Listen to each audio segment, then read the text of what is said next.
Chapter 1167, Impervious to Reason. Underscore. Chapter 1167, Impervious to Reason. Although 1,000 Miles' tone was plain, his words stunned everyone in the arena. Even the evil dragon battle team's members, who were approaching from a short distance away, revealed stunned expressions, confusion in their eyes as they looked at 1,000 Miles. What's the commander trying to do? Silent March could not believe her ears when she heard 1,000 Miles' offer. She was not surprised that 1,000 Miles had taken the initiative to invite Gentle Snow to Miracle. Rather, she was shocked by what he promised the Snow Goddess. Miracle was a super first-rate guild. When it came to number and quality of experts, Miracle was even stronger than some super guilds. The guild had no shortage of newcomers each year either. However, no newcomer had ever become a guild elder or vice commander of one of Miracle's trump card legions the moment they joined. Even Silent March, a genius Miracle had nurtured internally, did not receive such a treatment. The vice guild leader really is going all out this time. Alice simply smiled. It was extremely difficult to become an elder in Miracle as there were a limited number of spots. Unless the guild expanded, it would not add more elders. As for the position of the Purgatory Legion's vice commander, countless players vied for such an honor. 1,000 Miles didn't have the authority to give it away. Even Miracle's guild leader could not make such a decision alone. Such an important matter needed to be discussed among the guild's upper echelons. Since 1,000 Miles had spoken with such certainty, he was definitely prepared to pay a massive price to recruit Gentle Snow. Based on the woman's performance in the last match, it was possible that he could fulfill those promises. Miracle Dragon didn't comment on the matter at all. However, Miracle's other experts glared enviously at Gentle Snow. He had offered her the position of one of Miracle's elders. They all strove for that position. Only by becoming an elder would one have truly joined the ranks of Miracle's upper echelons. It was like joining a company's upper management. If they became one of Miracle's elders, even the guild leaders of first-rate guilds had to treat them with respect. 1,000 Miles had even promised Gentle Snow the position of vice guild leader. If they could become a vice guild leader, they would receive a portion of the guild's shares. They could also influence the guild's decisions. Standing by the side, Shifeng said nothing in regard to 1,000 Miles' offer, though he did frown. 1,000 Miles' poaching method was the perfect representation of how super first-rate guilds operated. Thank you for your invitation. However, I have no intention of leaving Zero Wing. Gentle Snow rejected the offer without hesitation. Why? Is Miracle not a match for Zero Wing? 1,000 Miles frowned. He hadn't expected Gentle Snow to reject him so straightforwardly. She hadn't even considered his offer. This reaction irked him a little. You are very strong. If you remain in a guild like Zero Wing, you won't be able to fulfill your potential. However, if you join Miracle, you'll be able to display your abilities fully.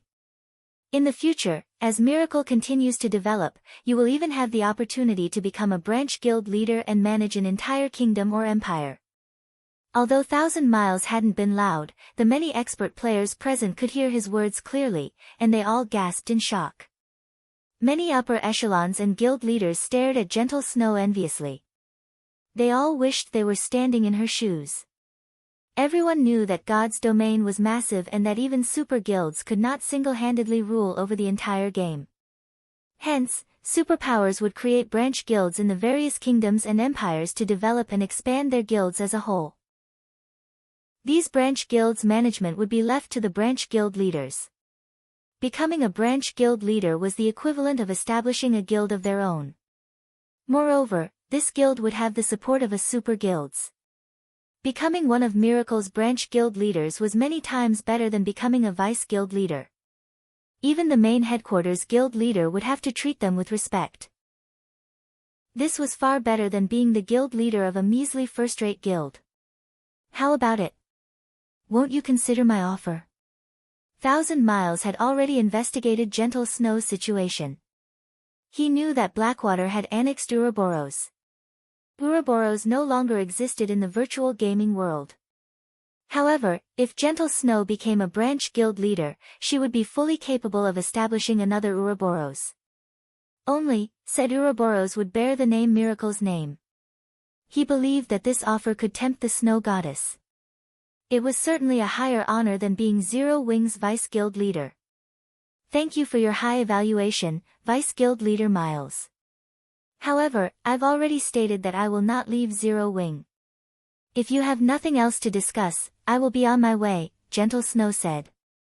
She then turned and left, wanting nothing to do with 1,000 Miles. Everyone in the arena was flabbergasted. Gentle Snow had tossed away such a heaven-sent opportunity. They simply could not figure out what was going through Gentle Snow's mind. Had she lost the ambition she had when she had been the guild leader of a first-rate guild? Even if she had lost this ambition, she should still want to grow stronger. In that case, joining Miracle should be her best option. Big Sis Snow, you're so cool. I almost fell for you. Violet Cloud's eyes shone brightly as she tugged on Gentle Snow's delicate arm. Shifeng also released a sigh of relief. He was a little touched by Gentle Snow's response. Very few could hold themselves back when faced with the temptation of reality, not to mention the conditions 1,000 Miles had offered. As for Fire Dance and Alluring Summer, they simply smiled at 1,000 Miles. Although they had a word or two for the man, in the end, they chose to turn and leave. Miracle might be an insurmountable existence to Zero Wing right now, but the same could not be said for the future. They believed that it wouldn't be long before Shifeng transformed Zero Wing into an existence that even surpassed Miracle. What a fool. She is simply impervious to reason. Wrathful flames burned in 1,000 Miles' eyes as he glared at Gentle Snow's departing figure. Just you wait. It won't be long before you beg to join Miracle. The struggle for dominance in God's domain was only beginning. Mainstream players were beginning to obtain mounts, and various groups were beginning to occupy NPC towns. It was only a matter of time before conflict broke out between countries. Moreover, various industrial titans had begun to set their sights on the game, investing large sums. Soon, the competition between guilds would intensify. There was a saying that, destruction pursued the great.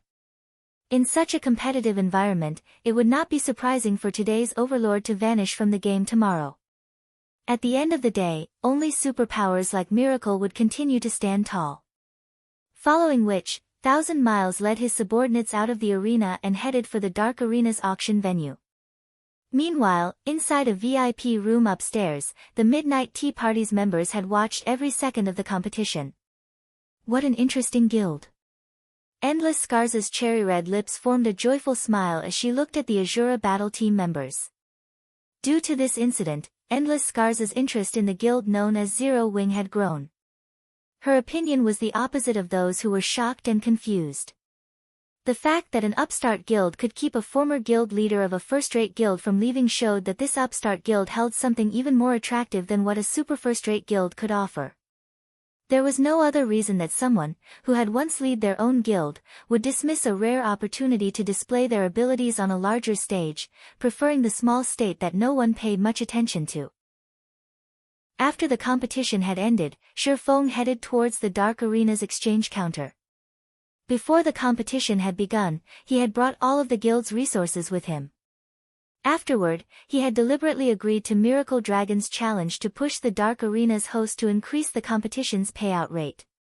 And indeed, just as he had expected, the host had eventually offered a payout rate of 1-9 for a complete victory.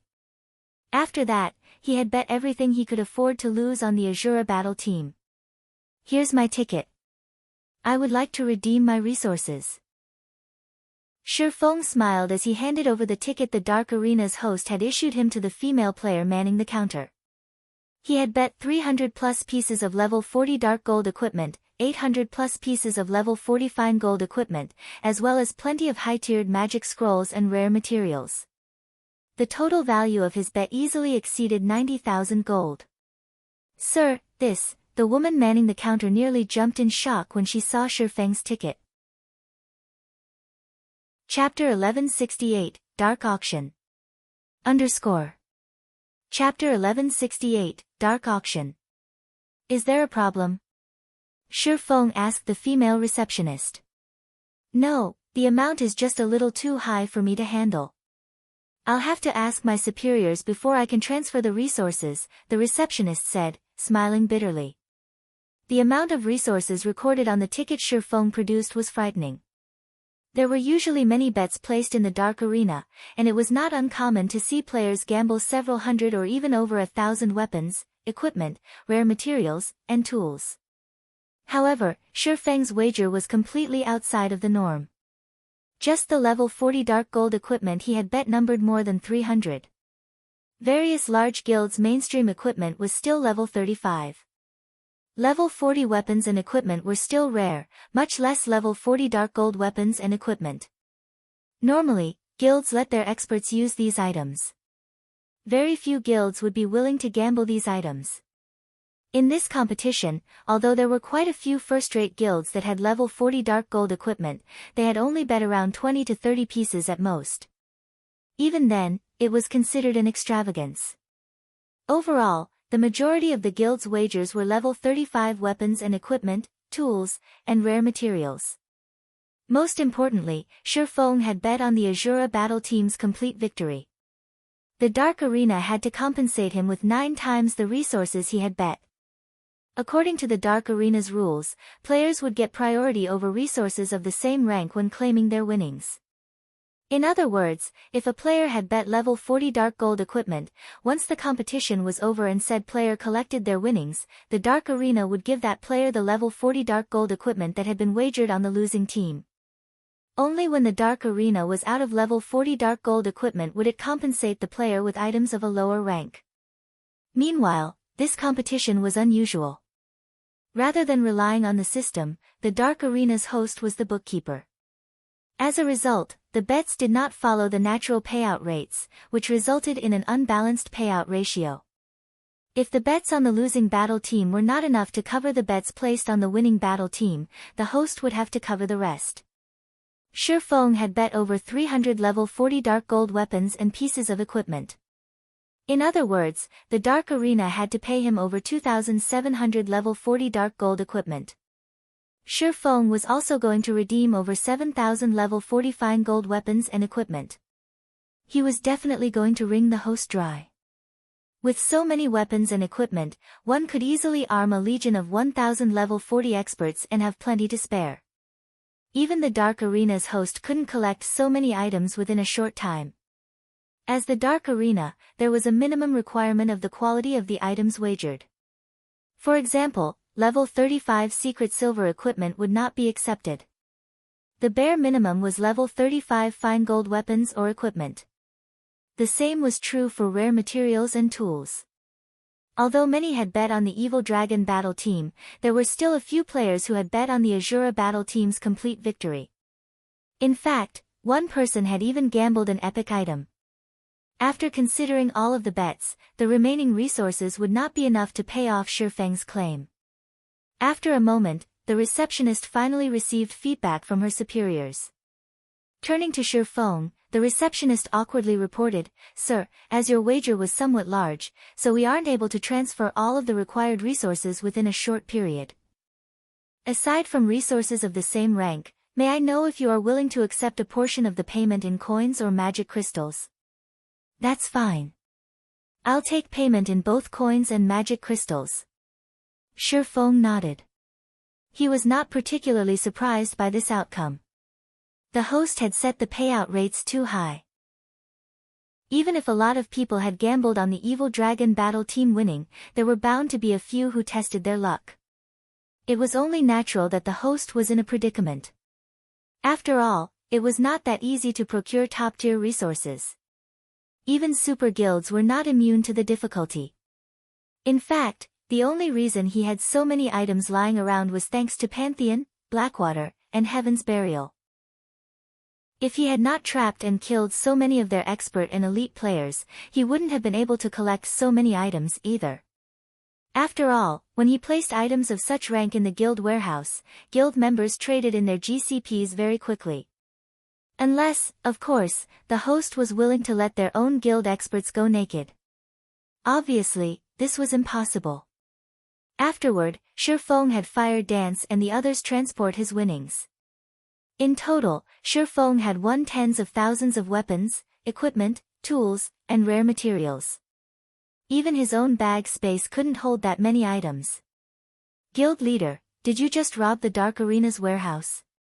Fire Dance was breathless as she looked weapons and equipment in her bag. If it were simply common weapons and equipment, she wouldn't have said anything. Even the most inferior item was a piece of level 35 fine gold equipment. Our harvest is even greater than when we annihilated the Blackwater army. With this, our guild won't have to worry about weapons and equipment for some time. Gentle Snow's eyes shone as she looked at Shifeng's winnings. With these weapons and equipment, our guild can start expanding again. Weapons and equipment were a guild's foundation. To develop a guild, one first needed to develop the guild's weapon and equipment supply. Currently, guild's main sources for weapons and equipment were powerful field bosses and large-scale team dungeons. This was also why the various large guilds needed experts. Without experts taking the lead, it would be very difficult for elite and ordinary players to kill powerful monsters or raid difficult team dungeons. However, what Gentle Snow did not know was that their harvest from the Dark Arena not only helped prepare Zero Wing for its next expansion, but it also covered their construction fees for upgrading Stone Forest Town to intermediate rank.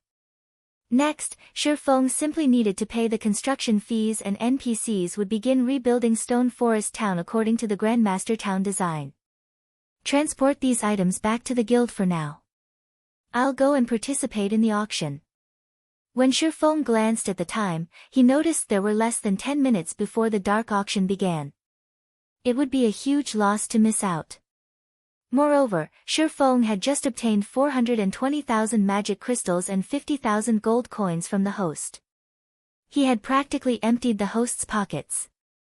Following which, Shifeng hurried to the auction venue. The dark auction was known as one of the largest auctions in God's domain. There were always a plethora of items up for auction, and every one of them was of excellent quality. Even fragmented legendary items had been for sale in the past. Although many large guilds wanted to participate, it was extremely difficult to do so. The minimum requirement to attend the dark auction had been the same to enter the Dark Arena in the past. Moreover, each invitation was limited to one person. One could not bring guests. Of course, these rules hadn't been implemented yet. Any player that had received an invitation to the Dark Arena could take part. As soon as Shifeng reached the underground arena's top floor, he noticed a sea of people. There were more than double the number of players who had watched the competition. Upper echelons from super guilds and super first-rate guilds that had not been in the audience had arrived here. As Shifeng searched a place to sit, a familiar voice came from behind him. Yifeng. When Shifeng heard this voice, he could not help but turn towards its source. Immediately, he noticed Autumn Goose.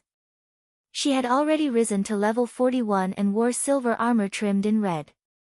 Standing beside Autumn Goose was the Wind God Spear's commander, Fallen Wind. The man had already reached level 42. His level was quite eye-catching as he stood among the crowd. A glamorous beauty stood next to these two. The woman wore deep red leather armor and had a tattered and broken sword hanging from her waist. Although she had hidden her level with her black cloak, one could easily tell she was a first-class assassin based on her sharp aura. Moreover, Shifeng was very familiar with this beauty's face. Almost every superpower in God's domain knew the woman's nickname. She was Arrogance, one of the flower of 7 sins 7 sins. Chapter 1169, Legacy Item. Chapter 1169, Legacy Item. They actually know each other. Shifeng was a little surprised to see these three walking together. He had never imagined that the Wind God's spear would have a connection with the Flower of 7 Sins. The Flower of 7 Sins was an organization that not even super guilds dared to provoke. Meanwhile, within the organization, the most famous players were none other than the 7 Sins. The peerless beauty standing before him wielded the title Arrogance, Hidden Soul. In the past, the Flower of 7 Sins had been hired to assassinate a super guild's guild leader. Eventually, the organization completed the task. Meanwhile, Hidden Soul was among those who took part in the assassination. A super guild's guild leader was extraordinarily strong. Otherwise, they wouldn't have risen to that position in the first place. In addition, a large group of peak experts usually followed these guild leaders, making assassinations nearly impossible, yet the Flower of Seven Sins had succeeded. Due to that incident, Hidden Soul's fame had skyrocketed. That incident had shocked the entire virtual gaming world. Noticing Autumn Goose's excitement, Hidden Soul glanced at Shifeng before asking softly, "Autumn, is he an acquaintance?" At this moment, Shifeng wore a black cloak, so she couldn't check his level. However, the fact that the man had been allowed into the dark auction house proved his status. Yifeng is the expert we told you about before. If not for his help, our wind god's spear would have suffered tremendously, Autumn Goose nodded. That's right. If not for Brother Yifeng lending a hand, we would have been trapped inside the trial of God, Fallen Wind said. So, this is the guy you were talking about. Hidden Soul could not help but study Shifeng more carefully. While Hidden Soul quietly observed Shifeng, Fallen Wind and Autumn Goose approached him to say hello. Brother Yifeng, long time no see. Smiling, Fallen Wind continued, I never thought that you'd be here to participate in the auction as well. Why don't you join us? He had personally witnessed Shifeng's strength, and he admired the man. It was also thanks to Shifeng that he had improved his combat standards. If possible, he really wanted to spar with Shifeng in the future. That's right. We came here with Big Sister Soul this time. Big Sister Soul's invitation card allowed us to use a room on the second floor. You get to know what items are up for auction in those rooms. This way, you'll have an easier time bidding on what you want, Autumn Goose added. Originally, Shifeng had wondered why Fallen Wind and Autumn Goose had been surprised to see him. Logically, they should have seen him in the arena. However, he understood after hearing the players' comments. Not many people were particularly interested in the Dark Arena's competitions. After all, the various superpowers would never reveal their true strength here. However, it was a different story for the Dark Auction. Hence, it wasn't unusual for others to be unaware of his situation. Moreover, Hidden Soul had brought Fallen Wind and Autumn Goose as her guests. It was even less likely for them to know about the Azura battle team. Seeing as both Fallen Wind and Autumn Goose had passionately invited him to join them, Shifeng agreed after considering the matter. Not just anyone could enter the second-floor rooms. Only superpowers had this privilege. Meanwhile, as Autumn Goose had said, the second-floor rooms provided a preview the items that were up for auction. With this insight, one could organize their funds and plan the items they wanted to buy. It was an advantage of status and position. For people from first-rate guilds or below, they could only wait for the items reveal patiently.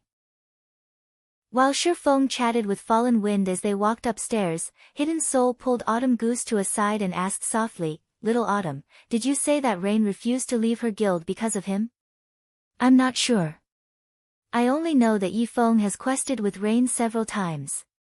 After that, no matter how much I tried to persuade her, she wouldn't leave Zero Wing. However, Zero Wing is impressive. Now that I think about it, even I envy her a little, Autumn Goose said, shaking her head. So, that's how it is. Hearing Autumn Goose's words, Hidden Soul shot Shifeng a frosty look. It seems that I'll have to find an opportunity to get to know him properly. The Dark Auction House's second-floor rooms were quite spacious. Each one was roughly the size of a basketball court. Aside from the staff member stationed within, there was a table lined with precious alcoholic and non-alcoholic beverages. Any bottle on display could easily sell for 50 or 60 silver coins, with some worth over 3 gold. The fact that the Dark Arena's host offered the guests as many of these beverages as they wanted showed just how wealthy they were. Fallen Wind gulped when he saw the alcohol. Even he couldn't afford to indulge in alcohol worth 3 gold per bottle. Normally, he considered wine worth several dozen silver extravagant enough. After Shifeng and the others took their seats, the staff member handed each of them a list of the auctioned items. Dear guests, our auction will be split into 2 segments. We will host the first segment, and all of the items for sale have been recorded on that list. The second segment will be a trading session. If you have any items you wish to put up for trade, our auction house will represent you. However, to assure the product's quality, we will charge a processing fee of 40 magic crystals or 10 gold coins for each item. In the case of raw materials, we will charge 60 magic crystals of 15 gold coins per stack. After everyone received the list, the staff member explained the dark auction's general process. Fallen Wind and Autumn Goose frowned when they heard the explanation. This is simply too fraudulent, Autumn Goose whispered. Just getting the auction house to help promote their items cost a minimum of 40 magic crystals or 10 gold coins. There wasn't even a guarantee that their trade would be successful. This was practically daylight robbery. Even expert players had to grind for a long time to collect 10 gold coins. Otherwise, they wouldn't worry about affording amount. Fallen Wind and Autumn Goose finally understood why the host offered so many expensive beverages in these second-floor rooms. It felt as if they had already paid for the drinks. In the auction, the crowd was more interested in the trading session than the organizers' items. After all, there were many priceless treasures in God's domain. Those present generally had little need for coins and magic crystals. They were more willing to spend these currencies to purchase items that weren't available on the market. Hidden Soul simply smiled at Autumn Goose's reaction. Anyone capable of receiving a second-floor room invitation had an extraordinarily status or position. To people like them, 40 magic crystals and 10 gold coins were nothing more than spare change. Moreover, the requirement's purpose was to ensure the quality of players' items. If the item were not of particular value, it wouldn't be worthwhile to invest 10 gold to trade it. Everyone here was wealthy.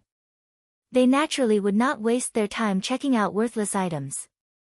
After the staff member finished his explanation, 3 people approached the auction hall's center. Among them, 2 were tall, beautiful ordinary female players. These women were specifically tasked to display the auctioned items. The last person was a middle-aged man. He was obviously the auctioneer. When these 3 people took center stage, the venue fell silent. These players had fallen silent because the first auctioned item was simply too frightening. It was a legacy item that allowed one to class change into a hidden class. Chapter 1170, Difference in Wealth. Chapter 1170, Difference in Wealth. It's really a legacy item. The host is simply too amazing. They're actually auctioning such an item as well. What wealth! The auction hall was suddenly in an uproar. Even the people in the second-floor rooms could not help but pay attention to the item that was brought out. Although they had long since known that a legacy item was going to be put up for auction, the information they had regarding the item was very vague. As a result, they could only wait for the auction house to officially announce the specifics of the legacy item. Hidden classes were no longer a secret in God's domain. However, obtaining one was still extremely difficult, even more difficult than getting an epic item. Moreover, unlike epic items, where there would eventually come a time when they would be discarded, hidden classes could accompany players throughout their entire gaming career in God's domain. Currently, any guild that obtained a clue or item leading to a hidden class would not even think of selling it. Meanwhile, seeing as the first item revealed in the dark auction was already so impressive, it was certain that the subsequent items would be of roughly similar quality. I believe everyone has already seen this item for themselves. As for the item's exact information, pardon us for not publicizing it. Consider this a security measure for the buyer. However, I can still share the basic details of this item with everyone. This is a Magic Knight's Legacy Shield. According to the legacy ranks, it is considered an advanced legacy. However, it is a defense-type hidden class. I believe everyone should know full well that its value is no less than that of peak legacies. As this item is very special, the seller of this item is accepting only magic crystals. The starting bid is set at 20,000 crystals, and each increment should be no less than 1,000 crystals. Let us begin. The instant the auctioneer finished speaking, a furor broke out in the entire auction hall. The starting bid was simply too high. Everyone could not help but be shocked by it. The dark auction accepted payment in both magic crystals and coins. However, compared to magic crystals, the various large guilds preferred to pay using coins, as magic crystals were truly difficult to obtain. Unlike coins, the sources of magic crystals were only dungeon bosses or monsters in certain regional dungeons. There were no other reliable methods of obtaining magic crystals. The only bright side was that the various large guilds had always been saving up on magic crystals for unexpected situations. Meanwhile, in order to successfully purchase the items they were aiming for, they had naturally brought their entire stockpile just in case. Nevertheless, just the starting bid was already 20,000 magic crystals, a price very few guilds could afford. Even first-rate guilds shuddered at this figure. However, the hidden class in question right now was a defensive-type hidden class. The various large guilds and famous adventurer teams still had to give it a try, even if they knew the price was ridiculously high. After all, an MT was the core of a team. A team with a powerful MT would have their overall strength elevated to a whole new level. 22,000 crystals. 24,000 crystals. 26,000 crystals. Immediately, people all over the auction hall began shouting out bids one after another. In the blink of an eye, the price of the legacy shield shot past 30,000 magic crystals. If converted to coins, that would be equivalent to 7,500 gold, a considerable amount even for first-rate guilds. Moreover, even if one had 7,500 gold, they would not be able to purchase 30,000 magic crystals. Magic Knight? Shi Feng was somewhat astonished as he looked at the massive, tattered shield displayed on the stage. He had never thought that the Dark Auction House would be capable of obtaining the legacy for the Magic Knight class. The Magic Knight class had been a very famous hidden class in the past. It significantly strengthened not only an MT's attack capabilities but also their defensive capabilities. Most importantly, MTs that class changed to the Magic Knight class received a massive boost to their magic resistance. The class was an extremely rare hidden class. If he could have one of the guild's MTs become a Magic Knight, he would have a much easier time raiding the level 50 regional dungeon Tower of Time in the future. In the past, the Tower of Time was a place contested by all nearby kingdoms and empires. Not only did the Tower of Time produce magic crystals, but most importantly, it also produced 7 luminaries crystals. The mind-space system had been activated a lot later in the past. Hence, by the time it was activated, mainstream players had long since exceeded the level limit of entering the Tower of Time. Even then, the battle for the dungeon had never once stopped. With the mind-space system having been activated this soon, Shi Feng could imagine how intense the competition over the Tower of Time would be. Meanwhile, practically all of the monsters inside the dungeon dealt high magic damage. Needless to say, the bosses inside were the same. Without sufficient magic resistance, entering the dungeon would simply be suicide. Currently, the main forces of the various guilds in God's domain were only a short distance from reaching level 50. Hence, Shi Feng needed to make some preparations in anticipation. Before Shi Feng could even place a bid of his own, he suddenly heard Hidden Soul bidding. 50,000 crystals. Immediately, the entire auction hall fell silent, everyone turning to look at the room Hidden Soul was in. If not for the second-floor rooms concealing the occupants' identities, most likely, the gazes from the first floor might have killed Hidden Soul several times already. Meanwhile, Autumn Goose and Fallen Wind, who sat beside Hidden Soul, were looking at their companion in shock. They never imagined that Hidden Soul could take out so many magic crystals. The Wind God's Spear could be considered an extremely famous adventurer team in the Dark Knight Empire. However, even they would be hard-pressed to gather up 10,000 magic crystals at a moment's notice. Yet, Hidden Soul, who did not belong to any guild, had actually placed a bid of 50,000 magic crystals. Moreover, players could not call out a bid if they did not possess the corresponding items. After the first floor hall fell into a momentary silence, many people promptly gave up on the legacy shield. Although they wished to obtain it, they simply did not have the ability to do so. 51,000 crystals. 52,000 crystals. 53,000 crystals. Suddenly, the number of first-rate guild upper echelons calling out bids on the first floor decreased drastically. At this moment, any guild on the first floor capable of bidding was using practically every magic crystal the guild possessed, prepared to break the bank in order to get the legacy shield. As a result, the price of the legacy shield continued increasing by the thousands. 70,000 crystals. This was the bid of 1,000 miles, who likewise was in a second-floor room. This price immediately silenced the first-rate guild upper echelons on the first floor, who were still considering bidding. That was 70,000 magic crystals they were talking about. Converted to coins, that would be 17,500 gold.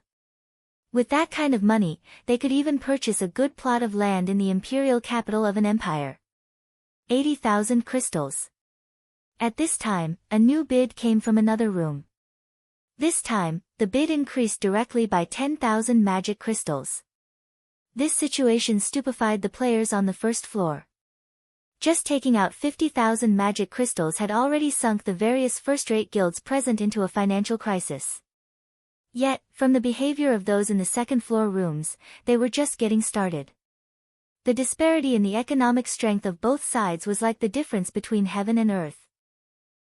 Pavilion Master, if we spend 80,000 magic crystals to buy this legacy, it'll be somewhat risky when the bidding for those two items begin, Martial Dragon reminded. In their trip to the Dark Arena this time, watching the competition was only secondary. Their true objective was two of the Dark Auction's finale items. It doesn't matter. Even if we really tried to compete, it is impossible for us to get both of those items. Rather than end up getting nothing at all, it is much better if we secure this Magic Knight legacy first. Later on, we can simply settle for competing for just one of those items, Nine Dragons Emperor replied calmly. Before the revelation that the legacy item was for the Magic Knight class, he indeed had not been interested in it. However, a defensive-type hidden class would be of significant help to him on Thunder Island. Moreover, if he had one of the guild's guardian knights start the class change process immediately after he returned, they could still make it to the contest in time. However, as soon as Nine Dragons Emperor placed his bid, a new one appeared in the hall. 100,000 crystals. This was a price that made even the players in the various rooms on the second floor wince. Just what kind of background do those people in that room possess? Could they have lost their minds? At that price, one can even buy a fragmented legendary item. Everyone could not help but turn to look at the room that placed this bid. Big Sis Soul. Autumn Goose felt as if this was her first time meeting Hidden Soul. The price of 100,000 magic crystals also gave the players in the second floor rooms pause. They all felt that this price exceeded their initial expectations. 100,000 crystals going once. 100,000 crystals going twice. Just as the gavel was about to land for the third time, a new bid appeared in the auction hall. 120,000 crystals. Chapter 1171, Solomon's Fragment. Chapter 1171, Solomon's Fragment.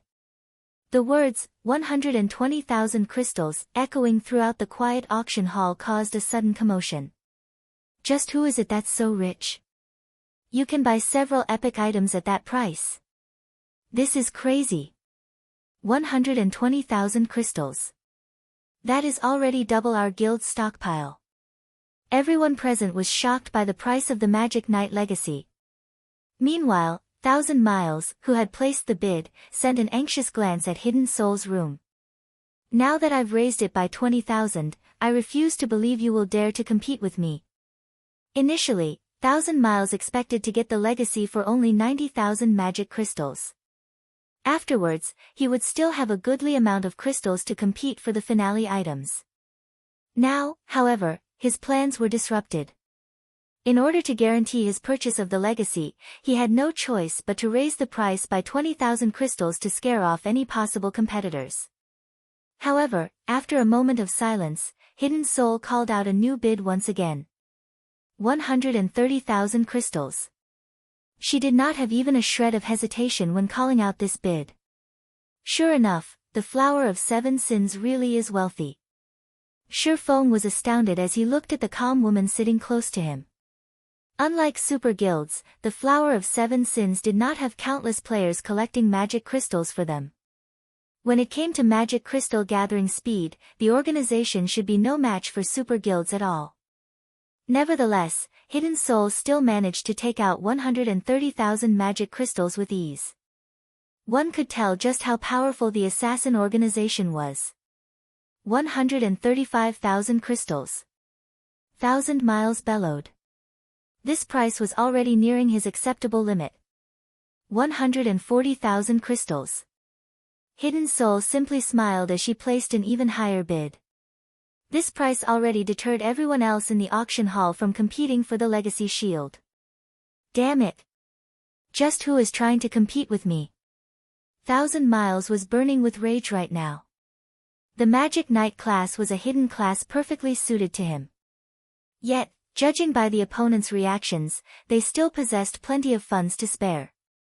The other party also seemed adamant in obtaining the Magic Knight legacy no matter what. Since you wish to compete against me, I want to see just what kind of ability you have. 160,000 crystals. The instant he placed this bid, even the players occupying the second-floor rooms were taken aback.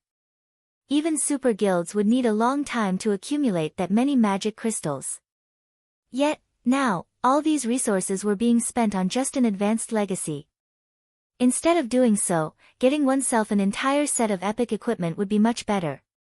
The improvements such a set could bring would definitely be much more than what the Magic Knight class could.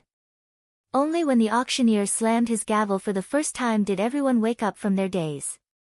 As expected from the dark auction, Hidden Soul could not help but shake her head helplessly, a smile appearing on her face as she turned to look at 1,000 Miles' room. However, this is also a good outcome. At the very least, I'll have one less competitor later on. Now that the legacy shield's price had already reached this point, even she could no longer compete for it. The reason was not a lack of magic crystals. She had come here this time for 2 items, one of which was the Magic Knight legacy that the Flower of Seven Sins had found out about in secret. However, the other item had a higher priority. If she bought the Magic Knight legacy now, she definitely would not be able to obtain the other item. When the auctioneer's gavel descended for the second time, the entire auction hall was still silent. Seeing this situation, 1,000 Miles involuntarily breathed out a sigh of relief. He had permission to use only 140,000 of the magic crystals the guild had prepared for this auction for himself. He had cleared out his own stockpile to cover the excess amount and had even borrowed a lot from Alice. If someone called out a higher bid now, he really would have no choice but to give up on the legacy. Fortunately, however, he was finally able to achieve his goal by spending 160,000 magic crystals. 165,000. Just as the auctioneer's gavel was about to land for the 3rd time, a new bid rang out again. Immediately, everyone turned to look at Hidden Soul's room. Damn it! Didn't he already give up? A cold glint flashed in 1,000 Miles' eyes. Meanwhile, inside Hidden Soul's room, Fallen Wind and Autumn Goose were staring at Shifeng with dumbfounded expressions. Why does he have so many magic crystals? A bewildered Hidden Soul also stared at the calm swordsman. She simply could not believe this situation was true. If a superpower had offered that many magic crystals for the Magic Knight legacy, she would, at most, feel a little frustrated at her loss. However, Shifeng didn't belong to any superpower, yet he still managed to come up with this many magic crystals, hence her extreme shock. After all, a first-rate guild's stockpile of magic crystals did not even amount to half of this price. Meanwhile, Autumn Goose and Fallen Wind were similarly shocked. Zero Wing was simply too wealthy. Just as everyone thought that the price of the Magic Knight legacy would continue increasing, contrary to expectations, 1,000 Miles fell silent.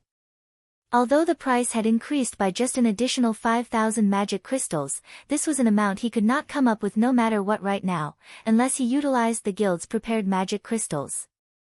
However, this was obviously not a viable option.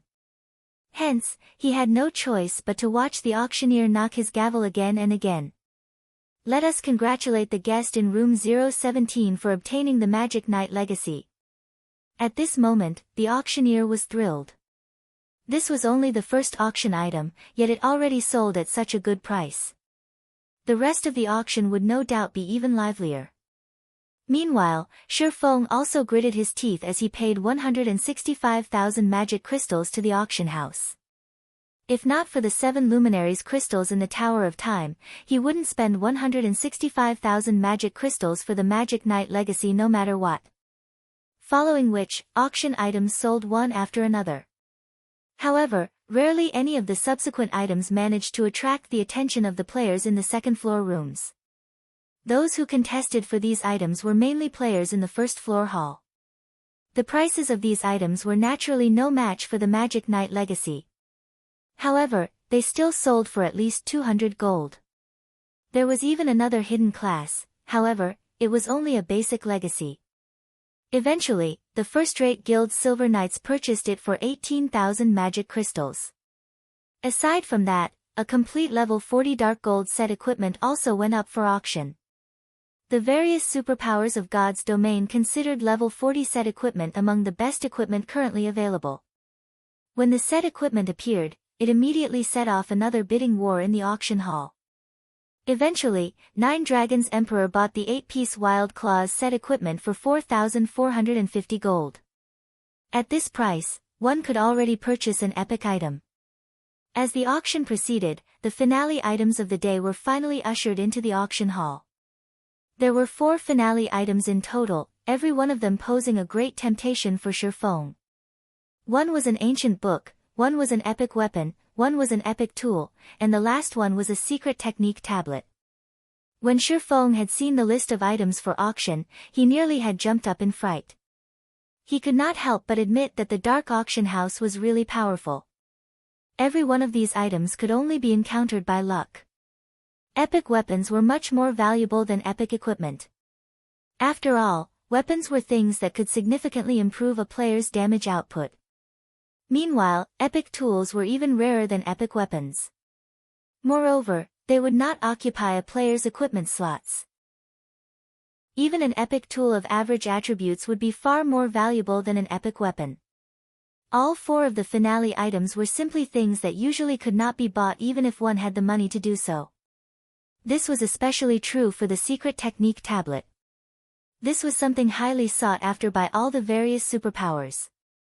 As long as a guild had a secret technique tablet, they would be able to allow their experts to learn better and more powerful combat techniques. Although Shi Feng wanted to have his guild members enter the secret technique tablet he possessed, unfortunately, grasping how to produce intermediate magic arrays was simply too difficult. Currently, aside from himself, only 2 other people had managed to do so. One of them was Violet Cloud, and the other was Alluring Summer. Sending only 3 people to use the secret technique tablet would be a tremendous waste. Hence, Shi Feng had never bothered using it all this time. If not for the host trying to increase the dark auction's fame, they definitely wouldn't sell such a precious item. Ladies and gentlemen, the next item up for bids will be the first finale item of today's auction. Without further ado, let me present to you the one-handed sword Netherworld Brilliance. Saying so, the auctioneer publicized Netherworld Brilliance's information. Everyone's eyes glowed when they saw the weapon's attributes, drool nearly flowing from their mouths. As for Shi Feng, he grew even more shocked after reading the weapon's introduction. Solomon's Fragment. Chapter 1172, Sword of Death. Chapter 1172, Sword of Death. The host is simply too generous. They're actually willing to sell even a famed sword. This weapon's attributes are much stronger than those of ordinary epic weapons.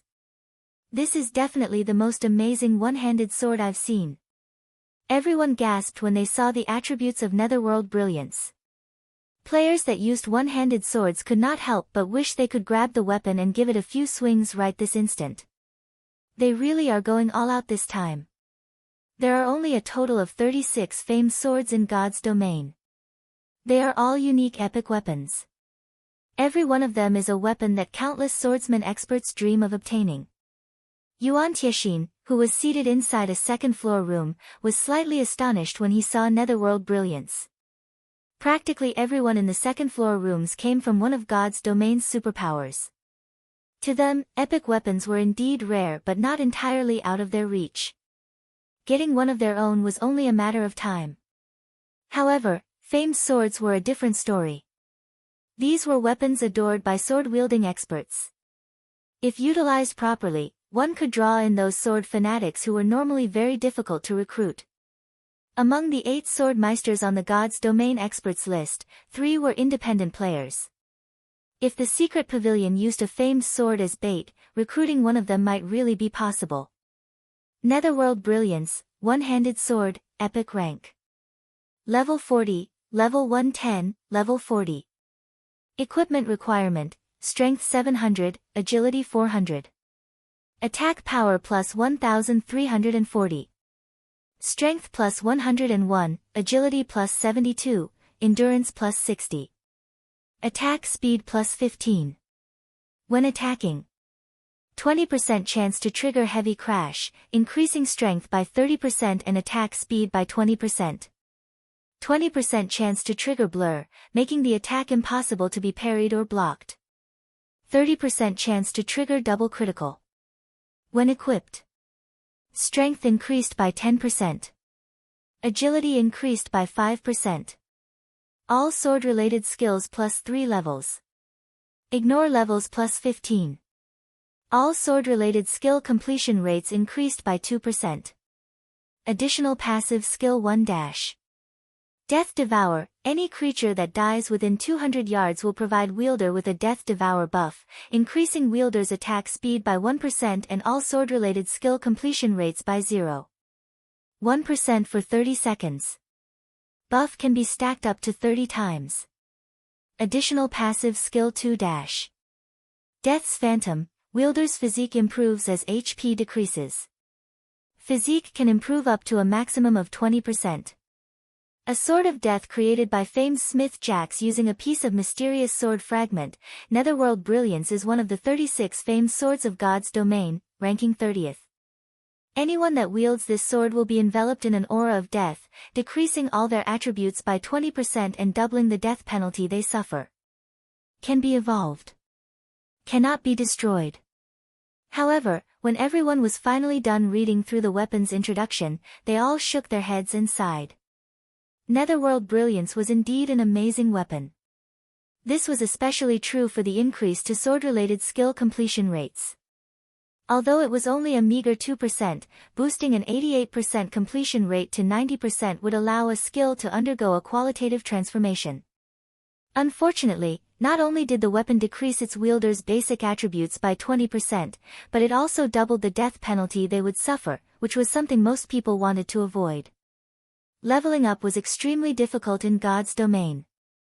Although Netherworld Brilliance would boost one's combat power significantly, nobody could say with certainty that they would not die. If one would originally lose 1 level when they died out in the fields, then they would lose 2 levels if they were wielding Netherworld Brilliance. Moreover, practically everyone present frequently raided large-scale team dungeons. Dying in such dungeons was common. Normally, they would only lose 10% of their EXP when dying in dungeons. If this penalty doubled to 20%. Just thinking about it gave everyone chills. At this moment, everyone finally understood the auction host's generosity in putting a famed sword up for auction. Most likely, nobody in the host's guild wanted to be anywhere near the weapon at all. Hence, rather than let it sit in a warehouse and collect dust, the guild opted to exchange it for resources. Noticing the audience's lack of interest, the auctioneer chuckled and said, "Now that everyone has seen the weapon, I believe you all know the flaws of Netherworld Brilliance. However, at the end of the day, this is still an epic weapon. Moreover, this weapon can be evolved. If you manage to discover the method of evolution, this sword could become a godly weapon in the future. It might even become a fragmented legendary weapon. The starting price for this weapon is 8,000 gold. Each increment must not be lower than 200 gold. Hearing the starting price of the weapon, everyone inwardly cursed the auction house for being fraudulent.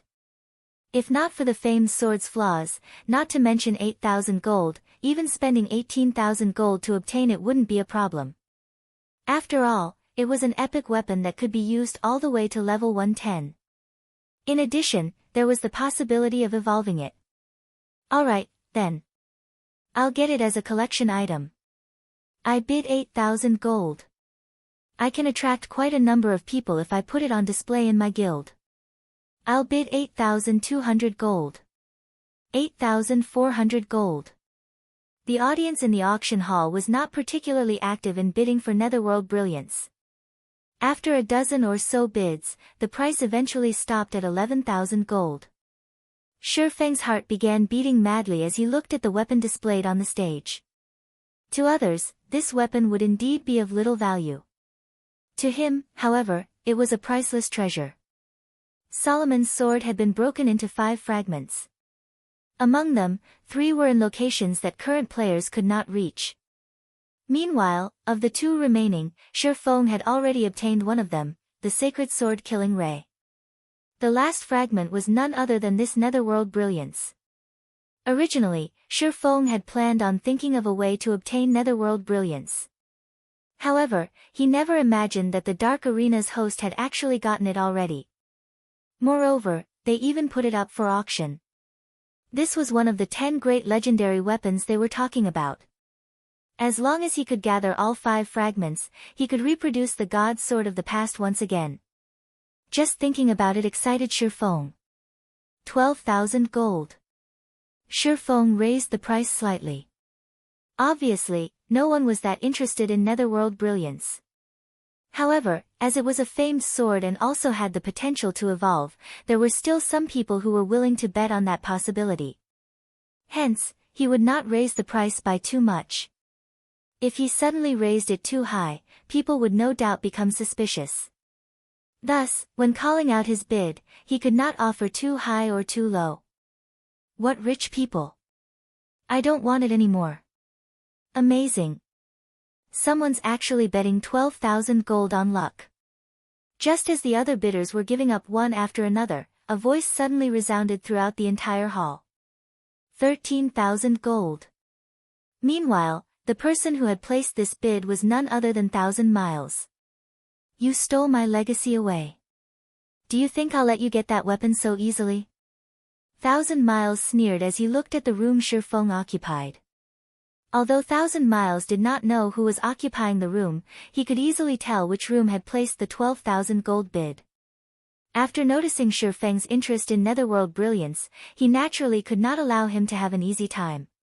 The person in that room is really vengeful, Autumn Goose growled as she looked at 1,000 Miles's room.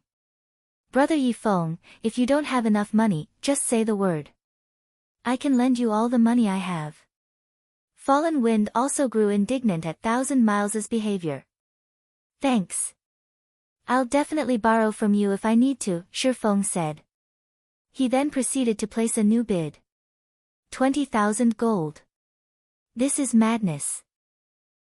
Even if that person is angry, there's no need to waste so much money, right? The rich are really willful. The new bid Shifeng made stupefied everyone. Everyone present was someone of high status and position. However, none of them would treat their money as lightly as Shifeng did, raising the bid by an additional 7,000 gold just to let off some steam.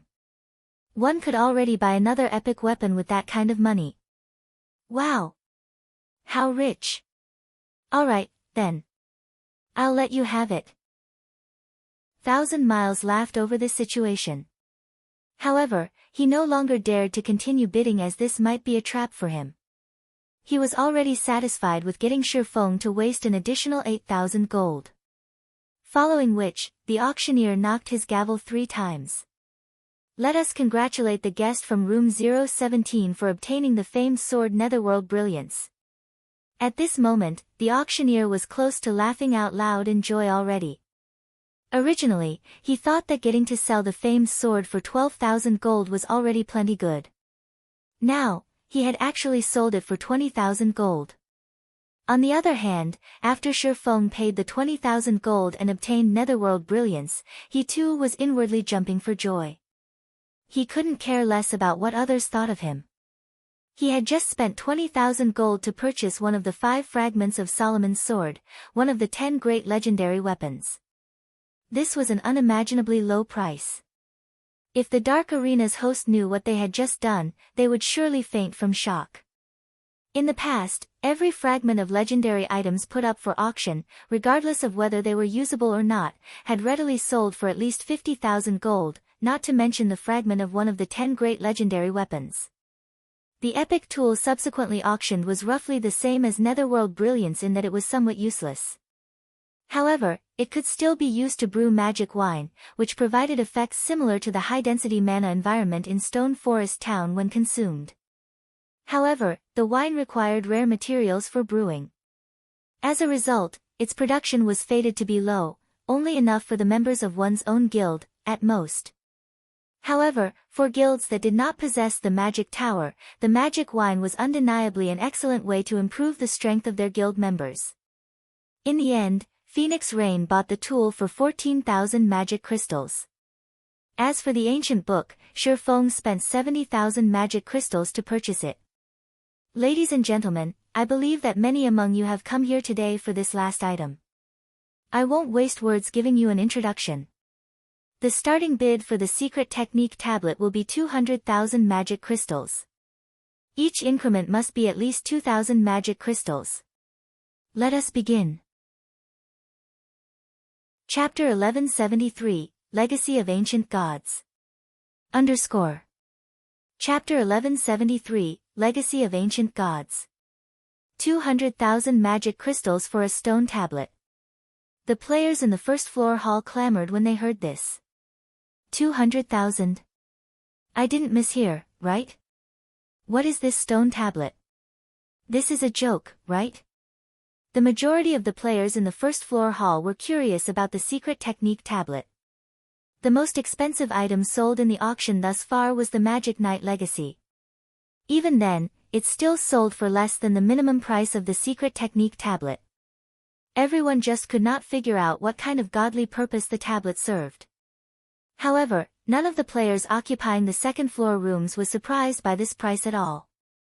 The matter regarding the secret technique tablet was something the various superpowers had kept a tight lid on all this time.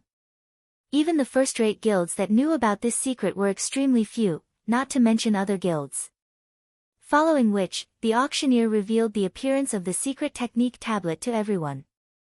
This secret technique tablet had a bronze color and was named the Secret Spellcasting Technique. Secret Spellcasting Technique. The pattern engraved on this tablet is too vague and incomplete, and no information can be deciphered. However, some kind of divine power hides within this pattern. If one gathers all of the stone tablets, this vague and incomplete pattern can be restored. Current tablet count, 1/12. I knew the host wouldn't be that generous. Sure enough, they're just selling a bronze tablet, 1,000 Miles said contemptuously. Based on current information, secret technique tablets could be categorized into 3 ranks, bronze, silver, and gold. Among them, the secret techniques on bronze tablets were the weakest, while the secret techniques on gold tablets were the strongest. The fact that they're even willing to sell one is already a miracle. After all, it is still a secret technique tablet. Our guild already has a tablet for the secret spellcasting technique. If we obtain another piece, we'll be able to learn a more completed version of the spellcasting technique. Alice was elated at this situation. At the end of the day, a secret technique tablet was still a secret technique tablet. Regardless of the tablet's rank, the technique stored inside would be of great help to magical class players like herself. Part of the reason why she succeeded in grasping the double speedcasting technique was the secret spellcasting technique. If they could gather 2 tablets for the secret spellcasting technique, she might even be able to improve her technique. Just thinking about this filled Alice with anticipation. I guess you're right. If not for them trying to popularize the dark auction, they really wouldn't be willing to auction such an item, 1,000 Miles laughed. Regardless of the circumstances, he was going to obtain the secret spellcasting technique no matter what. Big Sis Rain, look. That's the secret spellcasting technique.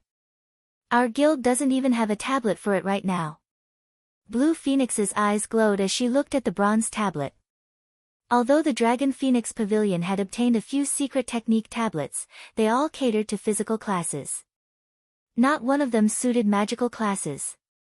Even so, she and Phoenix Rain had still managed to benefit a lot from them. If Phoenix Rain could win the secret spellcasting technique in this auction, both of them might be able to improve their combat standards. If that happened, they would have more cards to play on Thunder Island. We have to obtain the tablet this time. At this moment, Phoenix Rain's eyes also burned with passion as she looked at the tablet on the stage. A bronze tablet? Purple Jade could not help but sigh. I knew they wouldn't be that generous. She had personally experienced the wonders of the secret technique tablets before and was aware of the enormous difference between bronze and silver tablets. Even if one entered a bronze tablet 2 or 3 times, the harvest wouldn't be comparable to a single trip into a silver tablet. Rumor had it that a golden tablet had once appeared in Blackwing City. However, an NPC stole it. What a pity. It's actually a tablet meant for magical classes. Yuan Tianxin was slightly disappointed when he looked at the tablet. Never mind. Let's bid for it first. Despite the bronze tablet's introduction, the players in the first floor hall were still confused, not understanding what was so good about this secret spellcasting technique. As a result, their interest remained lackluster. Even a fool could tell that the host had no intention of selling the secret technique tablet at all. Otherwise, they wouldn't have put such a high price tag on it.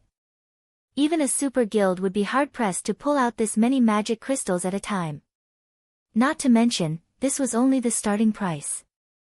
Just as the players on the first floor thought that the tablet would go unsold, someone from one of the second floor rooms suddenly shouted out a bid. 210,000 crystals. 9 Dragons Emperor stated calmly. This is insane. How rich is that guy? If he wants to buy it, then just do it.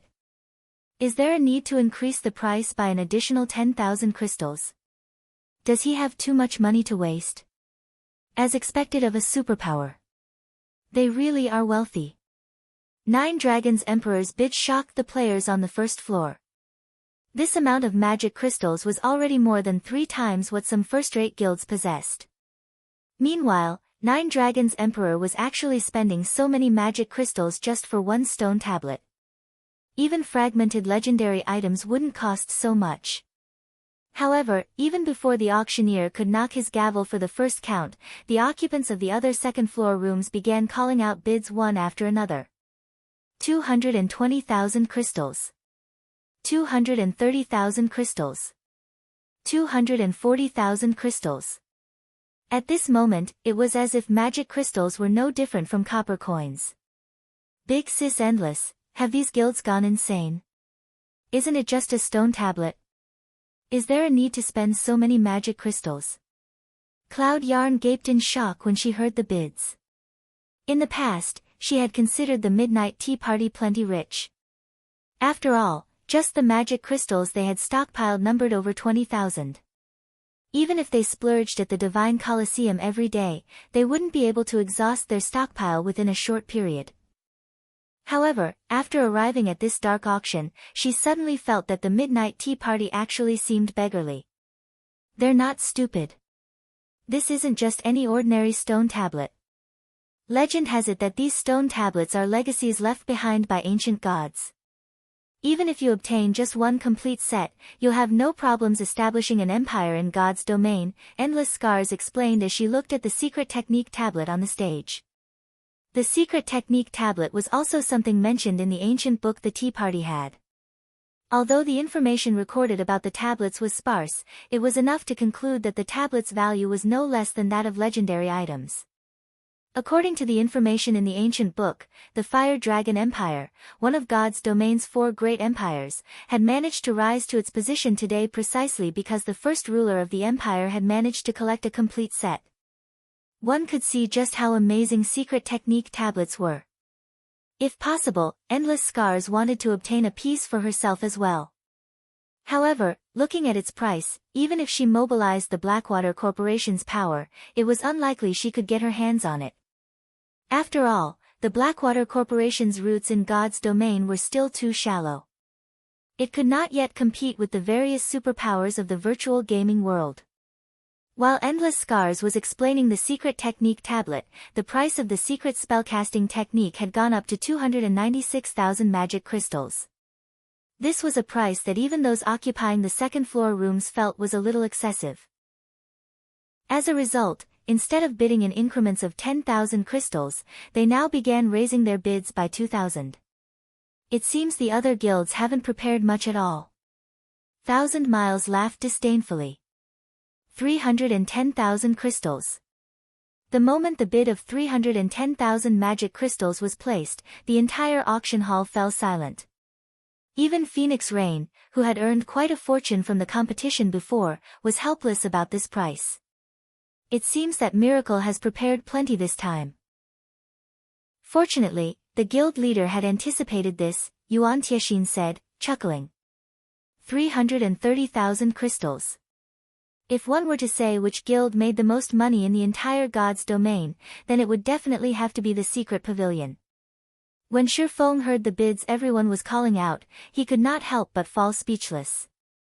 Previously, he thought that after earning more than 400,000 magic crystals, nobody present could compete with his wealth. Now, however, it would seem that he had still underestimated the foundations of these superpowers. Had he not contested for the Magic Knight legacy before, he might have been able to contend for this secret technique tablet. Unfortunately, that was no longer possible. 340,000 crystals. Just as the secret spellcasting technique was about to become the secret pavilion's possession, Hidden Soul, who was seated not far from Shifeng, suddenly placed a bid. 350,000 crystals. 1,000 Miles shouted, gnashing his teeth. Hearing the various guilds occupying the second-floor rooms calling out bids in rapid succession paralyzed the players in the first-floor hall. Meanwhile, at this time, Shifeng suddenly contacted Phoenix Rain. Phoenix Pavilion Master, can you lend me 200,000 magic crystals right now? I'll return 300,000 crystals to you in 5 days, Shifeng suggested as he looked at Phoenix Rain in the screen. Chapter 1174, Legacy Secured. Borrow 200,000 crystals and return 300,000. Phoenix Rain wore a surprised expression as she stared at Shifeng on the screen. She felt as if she were getting to know the man for the first time. A first-rate guild was already considered quite wealthy if they had a stockpile of 60,000 to 70,000 magic crystals. Yet, Shifeng wanted to borrow 200,000 magic crystals right off the bat. Moreover, he intended to return them with a 50% interest. This was twice as high as the market interest rate. Magic crystals were not coins. It was impossible to purchase magic crystals in bulk on the market. Guilds could only purchase a small amount from workshops or adventurer teams. Aside from that, guilds had to rely on their own members to raid dungeons and collect them gradually. In Phoenix Rain's opinion, although Zero Wing owned a goldmine like Stone Forest Town and business in the town's battle arena was booming, it was impossible for Zero Wing to earn 300,000 magic crystals within 5 days, yet all she saw when she looked into Shifeng's eyes was confidence and serenity. Do you intend to bid for the bronze tablet? Phoenix Rain could not help but ask. That's right. Shifeng did not try hiding it. After all, it was easy to guess with a moment of thought. Seeing Shifeng's serious expression, Phoenix Rain shook her head. Chuckling, she said, I advise you to give that thought up. Even if I lend you 200,000 crystals, you won't outcompete them. While 350,000 magic crystals was an astronomical sum to even the best first-rate guild, the super guilds and super first-rate guilds that had come prepared had not yet reached their limit. In her opinion, Zero Wing must have earned a lot of magic crystals in the earlier competition. With the guild's stockpile, they should roughly have around 180,000 or 190,000 magic crystals. Even if Shifeng borrowed 200,000 crystals, he would only have 390,000 magic crystals or so. There was simply no way to compete against the other superpowers. By her estimates, they would only have a chance of securing the secret spellcasting technique if they had 420,000 magic crystals. If possible, Phoenix Rain wanted to borrow 180,000 magic crystals from Shifeng. After including her own 250,000 magic crystals, she might have a chance at competing against the other guilds. However, she still needed to make preparations for Thunder Island, so if she did borrow the magic crystals, she wouldn't be able to return it within a short time. I still have 260,000 magic crystals. After including your 200,000, I think I'll have enough. Shifeng understood what Phoenix Rain was trying to say. Smiling, he continued, if it truly is impossible, I can only admit defeat. 400,000 magic crystals should be the various superpowers limit. Even if they had more, it wouldn't be too far from that number. While a bronze tablet was inferior to a silver tablet, it had a much lower entry requirement. Silver tablets required players to be capable of drawing intermediate magic arrays. Bronze tablets only required players to be capable of drawing basic magic arrays. As for golden tablets, Shifeng assumed that players would be required to draw advanced magic arrays to enter. Even someone like himself, who was quite familiar with magic arrays, could not draw an advanced magic array. Even if he obtained a golden tablet, it would be nothing more than a paperweight. On the other hand, if he had a bronze tablet, his guild members could use it. Hence, obtaining a bronze tablet was very important to Zero Wing right now. Even if he was not certain he could win the bid, he needed to try.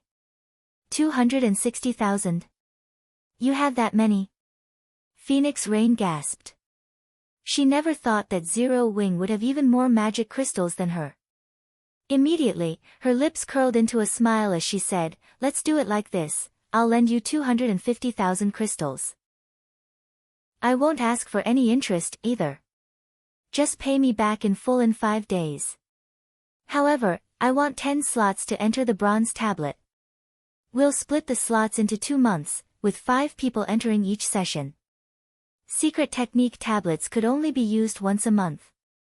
Even if she obtained one, she would only enter it once. A player would reap the most benefits from a secret technique tablet during their first entry. Afterward, a player would gain less with each subsequent visit. The tablet's greatest advantage was that players could use it repeatedly. She had bid for the bronze tablet mainly to improve her strength before the contest on Thunder Island began. She did not particularly care about the benefits she could obtain during subsequent entries. Deal. Shifeng agreed without hesitation. The secret spellcasting technique was intended for magical class players. Throughout Zero Wing, there were only a few magical class experts qualified to enter the bronze tablet. 10 slots over 2 months would be enough. Following which, both sides quickly signed a contract. Phoenix Rain then had Blue Phoenix deliver the magic crystals to Shifeng. While this was happening, the secret spellcasting technique's price had risen to 394,000 magic crystals. The various large guilds in the first floor hall were astounded. Although they had long since known that their guilds were no match for super first-rate guilds and super guilds, they had not realized that the gap would be this massive. Damn it! Just who is competing against me? 1,000 Miles bellowed as he glared at 2 other rooms. Currently, the tablet's price neared his limit, yet Hidden Soul and Yuan Tiexin showed no signs of giving up. After taking a look at the magic crystals in his bag, 1,000 Miles shouted, 400,000 crystals. 404,000 crystals. Hidden Soul declared, maintaining her calm composure. Interesting. At this moment, Yuan Tiexin laughed and yelled, 410,000 crystals.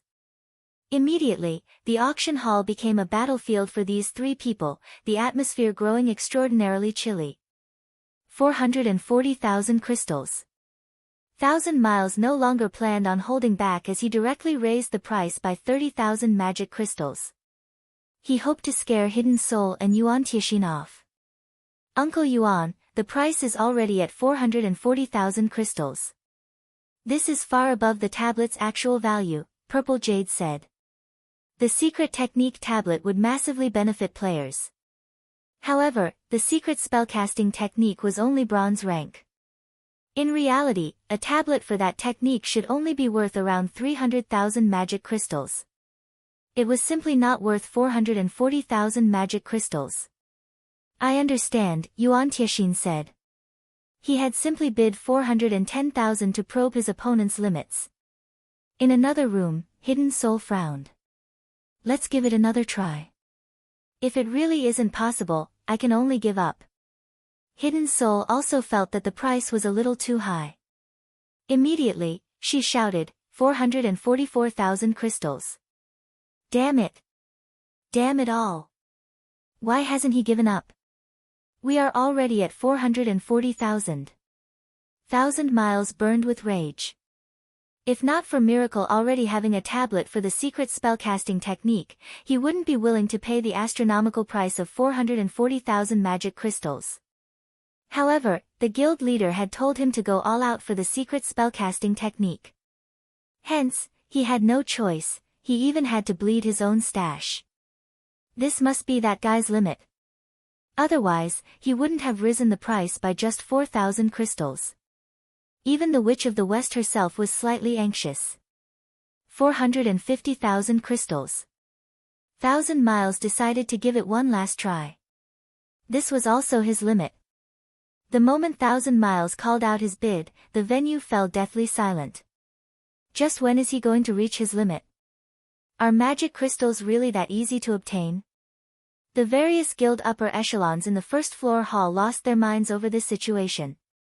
Was such desperation really necessary for this stone tablet? Ha! It seems I can only give up. Hidden Soul smiled bitterly as she shook her head. She had never imagined that, despite bringing so many magic crystals with her, she would walk away empty-handed at the end of the day. If she had known this would happen, she would have purchased the Magic Knight Legacy. Seconds ticked by. The auctioneer grew nervous on the stage. However, even after a long moment, no word came from Hidden Soul's room. 454,000 crystals. However, just as 1,000 Miles thought that his opponent had given up, a new bid echoed from Hidden Soul's room. How is this possible? 1,000 Miles bellowed. He simply could not believe this. Hidden Soul had been silent for so long, yet she had placed a new bid? However, 1,000 Miles had nothing more to bet. He had no choice but to watch as the auctioneer's gavel descended again and again. As the gavel descended for the third time, the auction hall exploded with noise. Chapter 1175, Preparations to Construct a City. Chapter 1175, Preparations to Construct a City. How does he have so many magic crystals? Hidden Soul began to size the nearby Shifeng up seriously. The man had already surprised her by buying the Magic Knight Legacy. Now, he had spent another 450,000 magic crystals to buy the bronze tablet. Shifeng had spent over 600,000 magic crystals in total. Even the Flower of Seven Sins needed time to prepare so much wealth.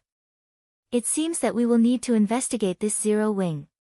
Hidden Soul suspected that the guild known as Zero Wing wasn't as simple as Autumn Goose had described. Meanwhile, after winning the bronze tablet, Shifeng quietly rejoiced. Although he had spent a lot of magic crystals, the secret spellcasting technique was akin to the gospel for the guild's magical class experts. At the end of the day, he was only a swordsman, a physical melee class. He could only offer general spellcasting technique advice. He could not guide them as thoroughly as he could the melee classes. As a result, the physical classes' technique standards were higher than the magical classes in Zero Wing. Now that he had obtained the bronze tablet, as long as Aqua Rose, Violet Cloud, Alluring Summer, and the other magical class experts improved their technique standards, they could guide the other magical classes in the guild. Inside 1,000 Miles' room. The tension in the room was almost solid. Starstreak, find out who is in room 017 right this instant. 1,000 Miles ordered in a chilly tone. Not only had he failed to obtain the Magic Knight Legacy, but he had also failed to obtain the bronze tablet. He would definitely have a hard time explaining himself when he returned to headquarters. Understood. Starstreak nodded. Immediately, he left to surveil room 017. Although the rooms in the dark auction protected their occupants' privacy and prevented others from spying, the people inside the rooms had to come out sooner or later. At that time, they would discover who occupied room 017. Meanwhile, as the dark auction's first segment came to an end, the popular second segment began. All players in the auction hall could offer their items for trade during the second segment. This bartering session was the main reason behind the various large guilds' visit to this auction. Normally, when the various large guilds obtained a rare material, they wouldn't trade it even if they had no need for it. However, oftentimes, other guilds desperately needed these useless items. Hence, these guilds could use this auction to barter their unnecessary rare materials for things they actually needed. Trading 3 single-target, attack-type magic scrolls for 1 set of basic magic arrays. Trading 1 stack of mana cloth for 1 stack of flaming ice crystals. Trading 1 stone skin potion recipe for 1 flame protection potion recipe. Message after message appeared on the large screen above the stage. None of the auction house's patrons had any complaints about the exorbitant processing fee. After all, even the cheapest items they listed were worth 50 gold or more, with some worth several hundred gold. Just looking at the exchange messages on the screen made everyone a little jealous of the host. The minimum processing fee was 10 gold coins. If the host processed 100 items, they would earn 1,000 gold. In an auction with over 10,000 people, if every person placed an item up for trade, the host would instantly receive 100,000 gold. Furthermore, why would any of these players have come here to trade a single item? One had to admit that holding an auction like this was way more profitable than banditry. This was also inspiration for how Sure Feng could operate auctions in the candlelight trading firm in the future. He might not be able to invite as many large guilds and superpowers as the Dark Auction House had, but he could lower the standards of his auction slightly, not only allowing large guilds to bid, but independent players as well. Suddenly, Sure Feng had an idea. He could establish a bartering site that enabled trade between players. In God's domain, aside from auction houses and underground arenas, player-constructed cities could offer players trading locations.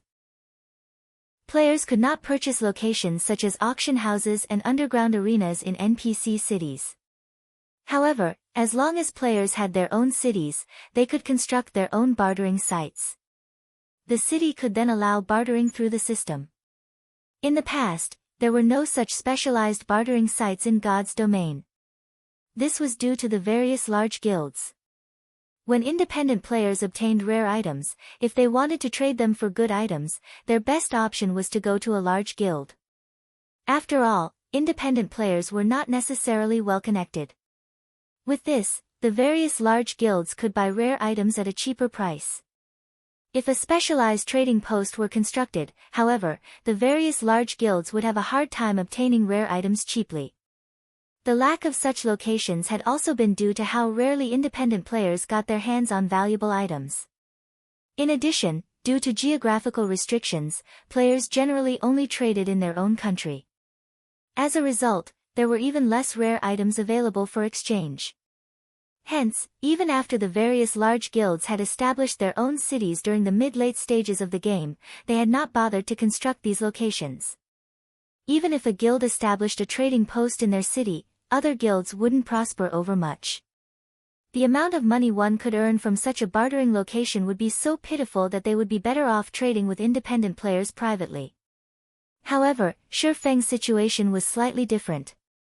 God's domain was still in its early stages. The various large guilds were having a headache just trying to develop their own towns, not to mention constructing a city. Meanwhile, he had a city-building order. This gave him with a massive advantage. If he constructed his city now, he wouldn't have a single competitor. He could be the first one to expand the market, establishing a firm reputation like the Dark Arena. In the future, when players from other kingdoms and empires thought about trading their rare items, they would come running to his city to do so. The other guilds would be helpless to do anything about it. Even after other guilds established their own cities, his trading post would have grown to a considerable scale. He would have a steady supply of rare items. At that time, it would be near impossible for newly established trading posts to compete with his. Although the large guilds obtained plenty of rare items, the majority of God's Domain's player base would forever be independent players. If these independent players gathered, they could obtain far more rare items than any super guild. Due to the difficulty of private trades, it was practically impossible for independent players to exchange their items with each other. Hence, they sought large guilds to barter with. If a specialized bartering center were available, however, independent players would only need to consign their items. Other players could then purchase those items. They wouldn't need to idiotically contact one person after another. Not only could they save a lot of time and trouble, but they could also obtain the items they wanted. Even if the teleportation fees were expensive, most likely, many independent players would make the trip to visit the trading post. Shi Feng could not help his growing excitement. However, to construct his city, he first needed to obtain a sufficient number of 7 luminaries crystals. Otherwise, without the 4 towers of elements protection, defending the city would be too difficult. It seems that I need to put the plan into action now. After pondering over the matter, Shi Feng decided to begin collecting 7 luminaries crystals. While 7 luminaries crystals were incomparably rare and precious, there were a few locations that had them. Unfortunately, these locations were extremely dangerous, and he would need to prepare. The easiest place to obtain 7 luminaries crystals Shi Feng could think of was the Sea of Death's Demon Island. Only, the journey was particularly dangerous. Demon Island was also a forbidden land for the living. Without sufficiently high darkness resistance, survival was impossible. Shi Feng immediately began to browse the auction house's rare items, searching for items that increased darkness resistance. After searching for some time, Shi Feng finally found 2 good items on the list the system had provided. Both could significantly increase a player's darkness resistance. One of them was a Master Darkness Resistance potion, while the other was a light cloak. However, before Shi Feng could celebrate, he saw the items' prices, and his expression darkened. Is this person insane? Who would use shadow gold and ancient wood to purchase these items? Just as Shi Feng was about to curse again, he was stunned by the trader's name. The same person had placed these 2 items up for trade. Silent Wonder. One of God's Domain's 10 great Grandmaster Alchemists. Chapter 1176, 10 Great Grandmaster Alchemists. Chapter 1176, 10 Great Grandmaster Alchemists. Why is she here? Even after staring at the trader's name for a long time, Shi Feng still could not believe his eyes. That was the 10 great Grandmaster Alchemists they were talking about. These existences stood at the peak of all alchemist players. Even super guilds had to treat them respectfully. One could say that all of God's Domain's guilds and players tried to suck up to such individuals. After all, the further one proceeded into the game, the more powerful the monsters became. If players wanted to defeat these monsters, they needed more than just personal strength. They also needed external items. For example, when facing fire-type bosses, a team would burn to death without high fire resistance, regardless of how strong the team was overall. If every member in the team possessed a Grandmaster fire resistance potion, however, they would easily defeat said fire-type boss. Another example was Shi Feng's new destination, Demon Island. Demon Island was already very dangerous. However, with the ever-present dark miasma, players couldn't set foot on the island without darkness resistance. Aside from that, the Tower of Time similarly required high magic resistance. A team would need a large number of magic resistance potions. However, not just any magic resistance potion would do. They would, at the very least, need advanced rank potions, or better yet, master rank. The guild with the most magic resistance potions would obtain more 7 luminaries crystals. Moreover, this was only one of the many benefits of an alchemist. There were simply too many dangerous locations in God's domain that required these external items. Hence, the various large guilds normally treated Master Alchemists and Grandmaster Alchemists very respectfully. Among the 10 great Grandmaster alchemists, Silent Wonder firmly ranked within the top 3. Even the guild leaders of first-rate guilds would have a hard time arranging a meeting with Silent Wonder, and even if Silent Wonder agreed to meet, they would still have to queue up and wait for their turn. Shadow Gold and Ancient Wood? Shi Feng fell into deep thought as he looked at the 2 items Silent Wonder wanted in exchange. Shadow Gold was an epic ranked material.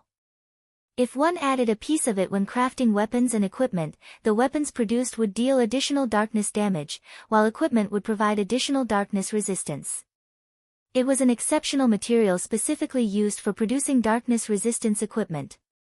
In the past, 1 ingot of shadow gold had easily sold for 300 gold. However, players rarely sold the material. They were normally pieces of lifestyle players' private collections. As for ancient wood, its price was even higher. A single log could sell for 500 gold. It was also an excellent epic material used to produce staffs, ships, carriages, furniture, and other wooden products. The total value of these 2 materials greatly exceeded that of a master darkness resistance potion and a light cloak. Why does an alchemist like her want these items? Shi Feng was incredibly curious. Neither shadow gold nor ancient wood was used in alchemy. However, Shi Feng did not think too much on the matter. Immediately, he sent Silent Wonder a message. His message was very brief: I have clues regarding the whereabouts of these 2 items. Current players couldn't get their hands on shadow gold or ancient wood. Even if one reached the required level, it would still be a difficult task. Otherwise, they wouldn't be considered rare materials. However, Shi Feng urgently needed items with darkness resistance. A master darkness resistance potion and light cloak could not be more perfect. The light cloak, in particular, significantly increased a player's darkness resistance. As long as he equipped the light cloak and consumed an intermediate darkness resistance potion when he reached Demon Island, he could roam the island with ease. Shortly after Shi Feng sent his message, he received a friend invite from Silent Wonder. Shi Feng then agreed to the friend request. This way, they could discuss the matter through a video call. Do you really have the clues leading to shadow gold and ancient wood? Silent Wonder did not appear very old. She looked like a woman in her mid-20s. She had an oval face and large, golden eyes. She also gave off an indescribably cold and strict feeling.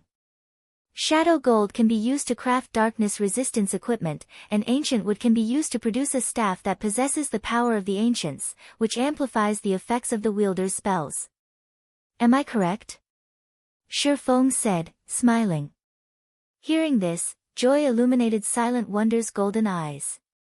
Both shadow gold and ancient wood were extremely rare epic materials. Even she had spent a long time researching to find any information about them. Now that Shi Feng had casually mentioned the material's functions, he proved how familiar he was with the items. Come out with it. What must I do for you to tell me the clues?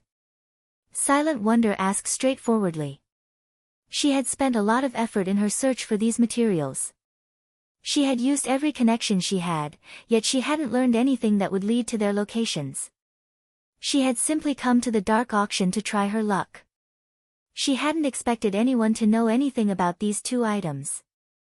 You're an alchemist, right? Shi Feng responded to her question with a question of his own. How do you know? Did you investigate me? Silent Wonder was slightly surprised, and she could not help but grow cautious. Why would I need to investigate you? Shi Feng laughed as he shook his head. Don't you realize that you're wearing the Advanced Alchemist's insignia? Different subclasses had different insignias, and each provided certain benefits to their respective classes. The screen showed that Silent Wonder currently wore an Advanced Alchemist's insignia. This showed that Silent Wonder had already become an Advanced Alchemist. Shi Feng had to admit that Silent Wonder was truly impressive. Despite being an independent player, she had grown into an Advanced Alchemist so quickly. The various large guilds had to spend a ton of resources to nurture an advanced lifestyle player. Even then, very few lifestyle players actually reached the advanced rank, yet Silent Wonder had done so without help. One could just imagine how talented she was in alchemy. Moreover, Silent Wonder had been more than just a Grandmaster alchemist, she had also been a Tier 5 class. I completely forgot about that. Silent Wonder could not help but laugh awkwardly as she looked at the insignia on her chest. That's right, I'm an advanced alchemist. Is there a problem with that? Of course, there isn't a problem, Shifeng said, chuckling. You want the clues for those two materials, right? My conditions are very simple.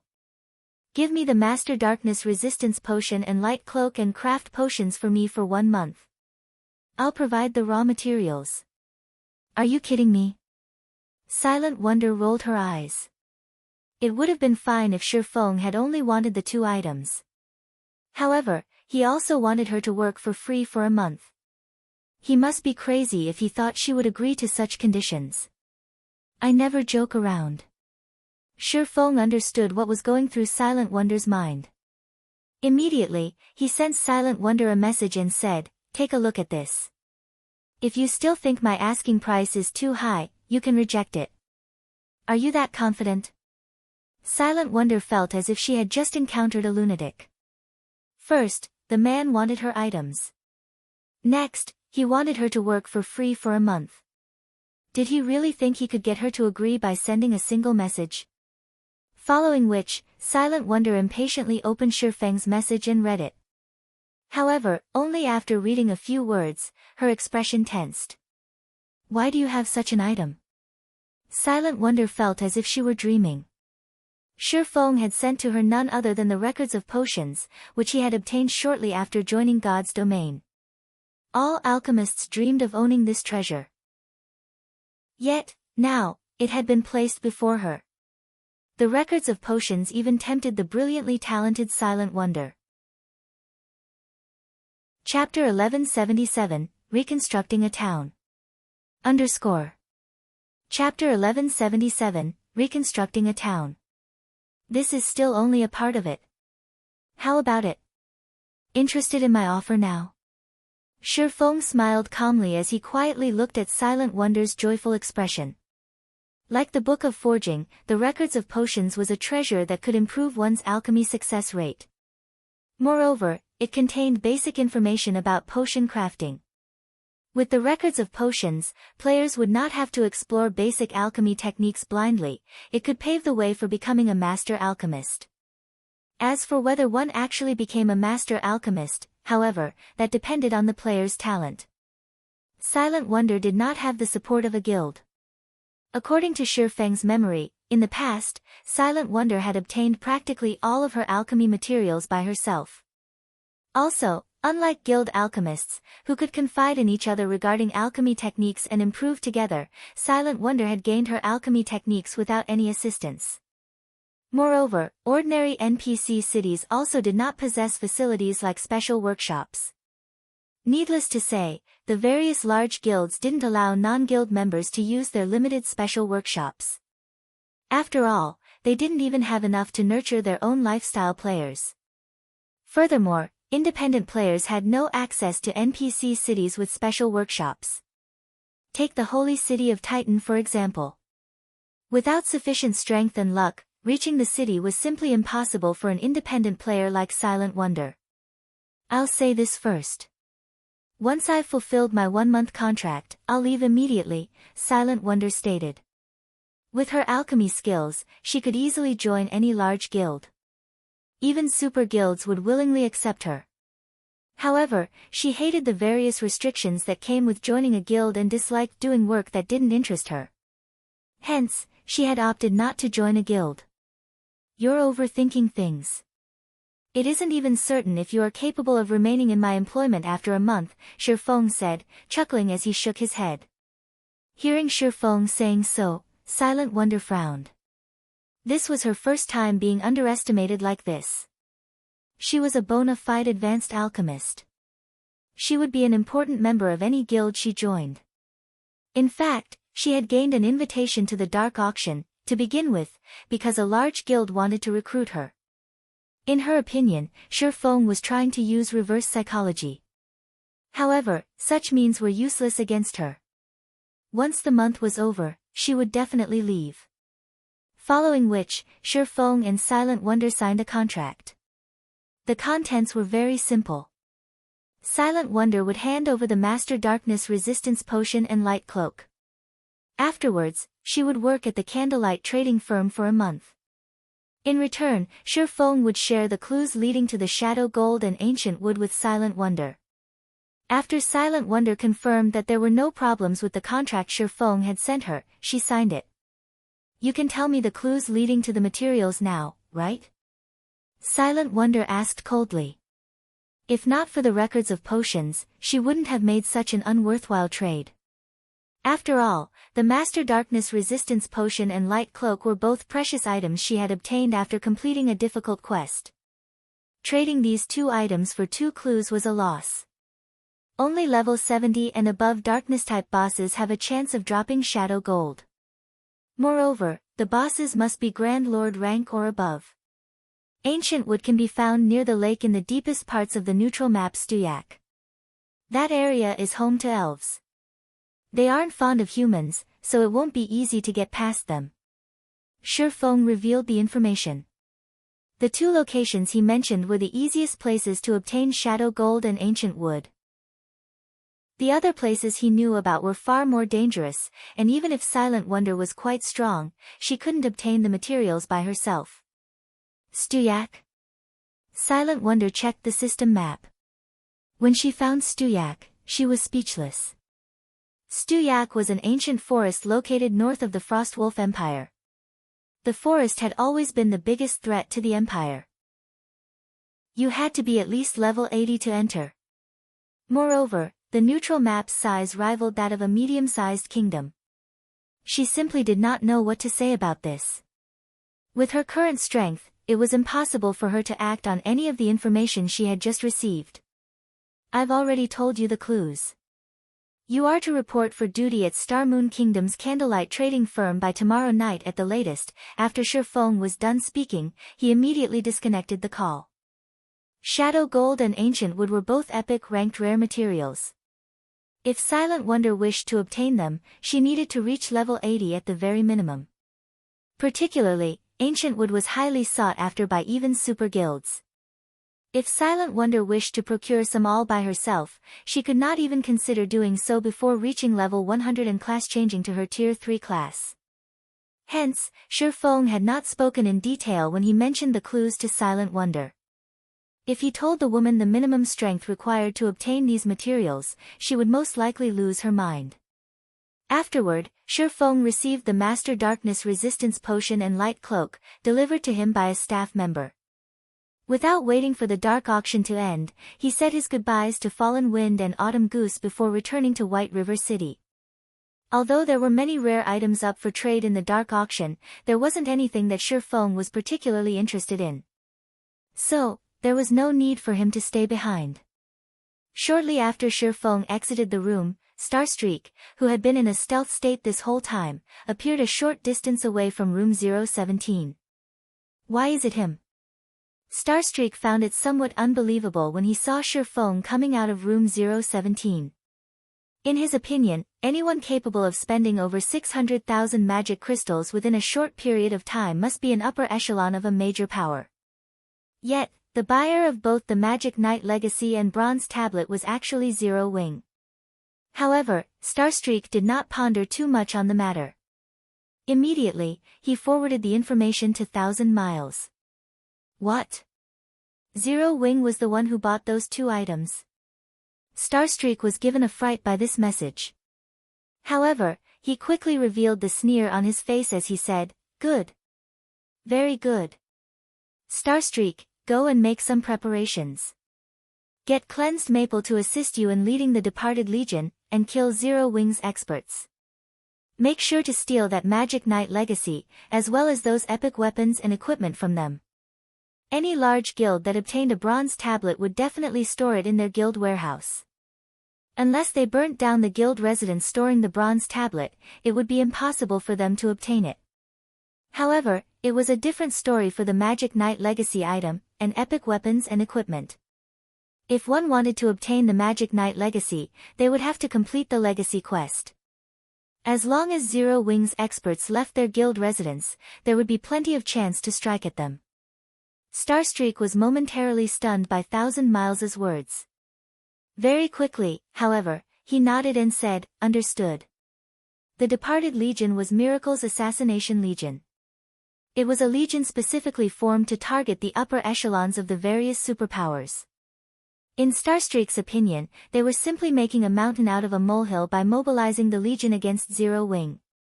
Meanwhile, in Star Moon Kingdom's White River City, Shifeng had also stealthily arrived at the Adventurers Association. Without hesitation, he paid 30,000 gold to the association to have them begin reconstructing Stone Forest Town. The moment Shifeng handed over the 30,000 gold coins, the sound of a system notification entered his ears. System, congratulations. As Zero Wing is the first guild in God's domain to have reconstructed an intermediate town, guild popularity increased by 200,000 points. You will also receive 1 Bronze Guild Residence Promotion Order. Chapter 1178, Promotion to a 3-Star Guild. Underscore. Chapter 1178, Promotion to a 3-Star Guild. The sudden system notification put Shifeng into a daze for a long time. He had merely reconstructed an intermediate town, yet Zero Wing's guild popularity had instantly soared by 200,000 points. It should be known that a 1-star guild only needed 30,000 popularity to promote to a 2-star guild, while a 2-star guild needed 100,000 popularity to promote to a 3-star guild. The further one progressed into the game, the more difficult it was to obtain guild popularity. When a guild was still at the 1-star standard, guild members could earn quite a lot of guild popularity just by completing ordinary guild quests. With how many players there were in a large guild, the number of guild quests completed each day was plenty. It would take no time for a guild to accumulate 30,000 popularity. The truly difficult aspect of promoting a guild to 2 stars lay in obtaining the guild residence promotion order. However, after a guild reached 2 stars, guild members would no longer obtain guild popularity through completing ordinary guild quests. They could only do so by completing advanced guild quests. However, advanced guild quests were very rare and limited in number. So, it would take a significantly longer time for a 2-star guild to accumulate 100,000 guild popularity. Even super guilds would need a long time to do so. Meanwhile, due to various factors, Zero Wing's popularity accumulation rate was currently on par with super guilds. According to Shifeng's estimates, it would take another month or so for Zero Wing to accumulate 100,000 popularity. However, now that Zero Wing had received an additional 200,000 popularity, it had fulfilled the condition to promote to a 3-star guild. A Bronze Guild Residence Promotion Order. Shifeng looked at the bronze, diamond-shaped token that had suddenly appeared in his bag. The token was emitting a faint, golden glow. It was much more powerful than the Silver Guild Residence Promotion Order he had obtained before. Bronze Guild Residence Promotion Order. Promotes the star ranking of a guild residence that fulfills the required popularity by 1 star. Can be promoted up to a 4-star guild. What a powerful guild residence promotion order. Shifeng was astonished. As far as Shifeng knew, guild residence promotion orders were all graded. Meanwhile, different ranking promotion orders could be used on guilds of different star rankings. For example, in order to promote a 1-star guild into a 2-star guild, a 2-star promotion order would be required, while promotion to a 3-star guild would require a 3-star promotion order. However, the Bronze Guild Residence Promotion Order was actually capable of promoting any guild between 1-star to 3-star status by 1 rank. There would be no need to search for promotion orders of specific rankings. Looking at the Bronze Guild Residence Promotion Order, Shifeng considered saving it for when Zero Wing was upgrading its residence from 3-star to 4-star status. In God's domain, guild residence promotion orders were not easy to obtain. Aside from a rare few that could be obtained through adventuring out in the fields or opening treasure chests, the normal method of obtaining guild residence promotion orders was through raiding certain large-scale team dungeons. However, only by procuring the first clear of such dungeons would one have a 100% chance of receiving a guild residence promotion order. Afterward, the cleared dungeon would have less than a 1% chance of dropping the promotion order. This was also one of the reasons why the various large guilds were adamant about competing for the first clear of large-scale team dungeons. Aside from being able to raise their own guild's fame and influence, they could also quickly raise their guild's star ranking by obtaining first clear. If the first clear was taken away by another guild, it would become significantly more difficult to obtain a guild residence promotion order. This was especially true for the 3-star guild residence promotion order. This was something that only dropped in the hell mode of level 50 large-scale team dungeons. Moreover, such large-scale team dungeons were different from the dungeons that dropped 2-star promotion orders. In the latter's case, every major city would have one of them. For 3-star and above, however, there would only be one such large-scale team dungeon in every few, or even more than a dozen, major cities. If the first clear of such a dungeon was secured by a guild, other guilds would have no choice but to continuously raid said large-scale team dungeon for their own promotion orders. Thus, the 3-star guild residence promotion order would cause the competition between guilds to become even more intense. In the future, guilds would have to struggle with not just other guilds in the same city, but guilds from other cities as well. As for the 4-star guild residence promotion order, competition for it would become even more frightening as each kingdom would only have 1 or 2 large-scale team dungeons that dropped it. While empires had a little more, these dungeons were still extremely limited. Excuse me, I want to promote the Zero Wing Guild. After giving the matter some thought, Shi Feng immediately took out the Bronze Guild residence promotion order and handed it over to the NPC administrator. The reason why players even bothered joining guilds was because guilds provided benefits that could help their members level up and improve their strength much more quickly. Hence, the faster a guild was promoted, the better it would be for the guild's future development. Lord Protector, may I know which guild residence you wish to promote to a 3-star residence? The administrator asked after receiving the promotion order. The guild residence in White River City, Shi Feng said in a straightforward manner. White River City was Zero Wing's base camp. It was also extremely safe, as it was located in a major NPC city. Moreover, it wouldn't be long before White River City would be promoted to the next rank and bring many benefits to the players inhabiting it. Naturally, he had to prioritize promoting the residents there. As for the residences in Stone Forest Town and Lake Heart City, those would have to wait for another chance to appear in the future. Alright.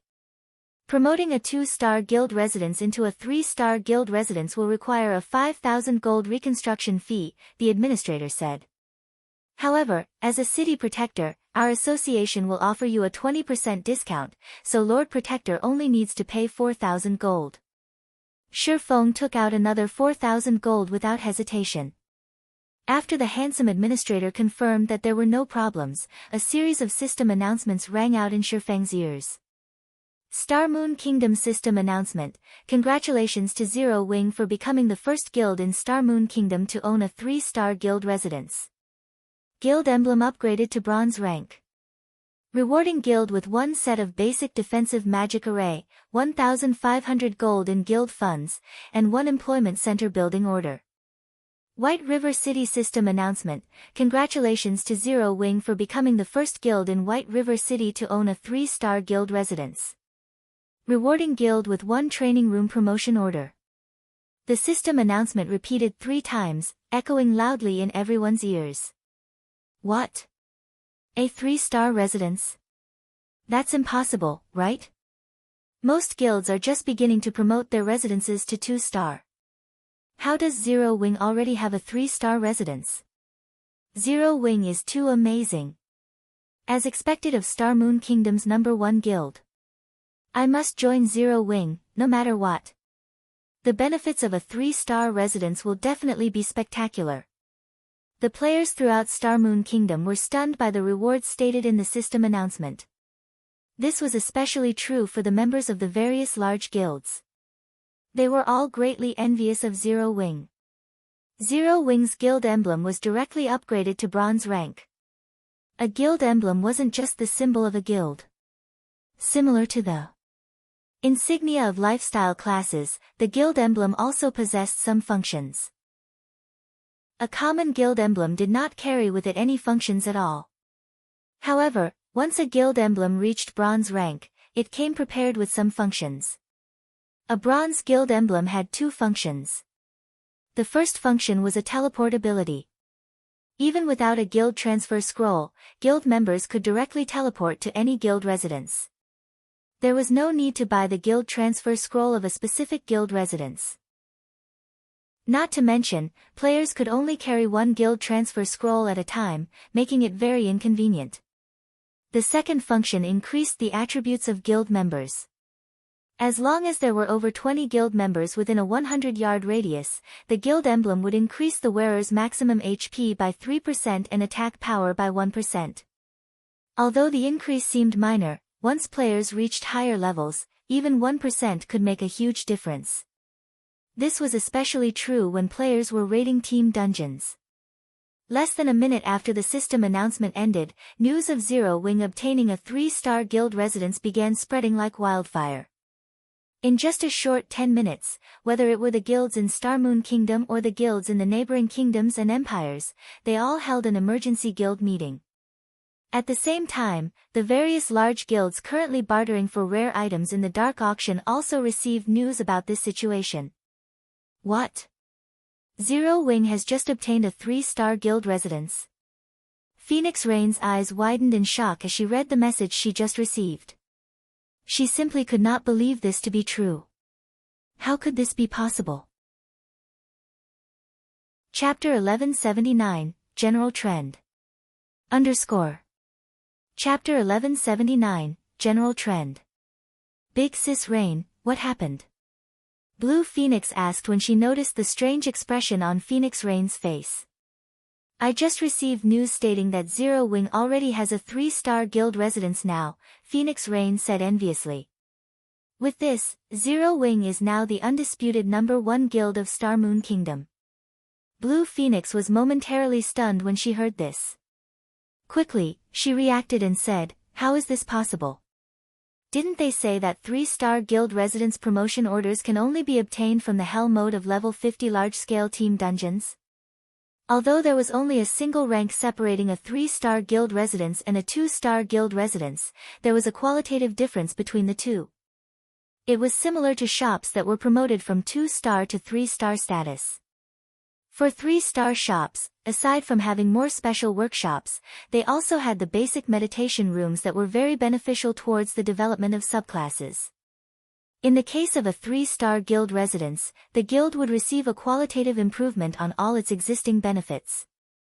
A 3-star guild residence would also be capable of constructing buildings that were not available to 2-star guild residences. Among them, there were 2 buildings of particularly significant importance. One of them was the employment center. Originally, the local NPCs would post quests in the quest area of the guild hall, and guild players were free to pick up any of them. Meanwhile, once a guild established its own employment center, all quests commissioned to the guild in the future would be placed in the employment center instead. In addition, the guild quests in the employment center weren't only limited to the local area. Certain quests would even involve other NPC cities, which would give rise to the number of advanced guild quests. However, these were still not the most important matters. Once a guild possessed its own employment center, it would also unlock large-scale guild quests such as a crusade against orcs, or assisting nearby kingdoms in battles against foreign races. The amount of EXP and coins one could gain from these quests was extraordinary. In addition, one could also obtain plenty of rare tools, weapons, and equipment. The other building was the training room. Unlike the Divine Colosseum's Trial Tower, which required players to blindly discover and learn combat techniques, the training room allowed players to receive the system's basic combat training from NPCs. This allowed players that had just joined the guild to grasp basic combat techniques, as well as skill utilization techniques, within a shorter period of time, thus allowing them to quickly go from being a new member to an elite member more quickly. It should be known that Zero Wing was a guild that walked the path of the elite. Currently, the guild only had around 100,000 elite members. Over half of its members had yet to reach the elite standard. However, once Zero Wing possessed the training room, the remaining members would be able to promptly become elites. It wouldn't be long before Zero Wing would have more than 200,000 elite members. With so many elite players, even first-rate guilds would barely be a match for Zero Wing. Meanwhile, this was under the assumption that Zero Wing did not expand and recruit new members. If the guild did a mass recruitment, Phoenix Rain did not dare to imagine how frightening the guild would become. However, unlike Phoenix Rain, who was feeling envious of Zero Wing, the large guilds in Star Moon Kingdom and the neighboring kingdoms were currently dying from anxiety. Previously, although Zero Wing was known as the #1 guild of Star Moon Kingdom, that was only a title. Rather than Zero Wing, these large guilds feared first-rate guilds even more. This was because with the number of elite and ordinary members Zero Wing possessed, the guild would only be able to occupy a limited number of locations in the kingdom. Now, however, things were different. Now that the guild had obtained a 3-star guild residence, whether it was the guild's elite member count or total member count, both would see an explosive increase soon. By then, Zero Wing would have enough manpower to occupy other NPC cities and capture more towns. Eventually, it would become a first-rate guild in the truest sense. Damn it! How did this happen? Why did Zero Wing suddenly obtain a 3-star residence? The various large guilds in Star Moon Kingdom were each suffering from a huge headache over this matter. Previously, they had been celebrating over the fact that Zero Wing had defeated the Blackwater Guild. After all, with Blackwater having suffered such severe losses, it was unable to expand its influence and control over the various major cities at all. Meanwhile, in Zero Wing's case, the guild did not have the required manpower to dominate and manage other NPC cities. This had given them an opportunity to take advantage of the situation. Ever since the war between Blackwater and Zero Wing, various locations in Star Moon Kingdom had become war zones, as the various large guilds all vied to take control of their own NPC city.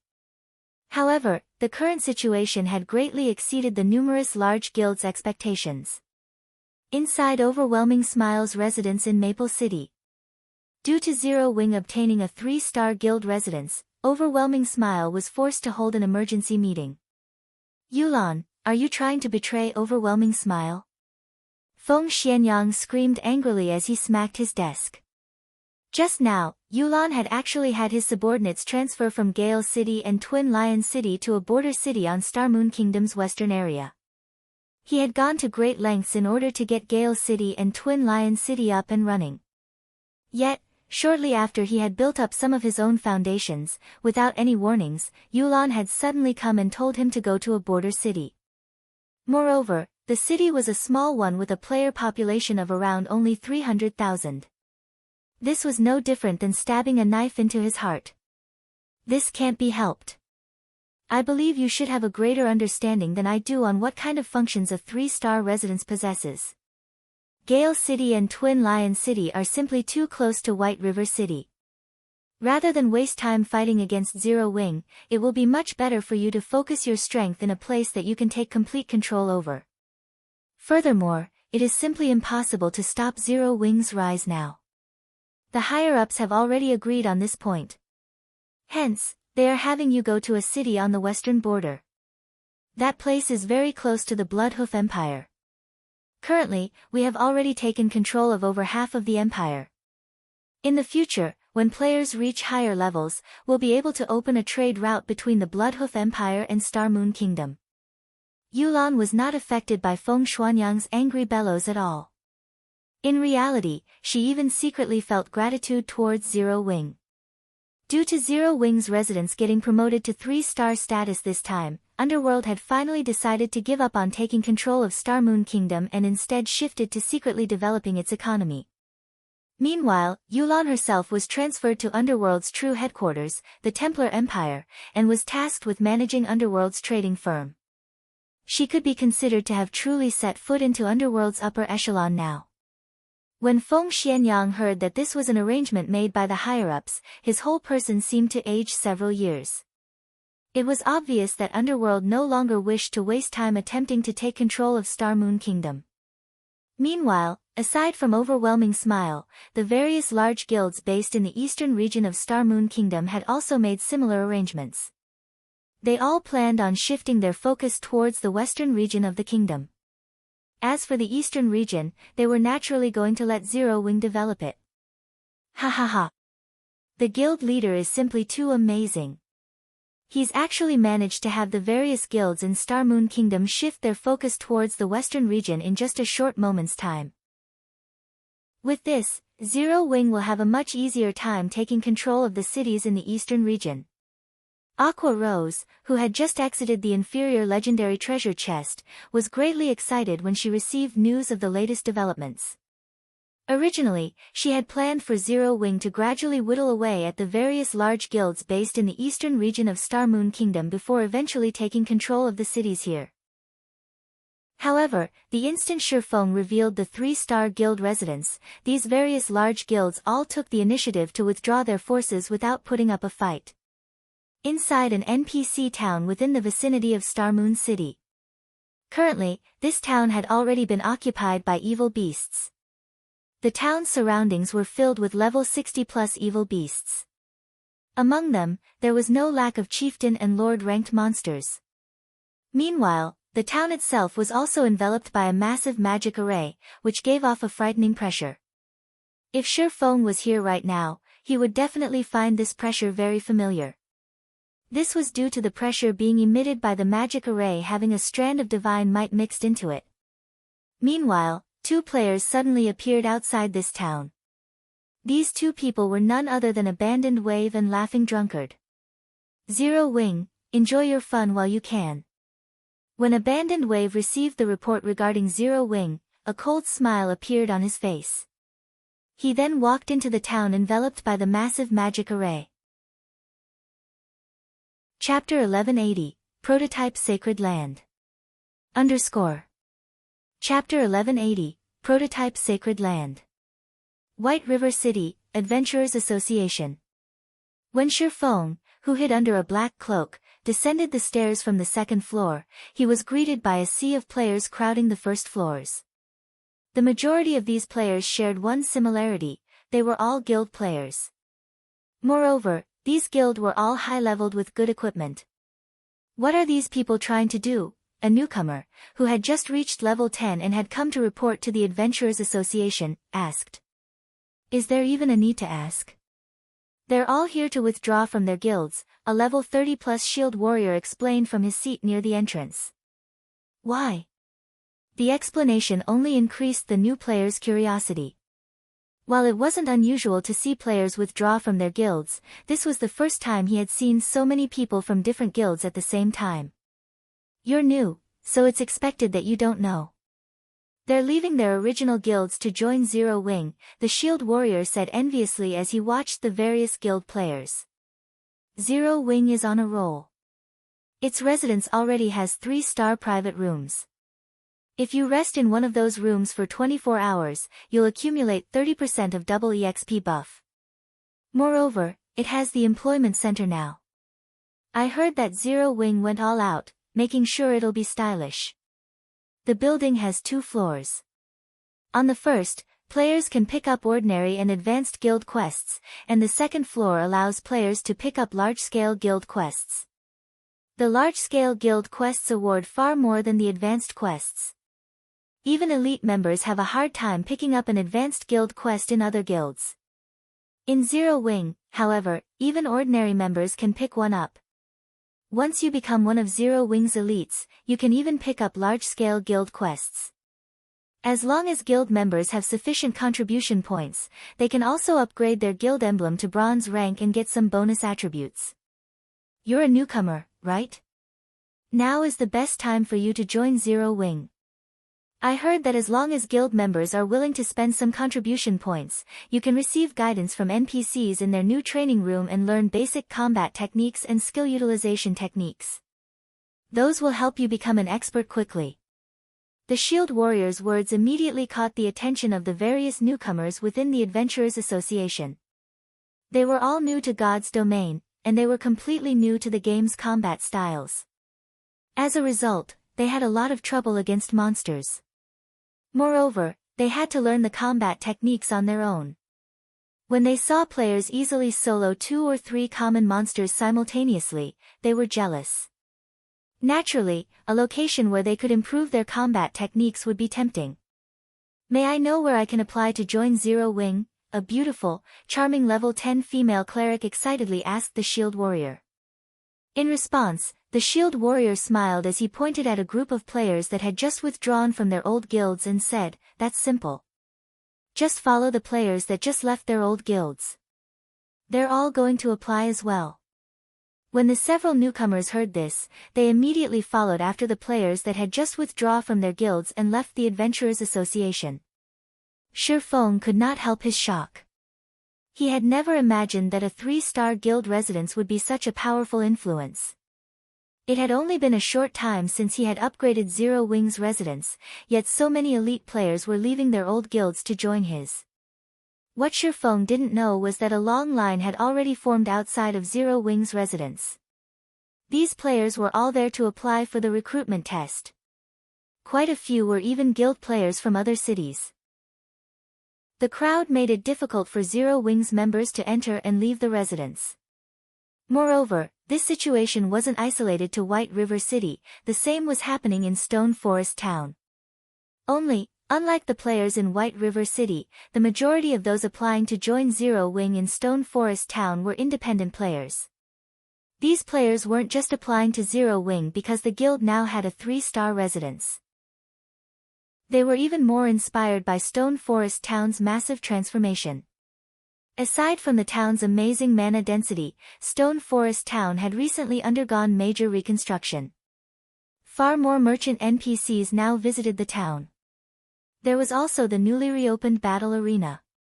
The town was simply too tempting.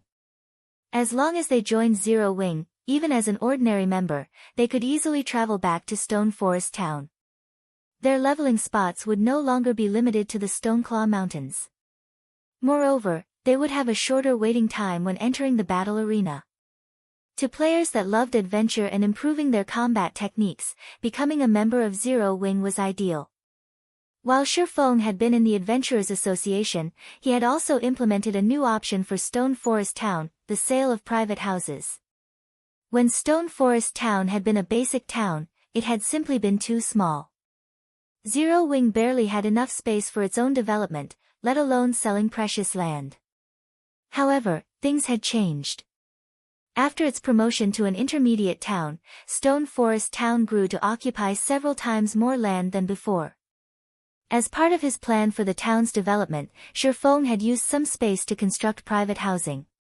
He would sell a small portion of these private houses to the public, while the remainder would be reserved for guild members. It was a kind of guild benefit. As long as one became an elite member, they would qualify to purchase a private house of their own. Only, they would have to do so with guild contribution points. Fortunately, they would enjoy lower prices than the houses sold to the public.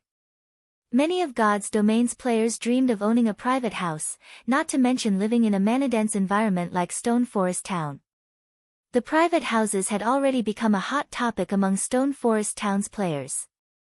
Zero Wing is so stingy. They're only selling 100 houses to the public. There are so many independent players in this town.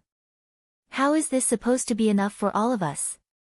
I don't know if there's going to be enough to go around, but what I do know is that Zero Wing is too fraudulent. Even the cheapest house costs 400 gold.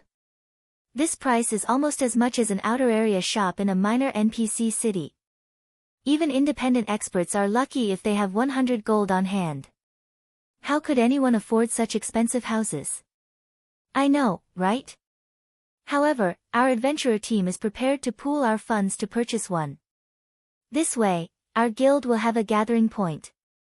We won't have to waste our time on hotels anymore. Your team is going to have an awesome time, then. As long as you become 2-star adventurers, you can purchase a fixed teleportation array and set it up in the house. You'll be able to transfer directly to your house. That's way better than joining Zero Wing. However, I'm betting that the large guilds are going to purchase most of these houses. That shouldn't be possible. Zero Wing has already stated that other guilds are not allowed to purchase houses. Moreover, the buyers to sign a contract with Zero Wing. Even if people from the various large guilds try to buy a house, they can't. As Feng relaxed in an advanced carriage, heading to the candlelight trading firm to store the bronze tablet in the warehouse, he received a call from Aqua Rose. Guild leader, Twilight Echo contacted me stating that they have something to discuss with you, Aqua Rose joyfully announced. Don't tell me Glorious Echo is looking for me. Feng frowned. He did not have a particularly good impression of Glorious Echo. However, he was rather grateful because, if not for him, Aqua Rose wouldn't have joined Zero Wing. No. The elders have already sacked Glorious Echo. One of my uncles is managing the guild temporarily, Aqua Rose said, shaking her head. Alright, then. I still have some matters to deal with, so have him wait in the residence for a while.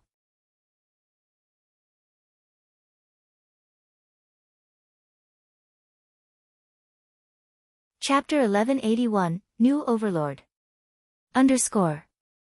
Chapter 1181, New Overlord. Storm Empire, Imperial Capital Storm City. Although the sky grew darker, the Imperial capital shone brightly. Players crowded the streets. Storm City's teleportation hall was particularly packed. Players flooded into the city, one group after another. It was far livelier than in White River City. At this moment, a group of players appeared in the teleportation magic array that was the size of half a basketball court. Although it was only a 20-man team, these players were all very high-leveled.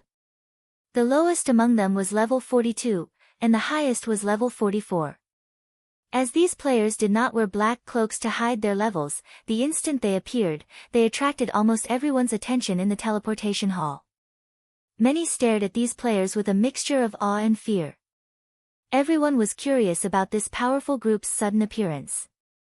After all, the current number 1 player on the Storm Empire's ranking list was only level 43. Moreover, that person had only recently reached level 43. The most unbelievable thing was that none of these players wore a guild emblem, proving that they were not from a guild, but independent players. If Feng were here to see this, he would definitely recognize this group. This team of 20 was none other than the Peak Adventurer Team Owl. The person leading the team was Owl's commander, White Knight. White Knight was already a level 44 ranger. Frozen Dream, the elementalist who stood beside him, had also reached level 44. Commander, this place is really lively. I think that there are as many people here as there are in Flame Dragon City. Frozen Dream, who wielded an icy blue, crystal staff, said, slightly surprised as she surveyed the teleportation hall. Flame Dragon City was the Flame Dragon Empire's, one of the 4 great empires, imperial capital. The player population there far outstripped other empires' capitals. The Storm Empire wasn't particularly powerful. It was only on par with the Black Dragon Empire. Moreover, the empire occupied a relatively remote area. Logically, the city's prosperity shouldn't be a match for Black Dragon City, yet the current commotion was shocking.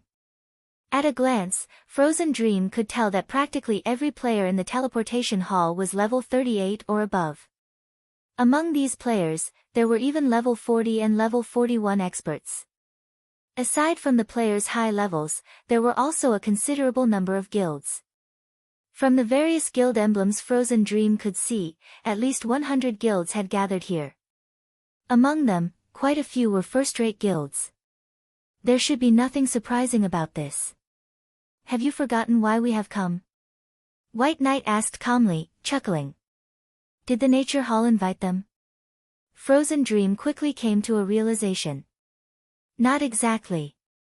Only a small portion has actually received invites. The other guilds have simply taken the initiative to come here to express their goodwill. After all, the situation in the Storm Empire has changed. As for the independent players, I'm willing to bet that 80% of them are here to join the Nature Hall, White Knight said, shaking his head. They had come here because they had received an invite from the Nature Hall, a first-rate guild, to celebrate the guild's achievement of becoming Storm City's ruler. God's domain didn't have many empires. Until now, the Storm Empire's capital had been under the rule of the super first-rate guild, 9-Star Family. However, nobody had expected the Nature Hall, which had an intense competition with Twilight Echo, to wage a violent war against the 9-star family. This war had sparked due to the mineral vein beneath a particular town. Everyone had thought that the Nature Hall had lost its mind to battle the 9-star family. It was madness. In the end, however, the 9-star family suffered a devastating defeat, and the Nature Hall had taken possession of the town. No one had expected this outcome either. Although the 9-star family was a relatively weak super first-rate guild, at the end of the day, it was still a bona fide super first-rate guild. No first-rate guild could afford to provoke it. When the war had ended, everyone believed that the 9-star family would exact its revenge on the Nature Hall. Shockingly, however, the 9-star family had withdrawn from Storm City. With the 9-star family's retreat, the Nature Hall had grown stronger with each passing day. It had even shocked other first-rate guilds. In the end, nobody could stop the Nature Hall from taking control of Storm City. Meanwhile, today was the day that the Nature Hall took full control. Today, it became the #1 guild in the Storm Empire. As Owl had done some business with the Nature Hall in the past, the adventurer team had received an invite to the guild's celebration. As soon as White Knight and the others left the teleportation hall, a group of shield warriors and guardian knights wearing uniform equipment appeared before them.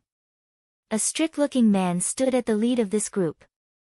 The man looked to be in his 30s and had a cross-shaped knife scar across his face. He was fully geared in silver armor and carried a mountain axe that was as tall as himself on his back. The man's level was also impressive. He was actually level 42. "Hello, Mr. White. I am Abyssal Thunder. Guild Leader Universe sent me to receive you. Your carriages have already been prepared," Abyssal Thunder said as he pointed at the advanced carriages parked beside him. The passers-by on the street were stupefied by this scene. Who are these people? Amazing. The Nature Hall's security team is actually welcoming them personally. Even first-rate guilds don't get such treatment. Level 44. Could they be the overlords of some other city? When the passers-by saw White Knight and the others climb into the advanced carriages, they were jealous. As the Nature Hall celebrated its success, several strangers appeared before Zero Wing's residence in White River City. These people were all very high-leveled, with the lowest among them being level 41. They all wore level 40 dark gold equipment, becoming the envy of those lining up to apply to Zero Wing. Brother Spring, Zero Wing is astounding. I can't even see the end of the line of elite players.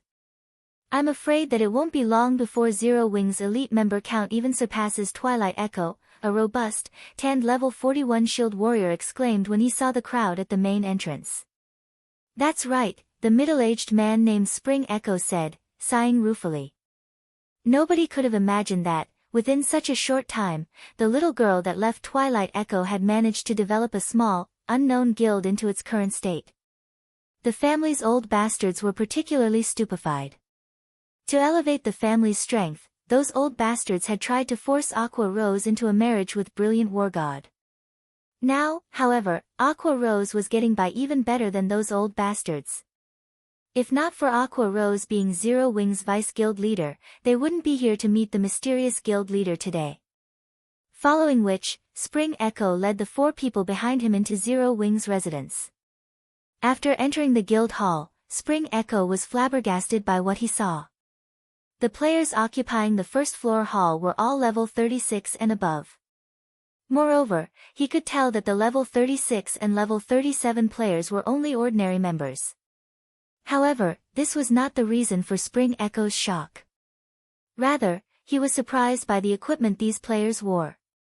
The majority of these players were equipped with level 35 secret silver equipment, with the most inferior being level 35 mysterious iron equipment. As for the elite players that had reached level 40, they actually wore level 40 fine gold equipment. Not even Twilight Echo could say the same. As Spring Echo and his group quietly waited inside the reception room, Aqua Rose entered. The instant Aqua Rose stepped inside the room, Spring Echo and the others astounded once more.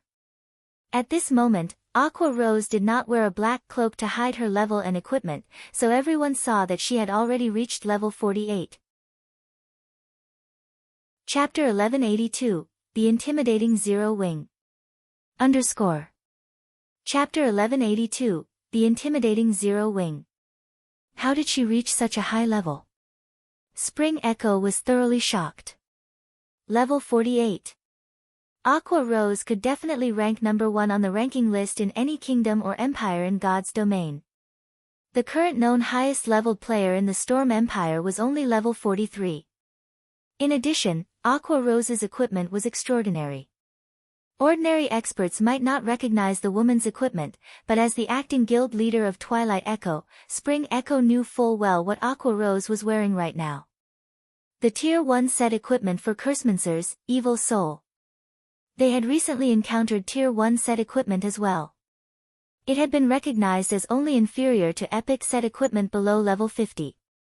While a Tier 1 set equipment's basic attributes were only slightly superior to a Dark Gold set equipment of the same level, the equipment's true power lay in its high compatibility with players, allowing the wearers to exert higher combat power.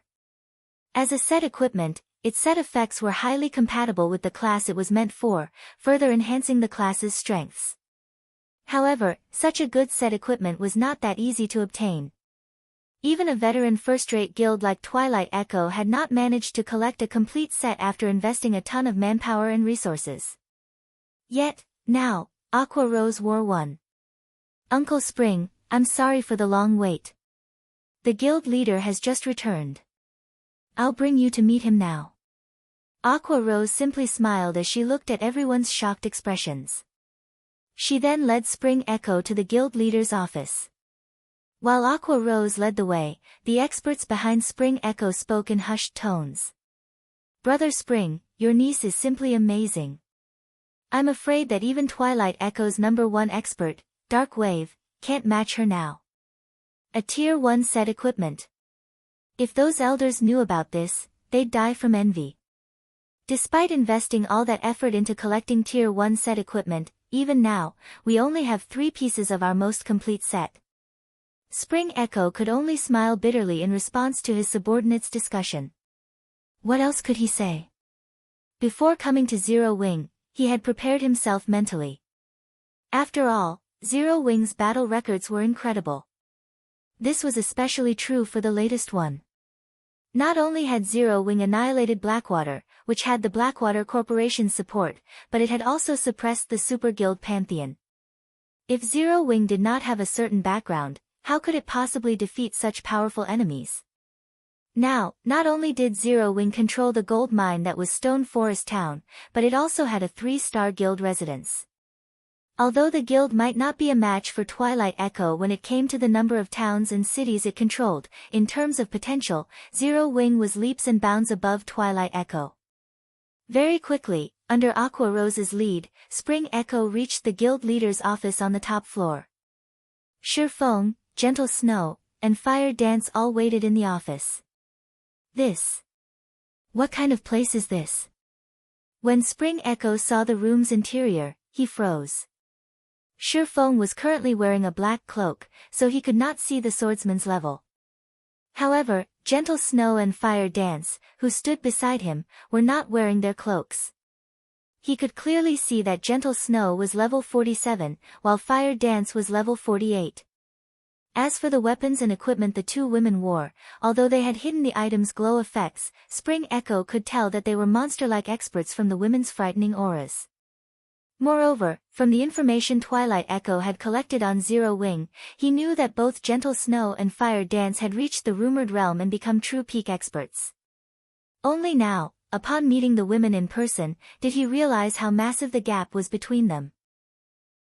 Spring Echo felt as if he had just entered a monster's nest and his life were no longer under his control. If Gentle Snow and Fire Dance wanted to kill him and his subordinates right now, Spring Echo wouldn't bother to resist. He knew full well that experts like himself and his subordinates could not even serve as a warm-up for these women. Please, sit. Feng gestured to the chair before his desk. He was utterly satisfied with how effectively Gentle Snow and Fire Dance had shocked Spring Echo and his companions. This was an act to help Aqua Rose increase her bargaining chips and influence in her family. I heard that Twilight Echo has some business to discuss.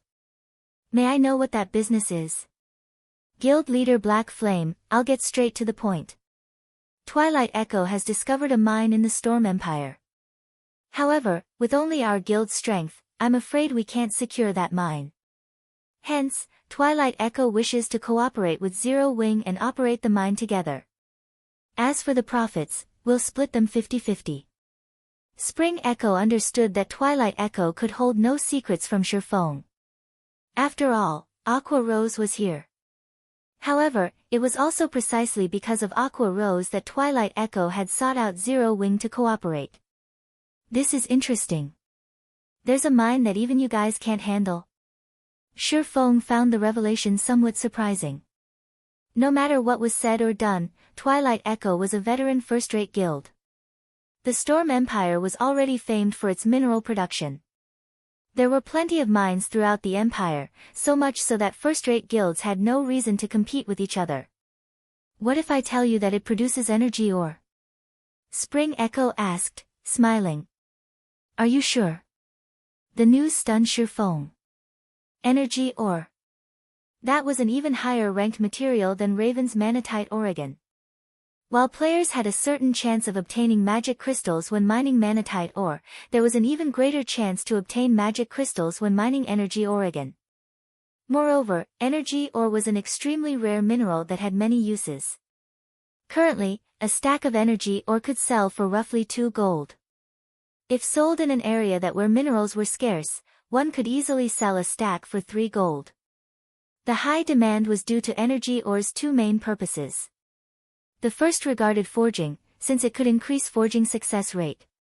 The second was in engineering, where it could be used to produce core components in engineering tools. Hence, energy ore was expensive. Normally, players could only harvest some scattered ore. No one had found a mineral vein that produced it. I can assure of this, Spring Echo responded seriously. I can agree to work with you.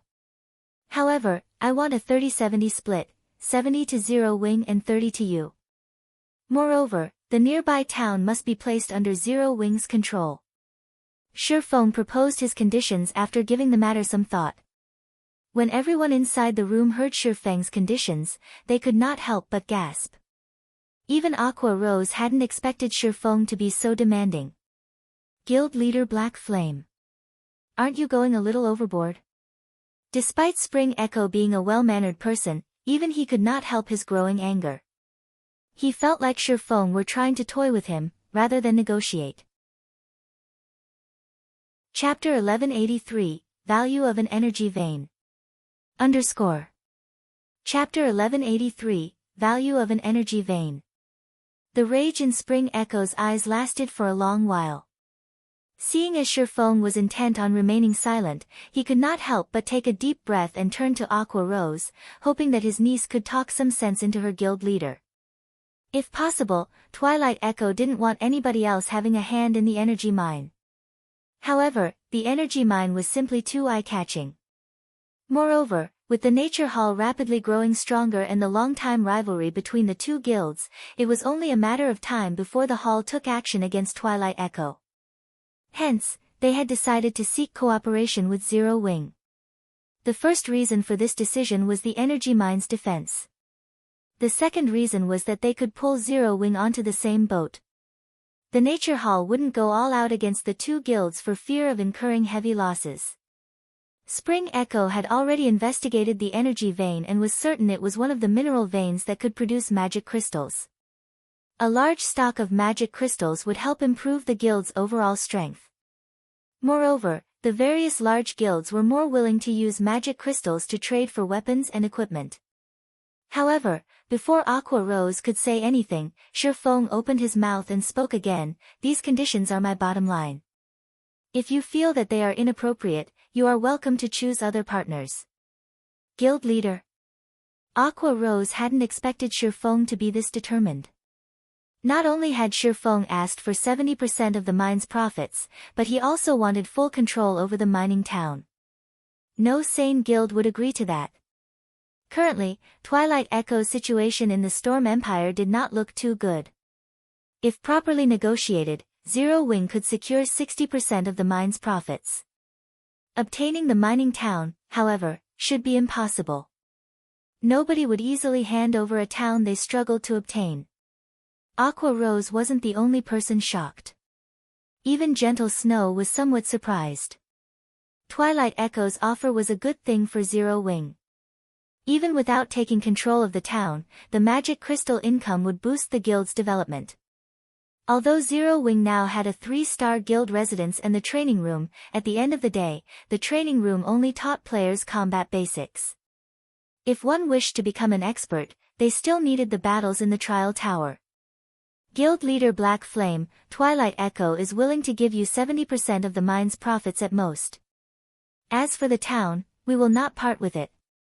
Spring Echo believed that Shifeng wanted to intimidate him. After considering Zero Wing's current situation, eventually, he chose to take a step back. It seems Twilight Echo still doesn't understand the importance of an energy vein. Shifeng could not help but sigh. Forget it. If you don't want to hand over the town, our discussion ends here. In any case, the town still has its protection period. Even if other guilds want it, they can't do anything against it. Return for now, and consider my offer. After saying so, Shifeng had Fire Dance dismiss Spring Echo and his subordinates away. Even as Spring Echo left the room, he couldn't figure out what had just happened. Despite his generosity, Shifeng had no intentions of negotiating with him. He even doubted that Shifeng truly understood the energy vein's value. After seeing Spring Echo depart, Gentle Snow asked, "Guild leader, is the town really that valuable?" Zero Wing was already stretched thin with managing Stone Forest Town and the several NPC cities they were based in. Even if Zero Wing obtained another highly valuable town, they couldn't do anything with it. After all, a town's construction and development demanded a lot of manpower and resources. The town itself isn't particularly valuable. The true value lies in the energy vein. Only, the vein is far more valuable than Twilight Echo can imagine. If they want to defend the energy vein successfully, Zero Wing needs to control the town. Otherwise, even if we work with Twilight Echo, defending the energy vein will be impossible. If that's the case, we might as well stay out of it, Shifeng said, shaking his head. That was an energy vein they talking about. It was far more valuable than a manatite vein. A single manatite vein had already forced Raven, one of the 6 great dark guilds, to go all out to defend it. Even Raven wouldn't be able to secure an energy vein. In the past, every energy vein had sparked an intense war. In these wars, first-rate guilds were little more than cannon fodder. Yet, Twilight Echo thought that they could defend an energy vein with the strength of 2 guilds. It was wishful thinking. If it were possible to obtain 50% of an energy vein's profits by contributing manpower and resources, Shifeng would raise both his hands and legs to volunteer. However, God's domain was a far crueler place than Spring Echo assumed. He had only dared to agree with Spring Echo because he had 3 trump cards. The first was the 4 Towers of Elements. He had the designs for the towers in his hand. As long as they had the materials, they could construct the towers to defend the town. The second was Phoenix Rain. Phoenix Rain was a pavilion master in the Dragon Phoenix Pavilion. Dragging her into the fray would deter others from joining the fight. The third was the Secret Pavilion. He had worked with the Secret Pavilion frequently. Meanwhile, the Secret Pavilion was a transcendental existence in God's domain. It was even more of a deterrence than the Dragon Phoenix Pavilion. As long as the town was protected by the 4 Towers of Elements and had the backing of the Dragon Phoenix Pavilion and Secret Pavilion, other superpowers and first-rate guilds would have to think twice before moving against the town. In fact, with how much manpower and resources he would have to invest to have a chance of defending the energy vein, he was only willing to give Twilight Echo 30% of the profits due to his consideration for Aqua Rose. Of course, if Zero Wing were sufficiently powerful and could afford to station 1 million elite members and over 10,000 expert players to defend the town, it might be able to occupy the vein itself. However, that wasn't possible right now. Although Shifeng's comment had been simple, Gentle Snow and Aqua Rose quickly understood his reasoning. Hence, they said no more. It was common knowledge that great wealth often attracted disaster. They hadn't imagined that the energy vein was so valuable. Brother Spring, what do we do now? A level 41 berserker asked after noticing Spring Echo's silence. Zero Wing's asking price is simply too high. We can't negotiate with them. They had come here today to negotiate cooperation. However, instead of gaining Zero Wing's help, the guild had chased them out. What else can we do? We have to report to the other elders, word for word. We'll let them decide. In any case, I'm too lazy to bother with this.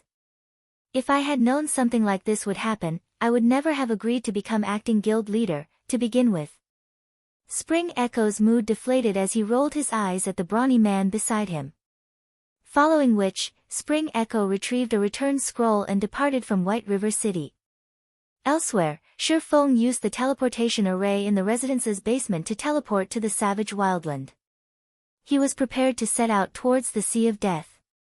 He handed the rest of the guild's matters to Aqua Rose and Gentle Snow. As Shifeng left White River City, inside Stone Ape Forest within Starmoon City's region, a 20-man team of level 40 elite players fought a level 43 Stone Ape chieftain. Increase your firepower. The boss is almost dead, the level 41 ranger leading the team commanded excitedly. When the Stone Ape chieftain had less than 10% HP remaining, the team heard an agonizing scream from the back. Everyone instinctively turned towards its source. Grand, the ranger shuddered when he saw the dried mummy of his teammate. This was simply too fast. In the second between the scream and when the team had turned to look, their cleric had died. How did he die? The team members couldn't help their curiosity. Is it the chieftain's skill? As everyone believed this to be the case, a shadow flashed past the team. Suddenly, another scream echoed throughout the area. It's a monster ambush. Be careful, the ranger warned his teammates. However, as soon as he had said so, several more shadows flashed past their group, killing his teammates, one after another. Only those who reacted quickly and activated their life-saving skills managed to survive and caught a glimpse at the shadow's true appearance. These black shadows were all humanoid monsters. However, a single horn grew from their heads, and their entire bodies were covered in pitch-black scales. Moreover, when these monsters looked at their team, they looked like hunters toying with their prey. Run! When the ranger saw this, he fully understood that they were no match for these monsters. However, although he made the correct decision, they could not escape their fates. A short moment later, these one-horned monsters slaughtered everyone on the team. Ha ha ha. These humanoid monsters really are astounding. I wonder if another one will emerge from these players. After the 20-man team died, a person wandered out of the dense forest. This person radiated a sinister aura, incompatible with the surrounding environment. This person's skin was dark gray, and a blood-red magic array had been imprinted between his eyebrows. This person did not appear human at all. If Shifeng were here, he would definitely recognize this creature as none other than Blackwater's guild leader, Abandoned Wave. Chapter 1184, Naval Empire. Chapter 1184, Naval Empire. Please don't disappoint me. Abandoned Wave slowly walked up to one of the corpses. He then took a dark gray crystal ball from his bag. A sinister glow flashed in the crystal's center, making it look like an eyeball. Just looking at it would give someone the creeps. Abandoned Wave then began to chant an incantation. In the next moment, blood-red mist emerged from the crystal ball, gradually seeping into the corpse. After a short moment, the player's corpse began to move. However, as Abandoned Wave finished the final verse, the dried mummy exploded into a blood-red mist. In the blink of an eye, the crystal reabsorbed the mist. Damn it! These people are too weak. Abandoned Wave stomped his feet in frustration. He then opened his system map and looked through it carefully. It seems that I'll have to go elsewhere to find experts. I recall that place being one of the high-resource maps the Star Alliance occupies. There should be quite a number of experts there. I'll use you guys to test my new powers. Saying so, Abandoned Wave summoned a giant, two-headed wolf. He rode it towards the Sunset Hills, which was only a short distance away from Stone Ape Forest. Storm Empire, Twilight Echoes Guild Residence. Spring, so you're saying that if we don't hand over the town's management rights to Zero Wing won't agree to work with us? Zero Wing is playing us for fools. Do they really think that Twilight Echo needs their help to defend a town? I've always said that Zero Wing is unreliable. Rather than working with Zero Wing, we should invest more in the town's defense. In any case, we have some time before the town's protection period ends. Moreover, we have the area around the energy vein under our control. Even if the Nature Hall wants to take it from us, it won't be that easy for them to steal in our territory. However, we cannot underestimate the Nature Hall, either. I've just received a report stating that they have recruited a large number of elite players during their celebration. They have also found many powerful independent players. I'm not sure what methods the Nature Hall has used, but they've convinced many powerful adventurer teams to join them as well. Even if Twilight Echo and 7th Street work together, we are still no match for the Nature Hall. Some major corporation must be supporting the Nature Hall from the shadows. We need to be more careful from now on. Since the situation has reached this point, let's give up on negotiating with Zero Wing and focus on the energy vein. As long as we enhance the town's defenses, with our geographical advantage, even the Nature Hall will have to think twice before they try anything. Twilight Echo's various elders unanimously agreed that they would not satisfy Zero Wing's greed. Meanwhile, Shi Feng reached the edge of the Sea of Death aboard his swift dragon speedboat. Players recognized the Sea of Death as a forbidden land. However, they also called it the Garden of Eden. This was due to the various opportunities that existed alongside the dangers. In the past, countless players that craved adventure had come to this sea zone. Among them, a few had become famous experts due to fortuitous encounters. Before Shi Feng entered the Sea of Death, however, he could see massive crashing waves and hear fierce roaring. He immediately knew that sea monsters were the cause of the phenomena. The undeveloped Sea of Death really is dangerous. Shi Feng was slightly astonished as he watched the rising waves in the distance. Although he did not know the sea monsters' appearances or numbers, judging by the water's movement, he could tell that there were quite a few ahead. If he took the risk and continued forward, there was an 80% to 90% chance that he would die. The swift dragon speedboat did not improve his chances. Unlike the monsters on land, sea monsters all had extremely high HP. They normally had 3 to 5 times more than land monsters of the same rank and level. Including the geographical advantage, even a Lord-ranked sea monster could easily annihilate a team of 100 elite players. If 5 or more sea monsters occupied this route, it would be inaccessible for players. With so many sea monsters in one location, a boss-rank existence must be present. A boss in this area would be at least a great lord. On land, monsters of such rank shouldn't be provoked, much less at sea. Without a fleet of ships, players would have no choice but to take the long way around. By Shi Feng's estimation, there should be over 10 sea monsters ahead. With so many, it was possible that a Grand Lord-ranked sea monster was present. Although the swift dragon speedboat was powerful, it would be nothing more than an appetizer for a Grand Lord. While Shi Feng plotted a different path into the Sea of Death, he discovered a fleet of ships heading towards the sea monsters. It was clear that these players were looking for a raid. A fleet consisted of at least 30 ships. Of course, fishing boats did not count. The fleet Shi Feng watched consisted of over 100 ordinary speedboats and numerous advanced speedboats. There were even a few bronze speedboats in the lead. As the fleet gradually approached the sea monsters, Shi Feng got a clear view of the situation through the swift dragon speedboat's telescope. The 4 bronze speedboats in the lead had been decorated with the image of an aqua-blue spear. This image was the fleet's symbol. These symbols weren't just for show. They had a similar function, although significantly weaker, to a suppression magic array. Normally, players could only gain such a symbol after registering as a fleet with the Adventurers Association. The Freedom Alliance? Shi Feng was surprised when he saw that blue spear. Why are they here? The Freedom Alliance was not a guild. Rather, it was an organization of various small guilds and adventurer teams. Of course, not just any guild or adventurer team qualified to join the alliance. They needed to meet certain criteria to do so. In such a way, the Freedom Alliance combined the powers of various naval guilds and adventurer teams to form a superpower at sea. In the past, the Freedom Alliance had been even stronger than some super guilds' naval forces. However, the Freedom Alliance hadn't been active in the Sea of Death. Instead, it had occupied the Sea's End. The Sea's End was many times larger than the Sea of Death. It was even considered a naval empire. The Sea's End housed cities and alliances that were comprised of numerous islands. The playstyle there wasn't as intense as on land.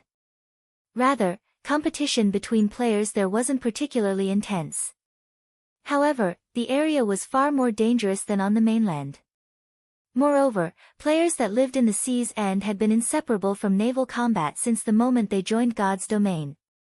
Hence, when it came to combat at sea, players from the Sea's End were far more powerful than even the experts of the various large guilds. They're just barging in. Shi Feng was momentarily stunned as he watched the fleet charge towards the sea monsters. Chapter 1185, Marine King Creature. Chapter 1185, Marine King Creature. What are they trying to do? Shi Feng was at a loss when he saw the Freedom Alliance's fleet charge into the sea monster group without hesitation. Logically, as veteran sailors, the Freedom Alliance should not have made such a rookie mistake. Sea monsters were different from monsters on land. Not only were they massive, but they were also capable of influencing the battlefield's terrain. They also had wide-range attacks, making it very difficult for players to dodge or block. As a result, fighting sea monsters was many times more challenging than monsters on land. Normally, a fleet had to distribute tasks and prepare before battle. In battles against multiple sea monsters, the ship's positions were very important. Players would pay for mistakes in blood.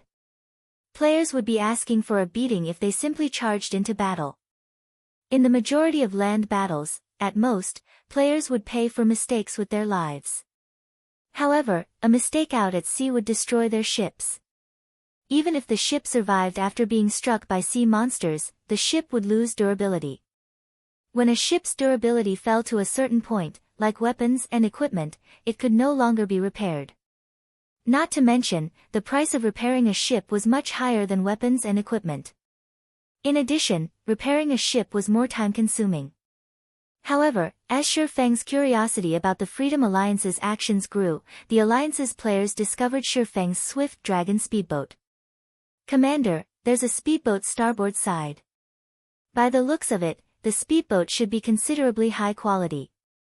Should we chase it away first before the battle? A level 41 male elementalist in dark blue mage robes asked a robust man in a respectful tone. This robust, leopard of a man was none other than the Freedom Alliance's 3rd Fleet Commander, Passing Monarch. Practically everyone in the Sea's End had heard of this man. Ignore it. It's just a speedboat. It won't affect our operation. If it tries to pull something, we'll deal with it then, Passing Monarch casually commanded as he glanced at the swift dragon speedboat.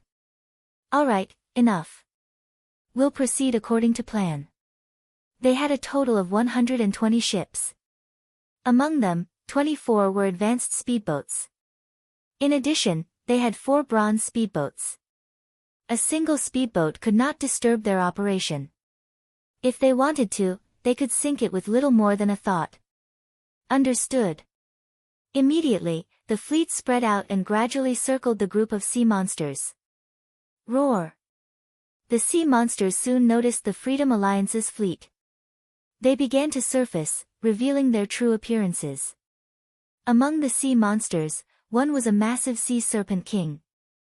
The serpent's head alone was the size of a 3-story building. When the serpent roared, waves rose and smashed against the Freedom Alliance's ships. Aside from this sea serpent king, which was hundreds of meters long, there were also many one-horned sea serpents, which were roughly 60 to 70 meters in length. If ordinary players saw this, they would most likely pale from fright. Sea Serpent King, Marine King Creature, King Class Sea Monster, Great Lord. Level 52. HP 160,000/160,000,000. One-horned Sea Serpent, Sea Monster, Chieftain. Level 50. HP 18,000/18,000,000. A King-class sea monster. When Shifeng finally saw the sea monster's true appearances, he was shocked. Sea monsters fell into different categories than monsters on land as they had additional classifications based on their life ratings. The higher a sea monster's life rating was, the stronger they were than other sea monsters of the same rank and level. A king sea monster, for example, was a boss among bosses. Normally, sea monsters could be categorized as ordinary, leader dash, and king class. There were also sea monsters of the legendary Titan class. The king class's life rating could already rival that of the archaic species on land. Not only were such sea monsters extremely rare, but they were also insanely strong. As for Titan-class sea monsters, they were the equivalent of ferocious beasts like the nine-headed magic snake, whose life rating was even higher than ordinary dragons. Even Tier 6 gods would have difficulty killing ferocious beasts. The Sea Serpent King before him was a king-class existence. Despite it being only a great lord, it was more than capable of annihilating an entire fleet by itself. That's right, annihilation. Normally, king-class sea monsters only lived in extremely dangerous sea zones. They didn't usually show up in places like this. As Shifeng considered steering his ship away from this area, the Sea Serpent King pointed its head at the sky and roared. Dark clouds then began to gather, covering the sky. As expected of a king-class sea monster. It is already capable of using a domain despite being a great lord? Shifeng's expression twisted as he watched the sky. He was familiar with the move the Sea Serpent King had just used. The skill was called Weather Control, and as its name suggested, it allowed the Great Lord to control an area's weather. In the blink of an eye, waterspouts formed, one after another, enclosing the area and cutting off players' escape routes. Unless players wanted to risk their lives and sacrifice their ships, there would be no retreat. This was also one of the reasons that fleets would suffer annihilation after encountering king-class sea monsters. However, as if they had predicted this development, the Freedom Alliance's scattered ships began to activate magic arrays. Together, 100 speedboats formed a massive, blue magic array that enveloped the zone. Following which, two more similar magic arrays appeared, overlapping. In the next moment, arcs of blue lightning descended, limiting the sea monster's movements. What a powerful threefold magic barrier. Shifeng was stunned when he saw the fleet suppress the Sea Serpent King's movements. Normally, magic arrays capable of suppressing king-class sea monsters were intermediate rank at the very minimum. With every additional layer a magic array possessed, its strength would be increased by one-fold. As this was a threefold magic array, its strength tripled. As Shifeng watched, the Freedom Alliance's players began to move. Among them, 100 ships maintained the magic array, while the remaining 20 ships circled and attacking the sea monsters. Naval battles were different from land battles. Due to sea monsters' wide-range attacks, players couldn't dodge with their own movement speed. Hence, they needed to rely on their ships to avoid the sea monsters' attacks. If an attack were truly unavoidable, the ship's MTs would meet the attack head-on. Meanwhile, players had to rely on ranged classes and their ship's attack power. This was also why ships were more important than experts at sea. The 20 ships madly bombarded the Sea Serpent King and one-horned sea serpents. Due to the magic array's suppression, both the Great Lord and the chieftain's mobility was limited. With the Freedom Alliance's high-quality ships, avoiding the sea monster's attacks was relatively easy. Even if an occasional attack struck their ships, the MTs on board received most of the damage, significantly reducing the ship's durability loss. The only troublesome foe was the Sea Serpent King. Fortunately, the Freedom Alliance's fleet was very strong. The 4 bronze speedboats were responsible for tanking the Great Lord. Bronze speedboats possessed a certain damage reduction capability. Only after the ship reduced the initial damage would players receive the attack. If advanced speedboats received one of the Sea Serpent King's attacks, the MTs on board would die instantly. Under the constant stream of cannon fire and ranged attacks, the chieftain-ranked one-horned sea serpents quickly died off. Eventually, only the Sea Serpent King remained. However, the Great Lord still possessed over 100 million HP. The more damage the Sea Serpent King received, the more powerful its attacks became. It also grew faster as the battle progressed. It was obvious that the Great Lord had adapted slightly to the magic array's suppression. Originally, after 5 MTs split the damage from an attack, each MT would only lose around 1/3 of their HP. Now, however, the MTs would lose half of their HPs instantly. If the Sea Serpent King dealt 2 consecutive attacks, the MTs would be annihilated. Increase the healing. If your mana falls below 25%, use a mana recovery potion immediately. Old Wizard, hold on for a little longer. I'm going to give this little snake a big one. Passing Monarch commanded when he realized the Sea Serpent King's attacks were growing more aggressive. Leave it to me, Old Wizard, the captain of the ship currently tanking the Sea Serpent King confirmed and nodded. However, as soon as he said so, the Sea Serpent King spread its jaws, a large amount of elemental mana gathering in its mouth. In the next moment, it spat a beam, sweeping across over half of the battlefield. As the beam struck, 3 advanced speedboats were crippled. As for the other 5 advanced speedboats that were struck, their durability dropped to below 50%. As for the 2 bronze speedboats that had received the attack, they fared slightly better as they hadn't lost a single player. Unfortunately, the ship's durability had fallen by 1/5. Chapter 1186, Dragon Cannon. Chapter 1186, Dragon Cannon. With a single move, the Sea Serpent King had crippled 3 of the 20 attacking ships, killing all 20 players aboard each ship. In addition, 5 other advanced speedboats would crumble if they received one more hit, while 2 bronze speedboats had suffered relatively significant damage. The Freedom Alliance members were stunned. So, this is a King-class sea monster. Passing Monarch's expression darkened as he looked at the Sea Serpent King. Change of plans. Tank it with the Tier 3 summoned creatures. Everyone else, attack the boss. The Sea Serpent King was far stronger than he had initially expected. As the Serpent King shrugged off the threefold magic array's effects, the Great Lord would annihilate them all if it used that large-scale destructive skill a few more times. The longer they dragged this battle out, the more unfavorable the situation became for them. Hence, they had no choice but to use their trump card. As soon as Passing Monarch gave the command, the level 42 summoner beside him took out a Tier 3 summoning scroll and activated it. The astute Sea Serpent King abruptly turned its head towards Passing Monarch's bronze speedboat, a glimmer of ridicule and disdain flashing in its golden eyes. It swiped its massive tail at the speedboat. The Great Lord's attack had a wide range and was extremely fast, making it impossible for the speedboat to evade in time. Seeing this, Passing Monarch shouted in panic, "Activate the strongest defense." Suddenly, a light blue magic barrier formed around the bronze speedboat.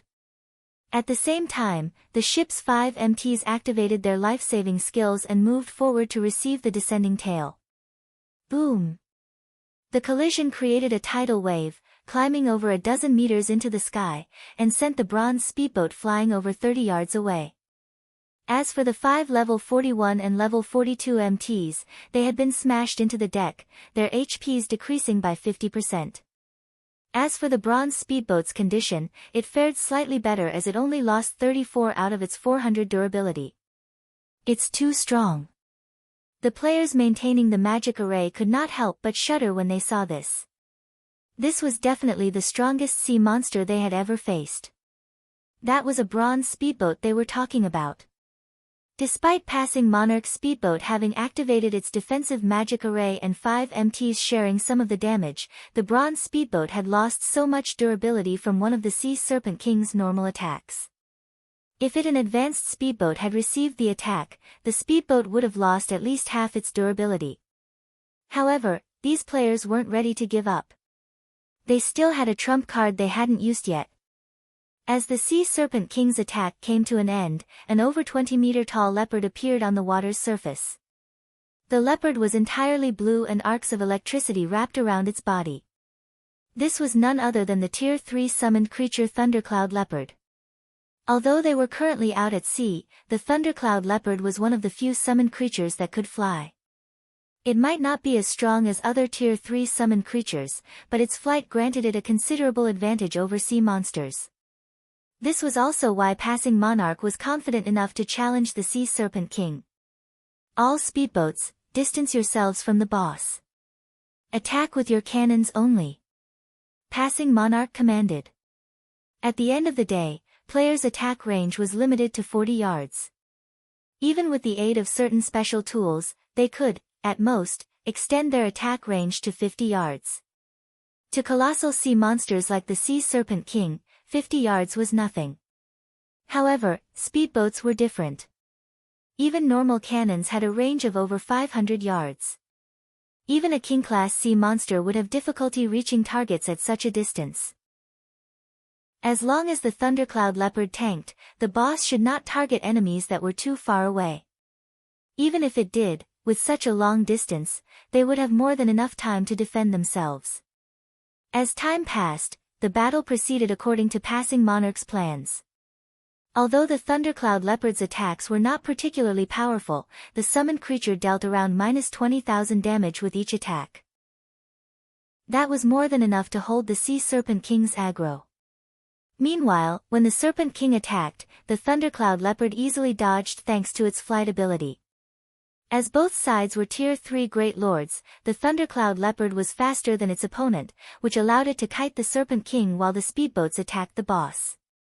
The cannons dealt far more damage than the Thundercloud Leopard, each attack dealing over -70,000 damage. The bronze speedboats were even more impressive, dealing over -110,000 damage with each hit. If special ammunition were used, each attack could deal over -150,000 damage. Unfortunately, special ammunition was very expensive. Even the most common flame shell cost 70 silver coins per round. There was also the more expensive Thunderbolt shell, which cost 1 gold, 50 silver, and was considerably more effective against sea monsters. With how high these shells' prices were, if the monster didn't yield anything valuable upon death, they would suffer a major loss. Moreover, sea monsters could block cannon fire, which would drastically reduce the damage they received.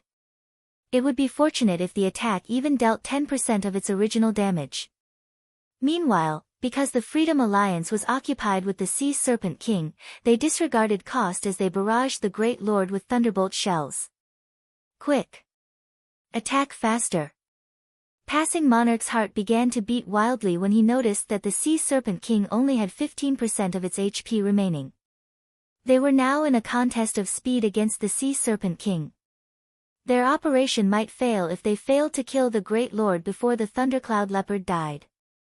As the Sea Serpent King's HP neared 10%, its pitch-black scales turned crimson. Tornadoes then began to twist down from the sky, one after another, plunging the sea zone into chaos. This sudden development hindered the Thundercloud Leopard's movements. As a result, one of the Serpent King's attacks struck, its HP falling by over 500,000 on the spot. More tornadoes descended, moving towards the surrounding speedboats. To make matters worse, the Sea Serpent King had stopped paying attention to the Thundercloud Leopard. Rather, it turned and sped towards the nearby speedboats. Although the targeted speedboats saw the Sea Serpent King approach, the Great Lord moved as if it were unaffected by the magic array's suppression. It was frighteningly fast, and in the blink of an eye, it arrived before an advanced speedboat. Lashing out with its tail, the Great Lord struck the speedboat twice. Instantly, a considerably valuable advanced speedboat shattered and sunk to the bottom of the ocean. None of the crew survived. As for the Thundercloud Leopard, although it tried to pin the Sea Serpent King down again, it stood no chance against the sea monster at all now that the King-class boss had regained its full strength. As soon as the Thundercloud Leopard closed in on the Serpent King, the boss sent it flying with an attack. The summoned creature couldn't stop the Serpent King for even a second. All ships, stop maintaining the magic array and attack the boss. Passing Monarch commanded. It was obvious that the threefold magic array was no longer effective. They had to rely on sacrifice to whittle down the Sea Serpent King. Boom. Boom. Boom. A series of blasts rang out. Among them, the tornadoes blocked the majority of the attacks, while the Serpent King dodged. Only a small number of cannonballs actually hit the Serpent King. However, the balls only dealt around -100,000 or so damage. Roar! The Sea Serpent King widened its jaws once more, gathering even more mana in its mouth than before. Dodge! Everyone, dodge! Passing Monarch's expression darkened significantly when he saw the frightening amount of mana gathering in the Sea Serpent King's mouth. He then turned to look at a level 42 female elementalist beside him and said, "Joy, use the strongest defensive spell you have." Even without passing Monarch's command, the female elementalist named Blue Joy had retrieved a blue magic scroll from her bag. This magic scroll contained the Tier 2 defensive spell, Purple Flame Shield. As a massive purple barrier formed around passing Monarch's speedboat, the Sea Serpent King launched an attack. The Great Lord fired a red beam from its mouth, the beam leaving behind a massive chasm as it sliced through the water's surface. It looked as if the beam had split the sea in half. In the blink of an eye, over 60% of the 100-plus speedboats sank, with the remaining having suffered heavy damage. Only the 4 bronze speedboats that had used defensive magic scrolls remained intact as they only lost around 40 durability. As for the crews, each player lost over 20,000 HP. What a strong attack power! Shifeng was startled by the Sea Serpent King's attack. Fortunately, his speedboat was over 800 yards away from the Great Lord, not within range of the attack. When Shifeng saw that the Sea Serpent King only had 1% HP remaining, he fell into deep thought. An opportunity had shown itself. If he missed it, he would regret it for a long time. Shifeng aimed the Swift Dragon speedboat's dragon cannon at the Sea Serpent King and fired. Chapter 1187, Deterring Might. Chapter 1187, Deterring Might. Commander, that person's trying to steal our kill. Damn it. I knew we should have killed him earlier. Commander, let's send a group of speedboats to take care of him. When the Freedom Alliance noticed Shifeng launch an attack at the Sea Serpent King, they burst with rage. Since joining the game, their Freedom Alliance had been responsible for taking advantage of others, and never once had others taken advantage of them. Alright, enough. What are you all so worried about? That's a King-class sea monster. Do you think a single speedboat can do anything to it? We can deal with him once we've killed the Sea Serpent King. Although Passing Monarch was furious, he knew full well that they could not afford to split their forces at this critical moment. If they did, they really would let Shifeng take advantage of them. As soon as Passing Monarch finished speaking, Shifeng fired the dragon cannon after aiming at the Sea Serpent King. In the next moment, a black beam flew from the Swift Dragon speedboat's deck, piercing through the rising waves and slamming into the Serpent King's belly. Roar! The Sea Serpent King cried out in pain as its HP plummeted by 322,849. The attack dealt even more damage than the Freedom Alliance's Thunderbolt shells. Moreover, based on the sea monster's pained cry, one could tell that the attack had injured the Great Lord. Even after so many attacks, this was the first time the Great Lord had cried out. What a powerful cannon!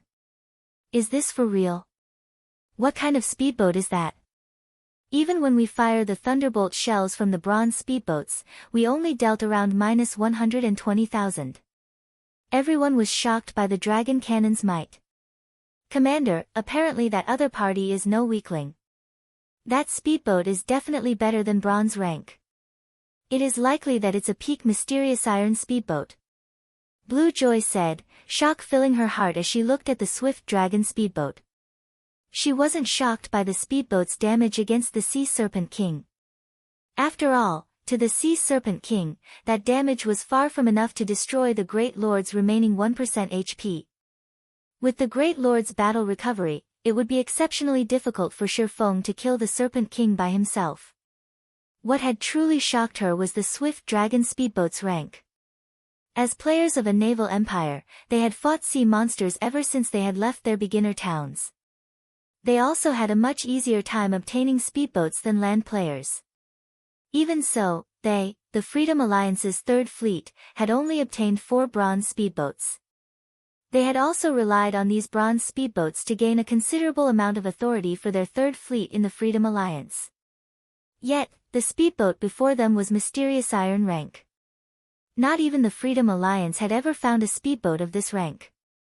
Only the first-rate guild based in the Sea's End had obtained one. Due to that speedboat, said first-rate guild had secured a considerable amount of influence in the Sea's End, becoming a power that few would dare to provoke. After all, a fleet led by a mysterious iron speedboat was much stronger than a fleet led by bronze speedboats. If not for the Freedom Alliance's absolute advantage of the number of bronze speedboats they had, the alliance would not stand on equal footing with the first-rate guild. Hence, finding a mysterious iron speedboat before them right now was unbelievable. What a high defense! As expected of a king-class sea monster. Shifeng was slightly astonished when he saw the dragon cannon's damage. The dragon cannon was even more powerful than ordinary tier 3 spells, yet its attack against the Berserk Sea Serpent King had been insignificant. Fortunately, the cannon had injured the Great Lord, causing it to bleed and sustain a certain degree of damage. Meanwhile, Shifeng had achieved his initial goal. In reality, he hadn't considered killing the Serpent King by himself. A level 52 king-class sea monster wasn't that easy to kill. He had only fired the shot to display his strength before the Freedom Alliance. In God's domain, only the strong were respected. Without sufficient strength, nobody would be taken serious regardless of what they said. Hence, he needed to show the Freedom Alliance what he was capable of. After firing the first shot, Shifeng stopped his assault. Rather, he sent Passing Monarch a message while waiting for the dragon cannon to finish its cooldown. The dragon cannon's cooldown lasted 15 seconds, which was slightly longer than ordinary cannons. Even if the Freedom Alliance did nothing and allowed him to attack the Sea Serpent King freely, he couldn't kill the Great Lord. After all, no single speedboat could easily take down a king-class sea monster. As for Shifeng's message, its contents were very simple. Let's work together to kill the Sea Serpent King. Afterward, we'll split the loot 50-50. When Passing Monarch received this message, his expression twisted. However, Passing Monarch did not reply to Shifeng immediately. Instead, he shared the message in the team chat, letting everyone take a look before making a decision. This person is insane. What kind of crap is he spouting? We're so close to killing the Sea Serpent King, yet he dares to ask for half the loot? That's right. Does he really think we won't obliterate him? The Sea Serpent King has less than 1 million HP remaining. Even if that guy tries to steal our boss, does he think he can escape so many speedboats? Moreover, even if he does steal the last hit, he won't be able to steal the loot right before us. That's right. Commander, our losses this time are so severe. We cannot split half our loot with him. The Freedom Alliance's members opposed Shifeng's offer unanimously. Even with the swift dragon speedboat, Shifeng didn't qualify to stand toe-to-toe with them. If they were facing a fleet led by a mysterious iron speedboat, they might agree. However, the other party only had one ship. Passing Monarch shared the same opinion. In any case, the Sea Serpent King had less than 1 million HP remaining. With their fleet's remaining ships, they could take it down very quickly. Following which, Passing Monarch replied to Shifeng, stating, "Thank you for your goodwill. However, We hope to resolve our problems by ourselves. Shifeng simply smiled after reading the reply. There was not the slightest hint of anger in his expression. He then steered the swift dragon speedboat away from the Sea Serpent King, showing no intention of stealing the kill. Killing a King-class sea monster with just a fleet led by bronze speedboats? If the Freedom Alliance succeeded, he would bow down to them in respect. Commander, he's leaving. Blue Joy said, slightly confused when she noticed the swift dragon speedboat sail away from the Sea Serpent King. At least he still has a brain. The other members laughed. He's gone. Passing Monarch also could not help but glance at the departing speedboat. Is he really not interested in the Sea Serpent King? However, Passing Monarch did not think too much about the matter. After all, they were still on a precipice. Following which, the remaining speedboats attacked the Sea Serpent King desperately. Although the boss dodged or blocked the majority of their attacks, when their attacks landed, they dealt around -100,000 damage, shaving away the Great Lord's HP. When a thunderbolt shell demolished the Sea Serpent King's remaining 70,000 HP, the Freedom Alliance sighed in relief. They couldn't help their growing excitement. We killed the Sea Serpent King. Ha ha ha. Our Freedom Alliance is invincible at sea. Everyone celebrated. Until today, not a single fleet in God's domain had managed to kill a King-class sea monster. Huh? Something's wrong. Why hasn't my experience bar increased? Don't King-class sea monsters give EXP? Some of the Freedom Alliance members realized that something was amiss. However, before they could react, a deafening roar echoed throughout the zone. Before anyone knew it, a massive, crimson serpent broke through the water's surface. The serpent before them was not the same as the Sea Serpent King. Not only was it significantly larger, but the serpent also had 2 heads instead of 1. A long, pitch-black horn grew from both heads, and one could faintly see arcs of purple electricity circling the horns. As this serpent appeared, the sky turned dark. Sea Serpent King, complete state, Marine King creature, King-class sea monster, Great Lord. Level 52.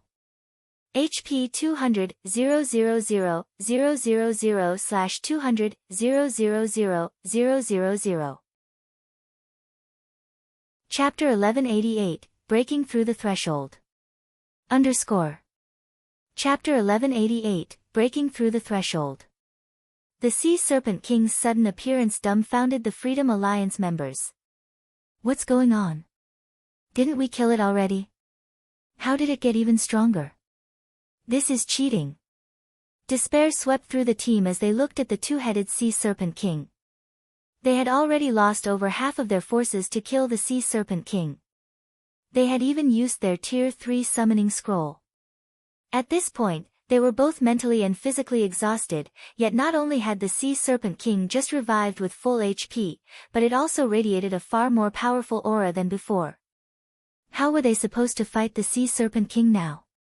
Meanwhile, Shifeng, who observed from afar, wasn't surprised by this development.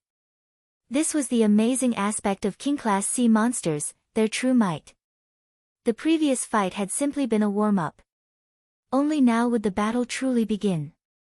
In the past, many fleets had challenged King-class sea monsters during the game's early stages. However, every one of these fleets had suffered annihilation. They simply hadn't been prepared. If a fleet struggled to defeat a King-class sea monster in its first phase, once the boss entered its second phase, the battle was a lost cause. Before the team members could regain their senses, both of the Sea Serpent Kings stretched their maws, one spitting flames, while the other spit purple lightning. In the blink of an eye, over half the battlefield drowned in fire and lightning. Any speedboat that encountered both turned to ash immediately. With a single attack, the Freedom Alliance lost another 16 speedboats, with another dozen or so speedboats dropping below 50% durability. Is it just going to end like this? Helplessness filled Passing Monarch's eyes as he stared at the Sea Serpent King. He now realized that challenging a King-class sea monster had been an incredible mistake. Tornadoes enveloped the area around his fleet. It was impossible for their speedboats to break out of this encirclement. Only a mysterious iron speedboat would have any hope of escape. When passing Monarch thought about how the fleet he and his companions had put together after through so much difficulty was about to be destroyed due to his reckless choice, guilt gripped his heart. Those were 4 bronze speedboats they were talking about. Their third fleet had spent a ton of effort to obtain these bronze speedboats. It would take them a very long time to secure another 4. Suddenly, passing Monarch received another message from Shifeng. Interested in working together now? When passing Monarch read the new message, he was confused. Do we still have any hope of winning? Their Tier 3 summoned creature had less than 1/3 of its HP remaining. They had less than 40 speedboats. Even with the strength of a mysterious iron speedboat, they had no chance of defeating the Sea Serpent King. However, when passing Monarch recalled Shifeng's attack against the Serpent King before it had died, he realized that it was possible that the man may have predicted this situation. Immediately, passing Monarch sent Shifeng a friend request. This way, both sides could contact each other with ease. If we work together, do we really have a chance of defeating the Sea Serpent King? Passing Monarch demanded. We would have had a 50% chance of winning if we had started working together earlier. Now, we only have about a 30% chance, Shifeng replied after considering the odds. 50%? That high? Passing Monarch suddenly regretted his earlier dismissal. Had he known that something like this would happen, he would have agreed to team up with Shifeng earlier. However, he had no choice but to give it a shot right now. A 30% success rate was better than nothing. Alright, I promise you that, as long as we kill the Sea Serpent King, we'll split the loot 50-50, passing Monarch said. In response, however, Shifeng shook his head and said, that was the previous condition. Now, I want all of the loot. He had never involved himself with the Freedom Alliance in the past. They were neither friends nor foes. He was already being generous by offering to lend a hand. Hearing Shifeng's words, passing Monarch's expression turned indescribably ugly. However, he had to admit that each side's standing had transformed. The Freedom Alliance was now at a major disadvantage as Shifeng could swiftly leave the battlefield with his swift dragon speedboat. Gnashing his teeth, alright. I agree. Passing Monarch felt tears well up in his eyes. No matter what was said or done, he was a famous expert that everybody in the Sea's End knew, yet he was at Shifeng's mercy. No one would ever believe this. Following which, both sides signed a system contract, agreeing that all of the Sea Serpent King's loot would go to Shifeng once the boss died. Once they finished, passing Monarch sent Shifeng a team invite. However, Shifeng rejected it. We're not forming a team. Passing Monarch asked, confused. Normally, naval battles had strict requirements regarding the ship's positioning. The fleet's commander needed to issue commands constantly. Since Shifeng had claimed to have a way to kill the Sea Serpent King, logically, he should join the team and lead it. So, how was he going to issue orders if he did not join the team? No need. Your team just needs to focus on one thing. Maintain a distance of 500 yards and attack the Sea Serpent King at maximum range. Leave the rest to me, Shifeng explained. Passing Monarch nearly choked. What kind of command was this?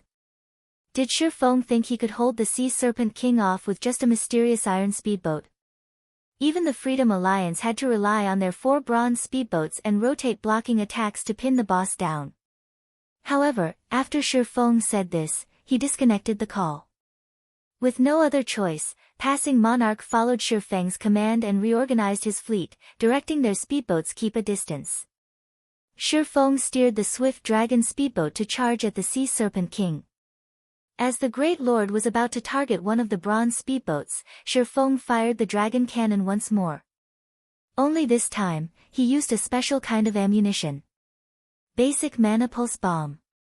Although Zero Wing had used most of the basic Mana Pulse bombs they had obtained in the Fallen Ark on the petrified Tyrannosauruses, Shifeng had around 20 remaining. Boom! When he fired the dragon cannon, a black beam struck the Sea Serpent King once more. -1,574,917. Tidal waves rose as the basic mana pulse bomb, combined with the dragon cannon's might, collided with the Sea Serpent King and exploded. What kind of attack is that? Passing Monarch was stunned. What is that speedboat's rank? A single shot had dealt over 1 million damage to a King-class sea monster. This was inconceivable. The other Freedom Alliance members were similarly stupefied. When a few considered their previous claim of annihilating Shifeng, they felt fortunate that they had not acted on their words. If it really came down to a fight, a single shot from the swift dragon speedboat was likely more than enough to sink a bronze speedboat. However, the dragon cannon's damage didn't particularly surprise Shifeng. After a King-class sea monster entered its second phase, while it might seem very strong, that was only true for the surface. In reality, reaching a complete state simply meant that a Sea Serpent King had focused its abilities on strengthening its attacks. As a result, however, its defense and movement speed weakened. As long as players pinned the boss down and had sufficient damage output, victory was in the bag. However, it was precisely because many fleets in the past hadn't been capable of distracting King-class sea monsters long enough that these monsters had been so difficult to deal with. Fortunately, the King-class sea monster they faced right now was only a Great Lord. Against the Sea Serpent King, the Secret Silver-ranked Swift Dragon Speedboat had the advantage regarding speed. In addition, the Dragon Cannon was sufficiently powerful to hold aggro. If not for these factors, Shifeng would have long since fled the battlefield. King-class sea monsters also tended to use skills, and almost every skill they had was an AoE. If a fleet couldn't defeat a King-class sea monster before their overall firepower fell to the minimum requirement, it would be obliterated. After Shifeng had fired the Dragon Cannon, the Sea Serpent King was relatively battered. The cannon fire had blown apart a large section of its scales, leaving behind a huge scorch mark. Roar! The Sea Serpent King glared at the swift dragon speedboat. Aside from a hint of fear, its gaze radiated killing intent. Without hesitation, both its heads opened their mouths and bombarded the swift dragon speedboat with fire and purple lightning. It seems that the attack was quite effective. Now that he had solidified his hold on the Sea Serpent King's aggro, Shifeng turned his speedboat and fled. He activated Accelerate, increasing the swift dragon speedboat's movement speed by 100%, easily avoiding the incoming attacks. The swift dragon speedboat was already faster than the Sea Serpent King. After activating Accelerate, Shifeng maintained a distance of 600 yards from the Sea Serpent King and attack at maximum range. This distance was also the Serpent King's limit. With this, the Sea Serpent King couldn't attack him, but it wouldn't give up the chase either. Just who is he? Shock filled Passing Monarch as he watched Shifeng's control over the swift dragon speedboat and the boat's speed. Passing Monarch finally understood why Shifeng had told him to leave the rest to him. In such a way, Shifeng led the Sea Serpent King in circles. All the Freedom Alliance's speedboats needed to do was bombard the boss and avoid the occasional AoE attack. As time went by and the Sea Serpent King's HP decreased, the Freedom Alliance's speedboats sank, one after another. Even Shifeng sometimes made a mistake and received one or two of the Great Lord's attacks. Fortunately, as a secret silver speedboat, the Swift Dragon speedboat had frightening defense. It only lost around 30 durability after a direct hit. As for Shifeng, he had deflected the damage using Defensive Blade or Absolute Defense. When the Sea Serpent King's HP fell to 1%, it went berserk and used its strongest power. Both its heads merged the fire and lightning, launching an attack that consumed a radius of 1,000 yards. Seeing this, Shifeng activated Magic Barrier, making the Swift Dragon speedboat immune to all spell attacks and neutralizing the Sea Serpent King's damage. As for the Freedom Alliance's side, aside from the 4 bronze speedboats, which used magic scrolls to protect themselves, the remaining speedboats were destroyed. Meanwhile, after the Sea Serpent King used its ultimate move, it entered a weakened state. Using this opportunity, Shifeng activated Divine Providence. After waiting for the 4 bronze speedboats to launch a wave of attacks, he fired the dragon cannon, which he had loaded with a basic mana pulse bomb. -2,148,267. A massive damage appeared above the Sea Serpent King's head, devouring its remaining 1% HP. Roar. After one final roar, the Serpent King crashed into the sea. Shifeng's experience bar rose rapidly. Sea monsters already provided far more EXP than land-based monsters, as players couldn't easily kill the average sea monster, not to mention king-class sea monsters. However, Shifeng had stolen half of the Sea Serpent King's EXP for himself. With the bonus EXP he had obtained from killing a monster of a higher level, one could just imagine how abundant the rewarded EXP was. Suddenly, Shifeng heard the sound of a system notification. System, congratulations. You have reached level 50. Chapter 1189, Equipment Transformation. Chapter 1189, Equipment Transformation. As a golden glow enveloped Shifeng's body, his weapons and equipment also underwent a slight transformation. Level 50 was a major turning point in God's domain. This fact held true for players, monsters, weapons, and equipment. Among Shifeng's items, the fragmented legendary ranked Heavenly Dragon's Breath's transformation was the most drastic. As if the power that had slumbered within the ring all this time had awakened, the ring's basic attributes increased significantly. At level 49, the ring only added 100 points to all basic attributes. However, upon reaching level 50, that number had doubled. His epic items, the 7 Luminaries Ring, Killing Ray, Angry Tyrant, Annihilation Shoulder Pads, and Icarus's Heart had similarly received around a 30% to 35% increase to their basic attributes. The substantial attribute boost made Shifeng feel as if he had been reborn. Basic attributes affected a player's physique. The higher a player's attributes were, the better their in-game body's physique became, allowing players to perform feats that were impossible in the real world. This was also why both ordinary players and experts were so desperate for excellent weapons and equipment. This improvement is simply amazing. Shifeng felt quite pleased as he looked at his attribute panel. In terms of basic attributes, he was already significantly stronger than a level 50, Tier 2 player. The only differences were his physique and skills. These differences were why Tier 2 players could easily defeat Tier 1 players. In God's domain, it wasn't unheard of for players to possess attributes that rivaled those of a higher tier. However, due to inferior physiques, they couldn't challenge those of a higher tier. Normally, players could only make up for the difference in physiques if their basic attributes far outstripped their opponents. As players rose to new tiers, their life ratings increased slightly, which would, in turn, improve their physique. For example, while her superior basic attributes had been part of the reason for Gentle Snow's victory over Miracle Dragon, the main reason the 30% physique improvement granted by the 7 Luminaries battle armor. This effect alone bolstered Gentle Snow's physique nearly to that of a Tier 2 player. After taking into account her attributes, she had the physique of a Tier 2 player. At the end of the day, challenging experts of a higher tier was very difficult in God's domain. Few people were actually capable of doing so. Miracle Dragon was not one of them. Hence, Gentle Snow's victory hadn't been unexpected. This was the terror of tier suppression. In the past, Shifeng had suffered due to this truth. Meanwhile, the Freedom Alliance members had also noticed Shifeng's transformation. Commander, that person feels particularly dangerous. Just who is he? Not only does he have such a powerful speedboat, but his personal strength is also monstrous.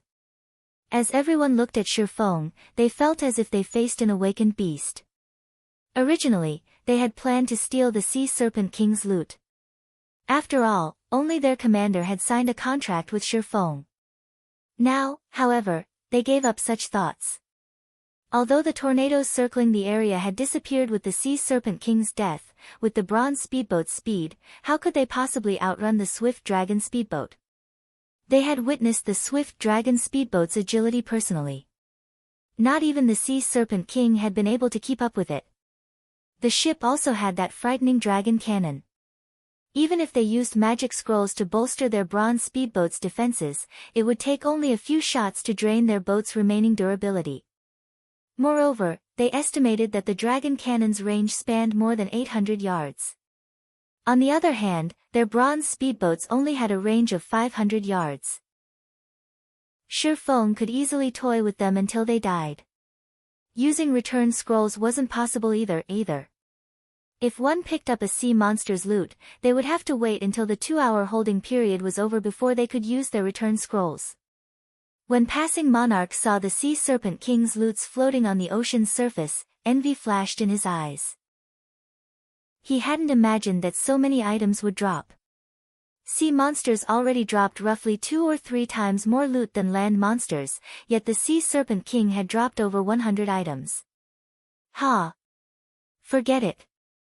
At least we survived and gained a level. It's better than losing our ships and lives. Passing monarch could not help but sigh. Feng wasn't the only one who had leveled up after the Sea Serpent King's death. The Freedom Alliance survivors had also leveled.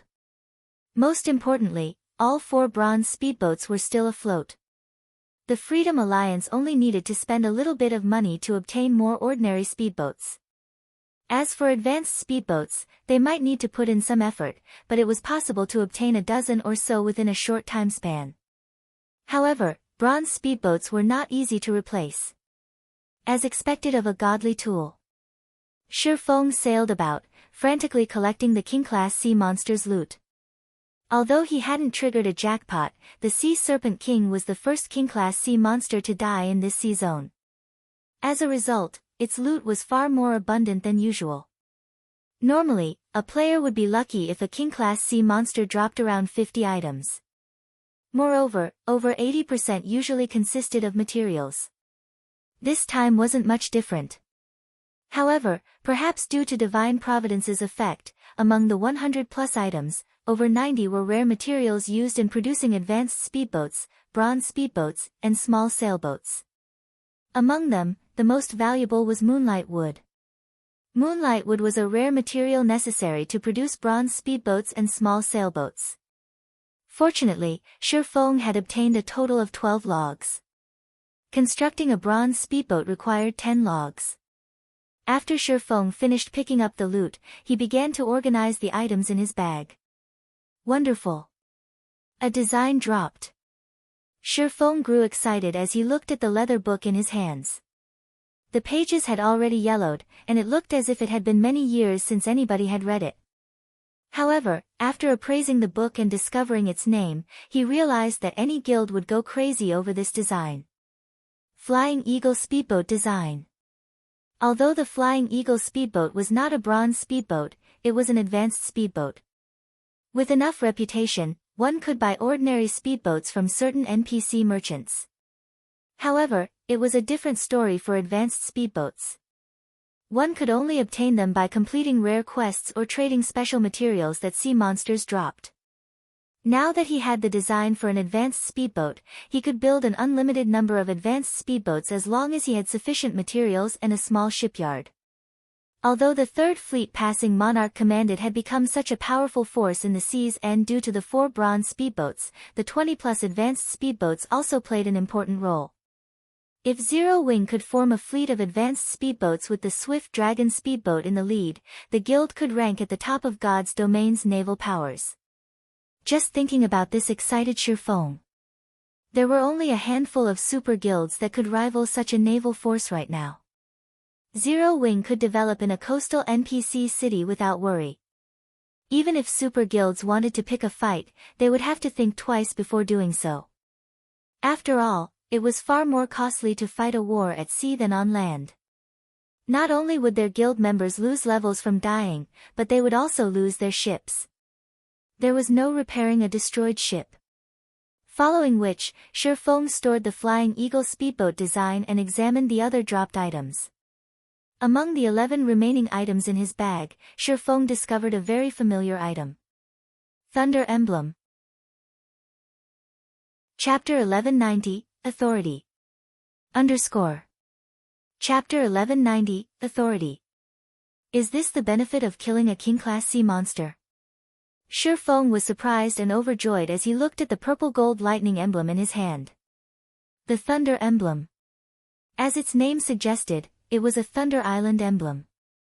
One could also say that it was an authority symbol for Thunder Island. Any guild that obtained the Thunder Emblem would have a major advantage when contesting for authority over Thunder Island. As far as Shi Feng knew, Thunder Island had a total of 10 Thunder Emblems. If one obtained all 10, they would become Thunder Island's absolute master.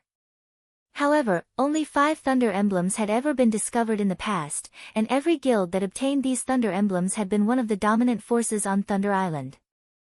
The Thunder Emblem had 3 main functions. Its first was similar to the Thunder Pass. Unlike the Thunder Pass, however, each emblem allowed up to 50 players to participate in Thunder Island's contest. Every time a contest was about to begin, a fixed number of Thunder Passes would drop from sea monsters in the Sea of Death. However, that didn't count the Thunder Emblem's 50 slots. If one could gather all 10 Thunder Emblems, they could bring an additional 500 players to the island. The Thunder Emblem's second function was the Thunder Domain. While on Thunder Island, players wielding the emblem could suppress all enemies within a 500-yard radius. However, this suppression effect was not particularly strong, only reducing players' basic attributes by 5%. However, the suppression worked wonders against the island's monsters as it could reduce their basic attributes by up to 30%. As for the third function, it granted advanced authority on Thunder Island. This advanced authority was the Thunder Emblem's most important function. If a guild wanted to develop on Thunder Island, having sufficient authority was extremely important. Without enough authority, one couldn't do anything.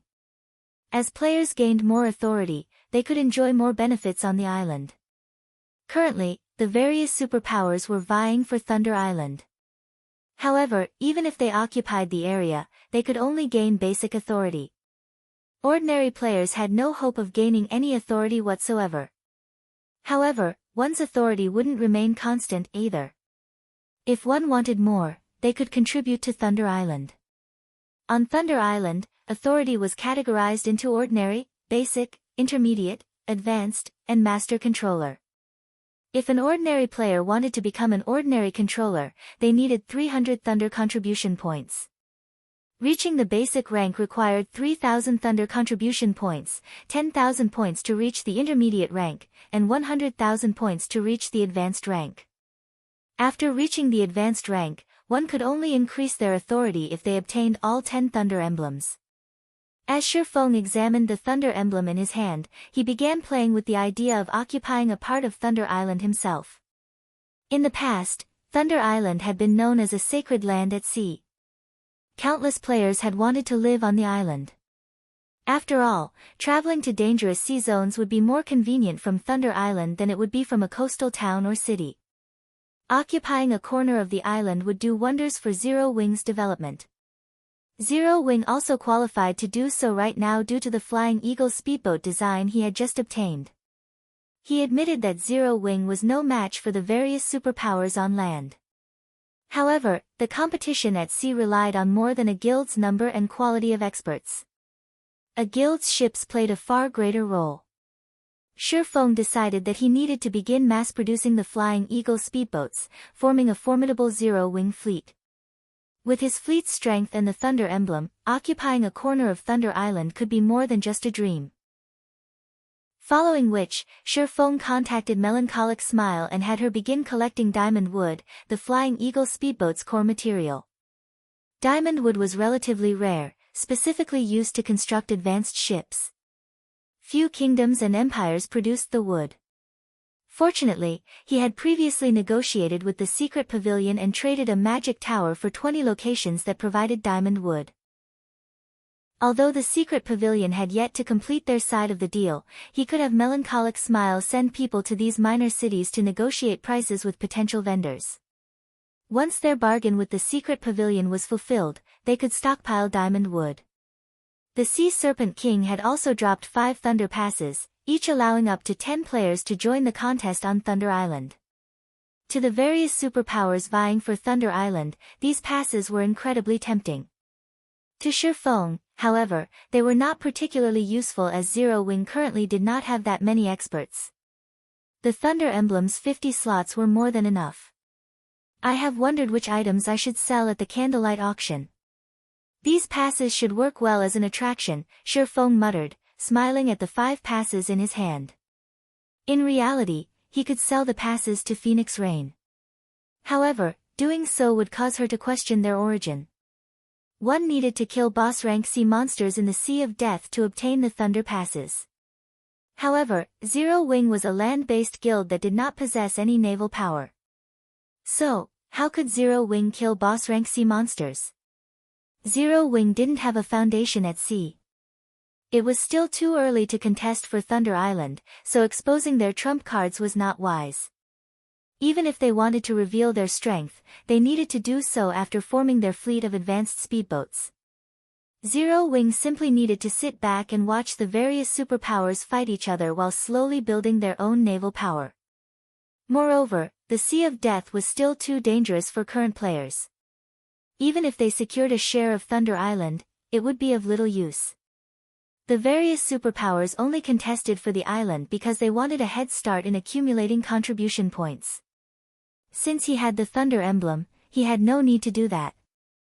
There were 3 Tier 3 magic scrolls among the remaining 5 items the Sea Serpent King had dropped, a Tier 3 summoning scroll, a Tier 3 large-scale destruction spell, and a Tier 3 defensive scroll. Of the last 2 items, one was an epic staff, Fallen Language, while the other was a bronze-rank small sailboat, the One-Horned Sailboat. What? A complete small sailboat actually dropped. Shifeng was momentarily stunned when he saw the transparent crystal bottle. Previously, he had obtained a small sailboat from the Fallen Arkansas. However, even now, the Hurricane sailboat was unusable. Although he had asked Burning Abyss to repair it, even Burning Abyss, who was a master engineer, was powerless. The divine ruins inside the sailboat were simply too damaged. At the very least, one needed a Grandmaster engineer to repair the Hurricane sailboat. The sailboat's container also needed to be replaced. However, the Hurricane sailboat's container was not ordinary as it had been crafted with the rare epic material, Space Crystal. Current players had no access to this material. Hence, Shifeng had no choice but to set the matter aside for now. Otherwise, with the mysterious iron-ranked Hurricane sailboat, he would be invincible at sea. Now that he had obtained a complete bronze-rank small sailboat, how could he not be excited? With this small sailboat, he could easily deal with many of the issues plaguing him. Chapter 1191, Legacy of the Sea. Chapter 1191, Legacy of the Sea. Shifeng could not bear to put away the crystal bottle in his hands. With this, my problems have been solved. Previously, he had struggled to figure out a way to transport the diamond wood needed to construct advanced speedboats. Diamond wood could not be stored in a player's bag space. Transporting the wood via teleportation magic arrays would cost enough to choke any guild. The only efficient way to transport diamond wood was to use a teleportation array to reach a border town and then rely on transport carriages to move the wood to another country's border town before transporting it via teleportation array once again. While the cost was still considerably high, one could save more time than transporting the wood via carriage the whole way. However, the 20 minor NPC cities Shifeng had asked the secret pavilion for were in several different countries. Moreover, none of them were near the Apocalypse Empire. Even if he relied on transport carriages, it would take a very long time for the wood to reach Ocean Viewing Town. On the other hand, if he relied on maritime transportation, not only could he save a lot of money, but he could also save plenty of time. One-horned sailboat, small sailboat, bronze rank. Maximum capacity, 120 people. Durability 900/900. Item storage when liberated, 7,000 bag space slots and 100 non-bag space slots. Additional active skill 1-.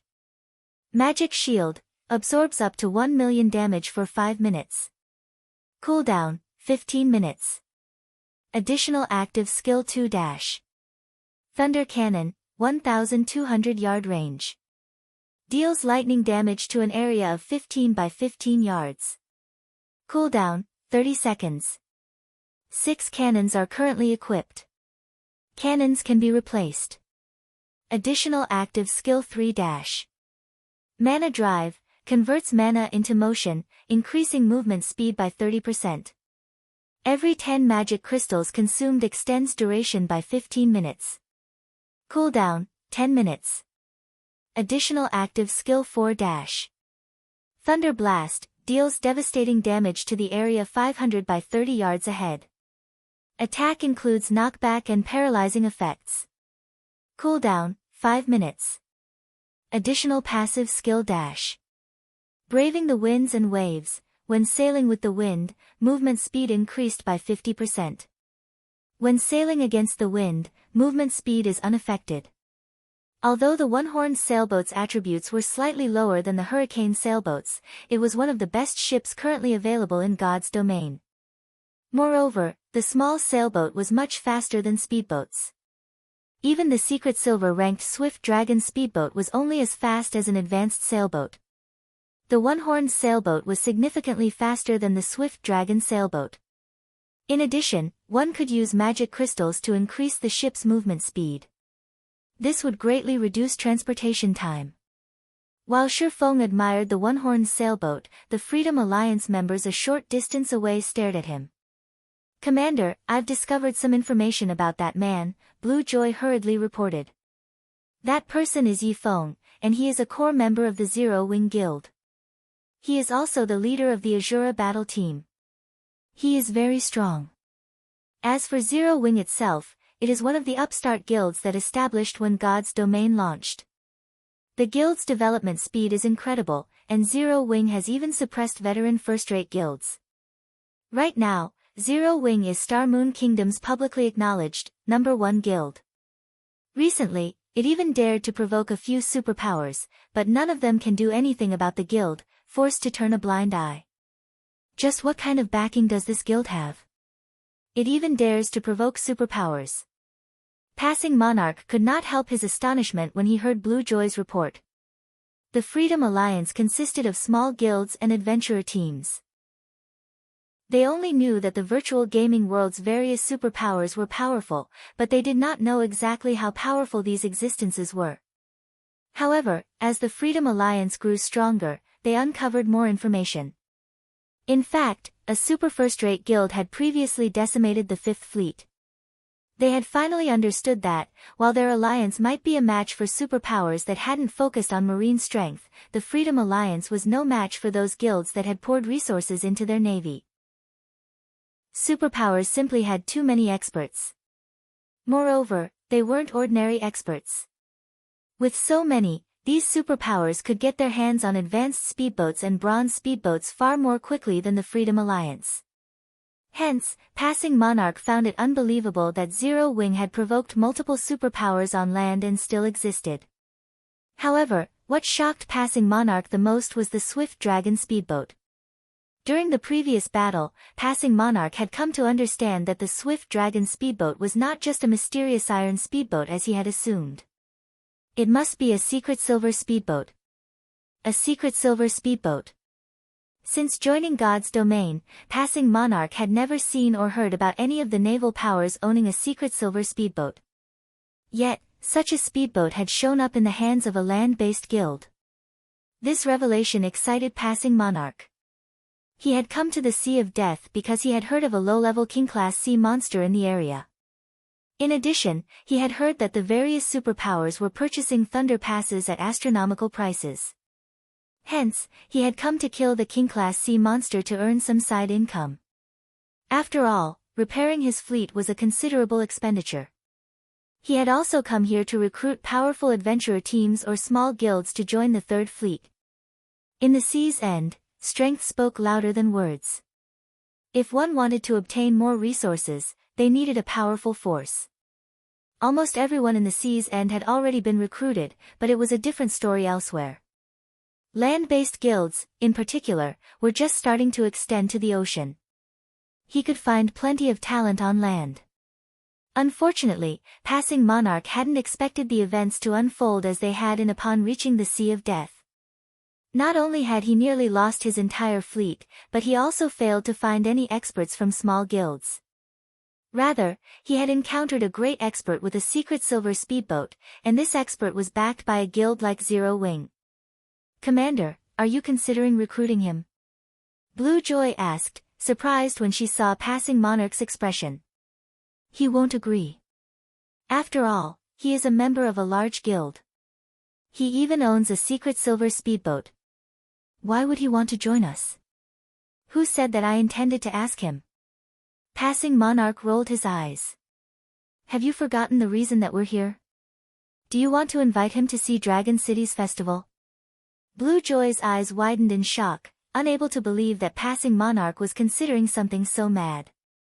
"Commander, see Dragon City's festival is our Freedom Alliance's greatest secret. It is too risky to invite outsiders." "I understand. However, you know our Third Fleet's situation. We only have one opportunity each month. If we don't perform well, we'll lose our position." Passing Monarch wore a hesitant expression. In the end, however, he steered his speedboat towards Shifeng. As Shifeng was still occupied with his jubilation about acquiring the one-horned sailboat, he did not take any precautions, even after noticing the approaching bronze speedboat. He had no reason to do so. The difference between their strengths was clear to see. Passing Monarch and the other Freedom Alliance members were aware of the fact as well. In fact, Passing Monarch's group should feel grateful that he did not have any ill intentions. "Our contract had already been completed. What other business do you have with me?" Shifeng asked Passing Monarch calmly as the man stood on the bronze speedboat's deck. "Hello. I haven't introduced myself yet. I am Passing Monarch, the commander of the Freedom Alliance's Third Fleet. You might not have heard of the Freedom Alliance before, but we are considered the Overlord of the Sea's End. Brother Yifeng, seeing as you have a secret silver speedboat, we like to ask for your help," Passing Monarch announced straightforwardly. "I think that you'll be interested in my offer." "You have something to interest me?" Shifeng could not help but laugh. The only thing that could capture his interest was the ability to mass-produce advanced speedboats. Obviously, the Freedom Alliance didn't have this ability as it required a large number of materials and advanced engineers. "What if I tell you that it's related to the legacy of the sea?" Passing Monarch asked confidently. Chapter 1192, Forbidden Land. Chapter 1192, Forbidden Land. The Legacy of the Sea. Shifeng's heart rate quickened when he heard these words. However, he kept his composure as he said, "Tell me, then." Simply put, the Legacy of the Sea provided a specialized hidden class. With this hidden class, players could become incredibly powerful in naval combat. However, the class had serious limitations. As long as players were not at sea, the class was no different than ordinary classes. The Legacy of the Sea was different from other hidden classes, which provided improvements in all sorts of environments. It was an extreme legacy. However, to players who frequently sailed, it was highly sought after.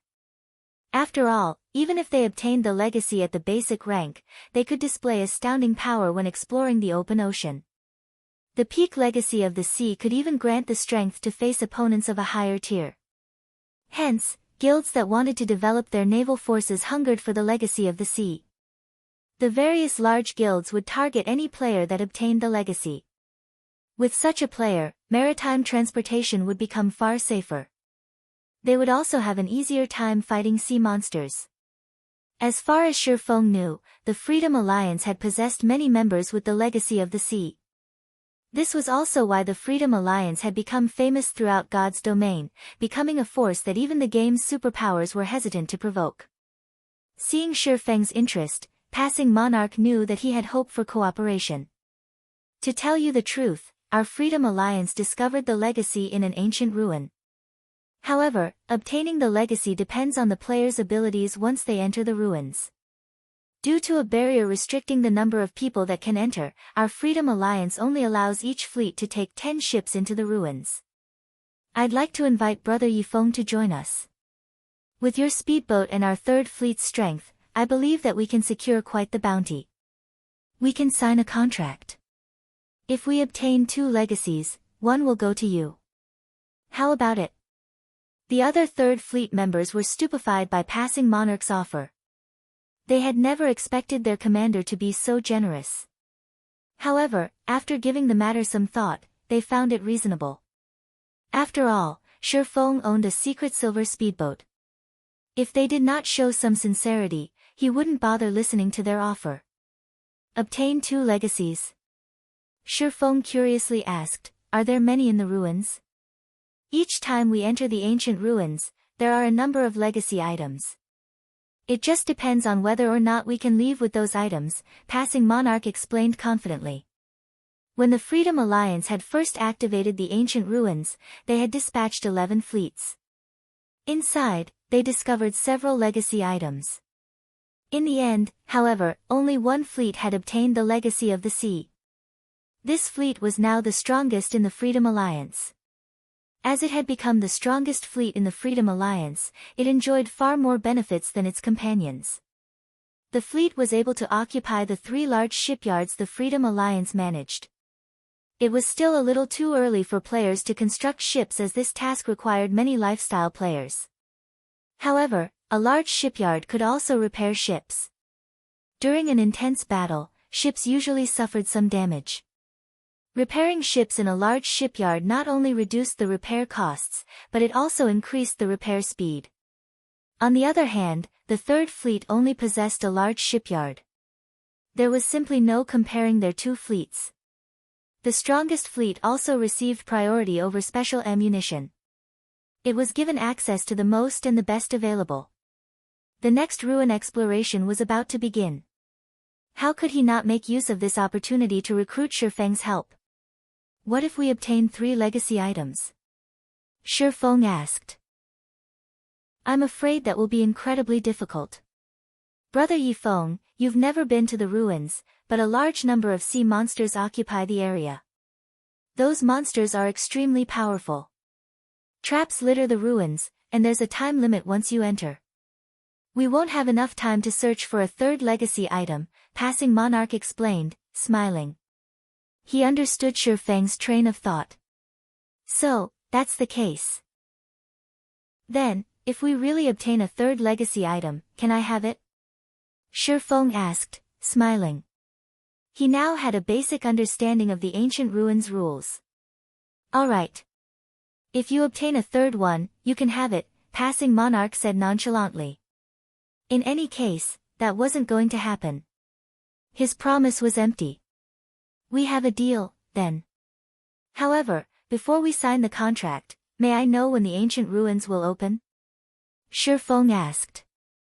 I still my own matters to deal with. If there is a clash in timing, I'm afraid that I cannot help you. Hearing Shi Feng's words, Passing Monarch grew a little nervous. It's tomorrow, Passing Monarch replied, feeling slightly embarrassed. He could tell that Shi Feng had something to do, and today was almost over. Shi Feng was speechless. I understand that I am putting you in a difficult position. If there is anything we can help with, please tell us, Passing Monarch hurriedly offered. How about this? You guys can follow me. With your help, I should be able to save a little time, Shi Feng said after considering the matter. The Demon Island he was heading to occupied the Sea of Death's inner region. Although it was not the most dangerous location in the Sea of Death, the island's monsters were troublesome. Normally, he would have to clear a path slowly. However, if he had an expert like Passing Monarch, who could lead a fleet with 4 bronze speedboats, he could save plenty of time. Passing Monarch and the others then followed Shi Feng into the Sea of Death. Originally, the Freedom Alliance did not think much of traversing the Sea of Death. However, as Shi Feng ventured deeper into the zone, they began to worry. They had never expected Shi Feng to lead them into the Sea of Death's inner region. Not only did this area have many sea monsters, but the monsters were also very high-leveled. There were level 70 sea monsters everywhere, and the slightest mistake could destroy their ships and end their lives. Commander, what do you think that Yi Feng is trying to do here? Blue Joy asked. When she saw the nearby sea monsters eye them like prey, goosebumps danced across her skin. Watching the swift dragon speedboat's steady advance and giving the matter some thought, Passing Monarch said, "It must be for a quest." The Sea of Death's inner region was a forbidden land to current players. Aside from a quest, Passing Monarch could not fathom why anyone would come to this place. Questing here at this level? As Blue Joy looked at a distance level 70 Grand Lord sea monster, a thought suddenly came to her mind as she said, could he be here for an epic quest? Hearing Blue Joy's words, the Freedom Alliance members paled. An epic quest was incomparably dangerous. Even now, nobody within the Freedom Alliance had completed one. As the Freedom Alliance members discussed Shifeng's goal, Shifeng led the group to two, gloomy, twin islands. One could occasionally hear lung-tearing screams from the islands. It was enough to give one goosebumps. Surprisingly, over a dozen speedboats were docked beside the island. Based on these ships' appearances, it was clear that they were high quality. Why are there people here? Shifeng was momentarily stunned. Because this area was a forbidden land for players, one would have to pay a massive price to get this far. He had only arrived safely due to his familiarity with the sea zone and the quality of his speedboat. Passing Monarch and the others behind Shifeng were similarly stunned. Among the 14 speedboats docked around the island, one was a mysterious iron speedboat, 6 were bronze speedboats, and the rest were advanced speedboats. This fleet could rank at the very peak of the sea's end. After Shifeng snapped out of his momentary daze, he quickly shifted his attention to the symbol on these speedboats. The symbol consisted of 7 stars arranged in a circle. Shifeng frowned. This was the Flower of Seven Sins fleet symbol. Chapter 1193, Naval PvP. Chapter 1193, Naval PvP, Grey fog enveloped Demon Island. Here, players' visibility range was limited to 150 yards. Meanwhile, Demon Island's monsters were all level 70 and above. At such a distance, level 70+ monsters could easily detect players. On the other hand, players couldn't see these monsters. However, players' main problem wasn't the island's fog. The real problem was the ever-present, dark corrosive power on the island. If players did not have high enough darkness resistance, they would not survive. Moreover, the further one ventured, the stronger this corrosive power would become.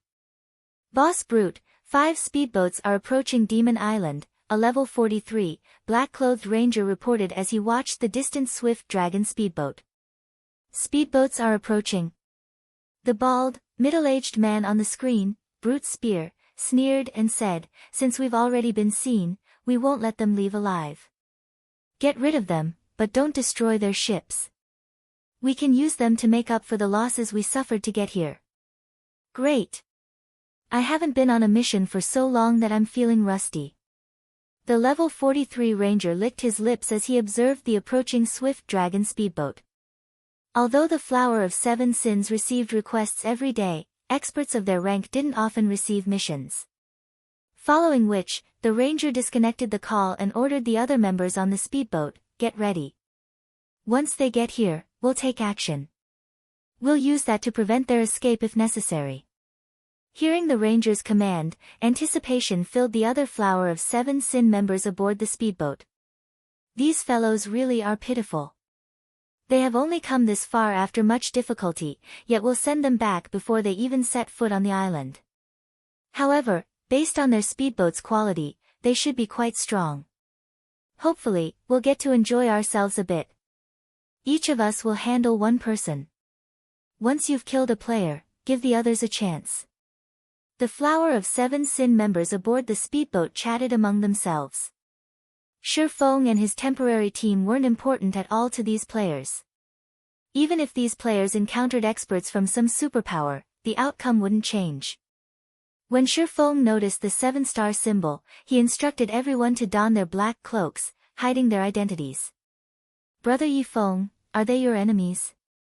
Passing Monarch asked, curious about Shifeng's command. However, they had already agreed that they would follow Shifeng's lead. The fleet commander and his teammates did as they were told. They're not exactly enemies. However, it's best if we hide our identities. Shifeng did not bother to explain further. It doesn't hurt to be a little careful out in the fields, right? Although he did not know why the Flower of Seven Sins had come to Demon Island, it was not wise to expose their identities to a group of assassins. Although Shifeng would have preferred to approach the island from another side, Demon Island only had one entrance. Using the Seven Luminaries' ring space movement wasn't a viable option either. A unique power enveloped the Sea of Death, preventing all spatial movement type skills. Otherwise, he would not have used the Swift Dragon speedboat to travel such a long distance. When Shifeng and the others were only 300 yards away from Demon Island's entrance, the Flower of Seven Sins members burst into action. Move out. Suddenly, 5 elementalists aboard the mysterious iron speedboat each took out a magic scroll. As the elementalists unfurled their magic scrolls, a dark blue magic array appeared on the water's surface. The sea water instantly began to freeze, and in the blink of an eye, the space within a 1,000-yard radius was covered by a sheet of ice. As a result, Shifeng and the Freedom Alliance's speedboats had been forced to a halt. As if they had long since prepared for this, the Flower of Seven Sins members stored their own speedboats and stepped onto the ice. Who are these people? Passing Monarch's expression darkened as he looked at the frozen sea surface. Why are they attacking us all of a sudden? Normally, when one encountered other players, particularly out at sea, one wouldn't abruptly attack. After all, there was no benefit to fighting each other. Moreover, without any information about the other party, picking a fight in the fields wasn't smart. One might end up throwing away their life. Due to Shifeng's command, they all wore black cloaks, so it was obvious that the other party did not know them, yet these players had attacked without hesitation. They were simply lunatics. Shifeng was also surprised. The Flower of Seven Sins was very secretive about what it did. The organization didn't normally take the initiative to provoke others. This was nothing like the organization's usual operations. Do they know that Demon Island has 7 luminaries crystals? Shifeng wondered as he looked at the foggy island ahead. Logically, he should be the only one who knew about the island's 7 luminaries crystals. Demon Island was home to an ancient shrine, and only by entering the shrine's inner region could one obtain the 7 luminaries crystals. However, it was very difficult to locate the shrine itself, much less the shrine's inner region. Hence, the Flower of Seven Sins shouldn't know about the shrine. However, upon closer inspection, Shifeng discovered that every one of the players charging towards him was a red player. Dark players were among the group as well. It was obvious that they were veteran pikers. Damn it! If they want to fight, we'll give them a fight. Ready the cannons. We'll blast those bastards to smithereens. The Flower of Seven Sins attack enraged passing Monarch. Now that the other party had stored their speedboats, they couldn't attack their ships. Their only option was to bombard the players. In God's domain, it took 40 seconds to store a ship. However, there were less than 300 yards separating these players. The other party would reach them before the 40 seconds were up. Furthermore, once players entered combat, they weren't allowed to store their ships. They had to finish these players off. As the cannons rang, one cannonball after another flew at the Flower of Seven Sins members. Foolish. The level 43 ranger in the lead sneered at the incoming cannonball. Although Speedboat's cannons were immensely powerful and could kill a player in one hit, expert players like himself could easily dodge cannon attacks by relying on the projectile prediction lines the system provided. The 100-plus Flower of Seven Sin members closed the distance to their targets rapidly. Soon, they were only 200 yards away. In front of these Flower of Seven Sin experts, the bronze speedboat's cannon fire was practically useless. These experts dodged every attack easily. Seeing this, passing Monarch and the others were frustrated. They had thought that they had escaped danger after defeating the Sea Serpent King. Now, however, they had to face a large group of experts trying to rob them of their ships. Get ready to split up. Remember, do not damage the speedboats. Boss Brute has already laid his claim, the leading ranger commanded through the team chat. Boss, relax. We won't even give them the chance to destroy their own ships, the other members laughed. Before the battle had even begun, they looked at Shifeng and the others as if they were dead men. As the Flower of Seven Sins members were about to cross the 100-yard mark, a black beam flashed past them. Boom! The solid layer of ice vaporized instantly, exposing the blue sea water beneath it. The affected area spanned a radius of 25 yards. Meanwhile, 6 Flower of Seven Sins members died on the spot, leaving 12 weapons and pieces of equipment floating upon the water. Chapter 1194, Demons Appear. Chapter 1194, Demons Appear. The dragon cannon's attack had pulled a gasp from the Flower of Seven Sins remaining members. The previous few cannon attacks had only dented the ice, yet the dragon cannon had obliterated it. Moreover, its attack speed was at least double that of the previous cannons. Its attack range was even more impressive. Even without the high attack speed, with such a long range, it was extremely difficult to dodge the dragon cannon's attacks. What is that speedboat's rank? The leading, black-clothed ranger's expression twisted. He had seen a mysterious iron speedboat's cannons in action many times, so he was fully aware that a mysterious iron speedboat didn't have such fast and powerful attacks. Facing the dragon cannon at such a close range would be extremely dangerous. He had assumed that this fight would be nothing more than a game to kill time. He hadn't expected an actual opponent. Meanwhile, Passing Monarch and the other members of the Freedom Alliance celebrated the cannon's success. Ha ha ha. A secret silver speedboat is truly astounding. Just a single shot is enough to stun those bastards. I want to see if they still dare to fight us now. The Freedom Alliance members could not help but laugh at the Frozen Flower of Seven Sins members. This Yifeng really is amazing. Passing Monarch sighed ruefully as he looked at the massive hole in the ice. He had to admit that Shifeng was a skilled strategist. While the Flower of Seven Sins members had been over 200 yards away, they had been spread out. Even if Shifeng had used the dragon cannon, he would have been lucky to kill even one player. However, as these players came within 100 yards, they clustered. Since such a short distance left them little room to react, Shifeng able to kill 6 players in one hit. After such an attack, their enemies should be more cautious. The other players might even give up the fight. However, as Passing Monarch pondered these assumptions, the Flower of Seven Sins members revealed excited grins. Brother Chen, our opponent seems to be a tough one.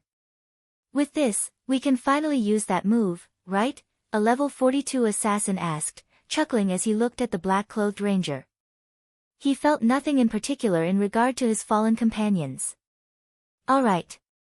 The ranger nodded helplessly when he saw the eager light in his companion's eyes. Don't let any of them get away. The same goes for their souls. Brother Chen, relax. We won't let their souls go to waste, the other members assured their leader as they licked their lips, eyeing Passing Monarch and the others. The Freedom Alliance members shuddered involuntarily. These players didn't look at them like enemies, but food. With the ranger's consent, the Flower of Seven Sins members wailed painfully, dark fog swallowing their bodies. In just a short moment, they transformed. Although their weapons and equipment remained the same, their skin was now pitch black, and they had blood-red eyes. 2 curved horns grew from their heads, while a pair of pitch black, bat wings and a tail grew from each of their backs. They didn't look human at all. What are these people? Passing Monarch's expression froze as he watched these players transform. The rest of the Freedom Alliance members were similarly stunned. There were players who could actually transform. This was definitely the first time they had seen something like this in God's domain. Not only had the Flower of Seven Sins members transformed physically, but they also emitted a terrifyingly oppressive aura. If these players had looked like a group of ferocious beasts, brandishing their fangs and claws, they now looked like monsters that no ordinary human had any hope of defeating. They all felt like humanoid lords. Among them, the Ranger in the lead gave off the strongest aura. The Freedom Alliance members felt as if a higher being looked down upon them when the Ranger turned his gaze towards their ships. Unlike the other Flower of Seven Sins members that transformed, this black-clothed Ranger had 2 sets of wings growing from his back. Rather than a lord, he felt like a great lord. Go! Leave none alive, the Ranger shouted as he pointed towards Shifeng and the others. The Flower of Seven Sins members fluttered their wings, lifting off from the ground.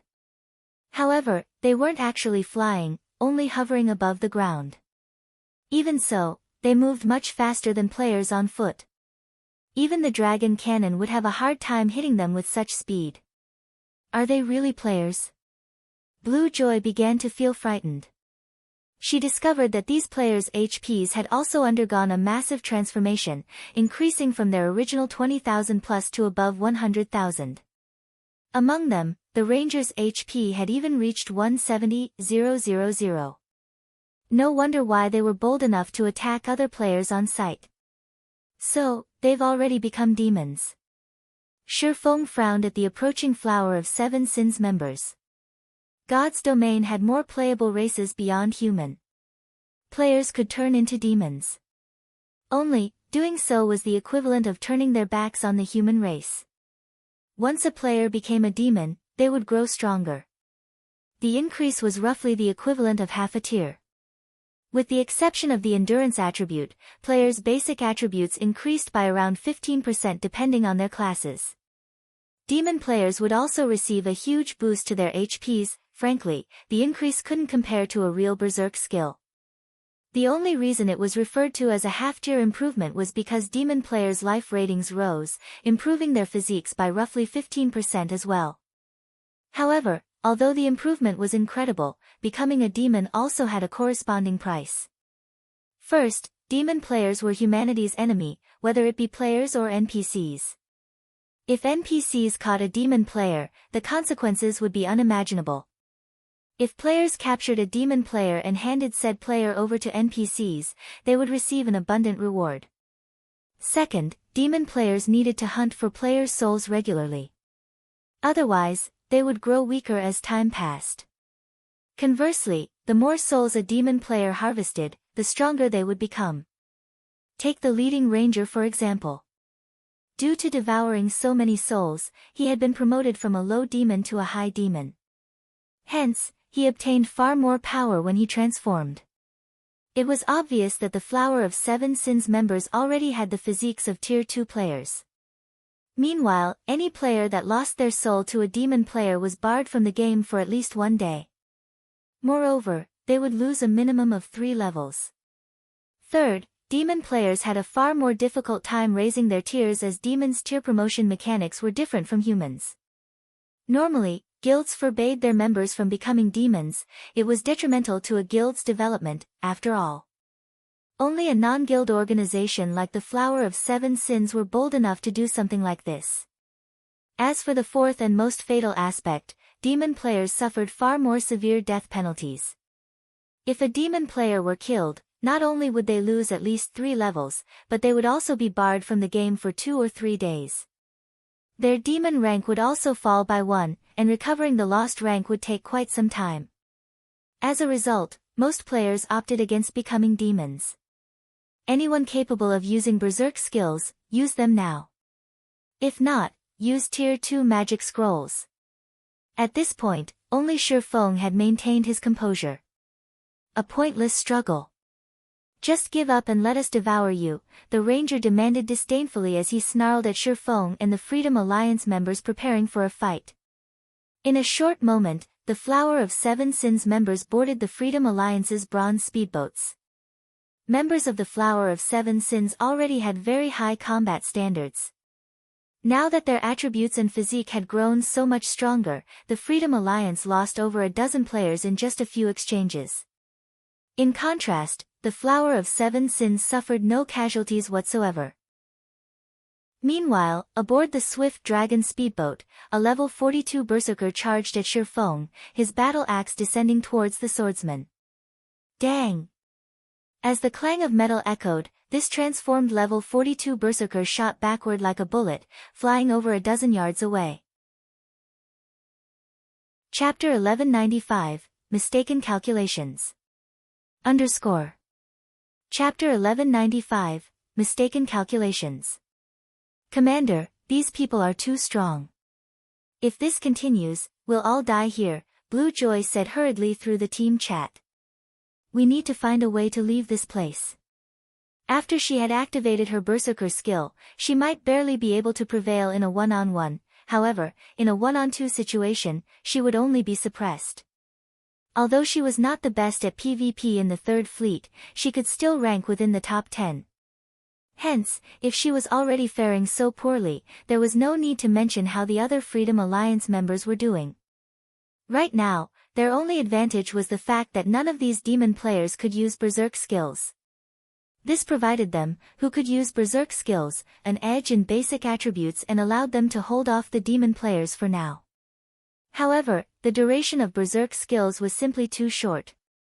If the other side dragged out the battle long enough, their side would definitely get wiped out. Just who are these people? Passing Monarch was also extremely anxious right now. The members of their Third Fleet could be considered experts in the sea's end. He was even one of the top 10 experts in the entire Freedom Alliance. Nevertheless, after he arrived at the Sea of Death, it was as if he had come to an entirely different world as he met one expert after another. There would have been no problem if it was just Shifeng. Now, however, among the 100+ players assaulting them, every one of their opponents was an expert superior to them. He even began doubting whether he was playing the same game as he had been up to now. Despite passing Monarch having already activated his berserk skill, his strength and speed superior to the black-clothed rangers, he failed to land any attacks on the ranger at all. It was as if the ranger had seen through all of his attacks. The ranger could not only dodge his attacks easily but also launch attacks at his blind spots while dodging, and this left him no choice but to defend himself. Even launching counterattacks became difficult. If not for the healers at the rear line healing him, he would have already perished by now. Currently, less than 70 people remained in the Third Fleet. Against the Flower of Seven Sins members, not only did they not possess a numerical advantage, but they were also inferior in quality. Everyone, gather together. Destroy all the speedboats and retreat. Passing Monarch commanded as he gritted his teeth. Now that the outcome of the battle was already obvious, there was no meaning in them continuing this battle. Without a doubt, they would be annihilated, and their speedboats would fall into the Flower of Seven Sins' hands. Rather than accepting such an outcome, it would be much better to destroy their speedboats. That way, neither side would end up winning. As soon as passing Monarch said so, however, he saw a 2-meter-tall berserker blasted from the swift dragon speedboat. As the berserker's body crashed heavily into the icy ground, his HP fell by over 3,000. Torrent, are you alright? Several nearby Flower of Seven Sins members could not help but look at the level 42 berserker in surprise. Although Violent Torrent's combat standard was only average for their team, he was equipped with a complete set of level 40 fine gold set equipment and wielded a level 40 dark gold battle axe. In terms of strength, he could rank within the top 5 among their team. After demonizing, his strength would have increased by 17%. Even a berserker equipped with a complete set of level 40 dark gold set equipment would lose out slightly to Violent Torrent in terms of strength. Despite that, he had actually been sent flying by a swordsman. It was simply inconceivable. I'm fine. My hands are just a little numb. It seems his berserk skill should be a strength-oriented one. You guys should be careful, the berserker named Violent Torrent replied nonchalantly as he shook his hands. The others nodded in response to his words. They then began carefully approaching Shifeng. After they transformed into demons, they would lose the ability to use berserk skills, the price they had to pay to become demons. Otherwise, it would simply be too overpowered if they could stack the attribute bonus they received from demonizing with the effects of a berserk skill. The main god system obviously would not allow this to happen. However, although their demon transformation indeed did not provide as many attributes as a berserk skill did, the 15% improvement to their physiques allowed them to dodge even attacks from opponents with superior attributes. With this, they could slowly whittle down their opponents. At this time, a level 42 silver-robed elementalist said, since it's a strength-oriented berserk skill, we'll attack him from a distance. I'll support you guys from the side, Violent Torrent said as he dashed back towards the swift dragon speedboat.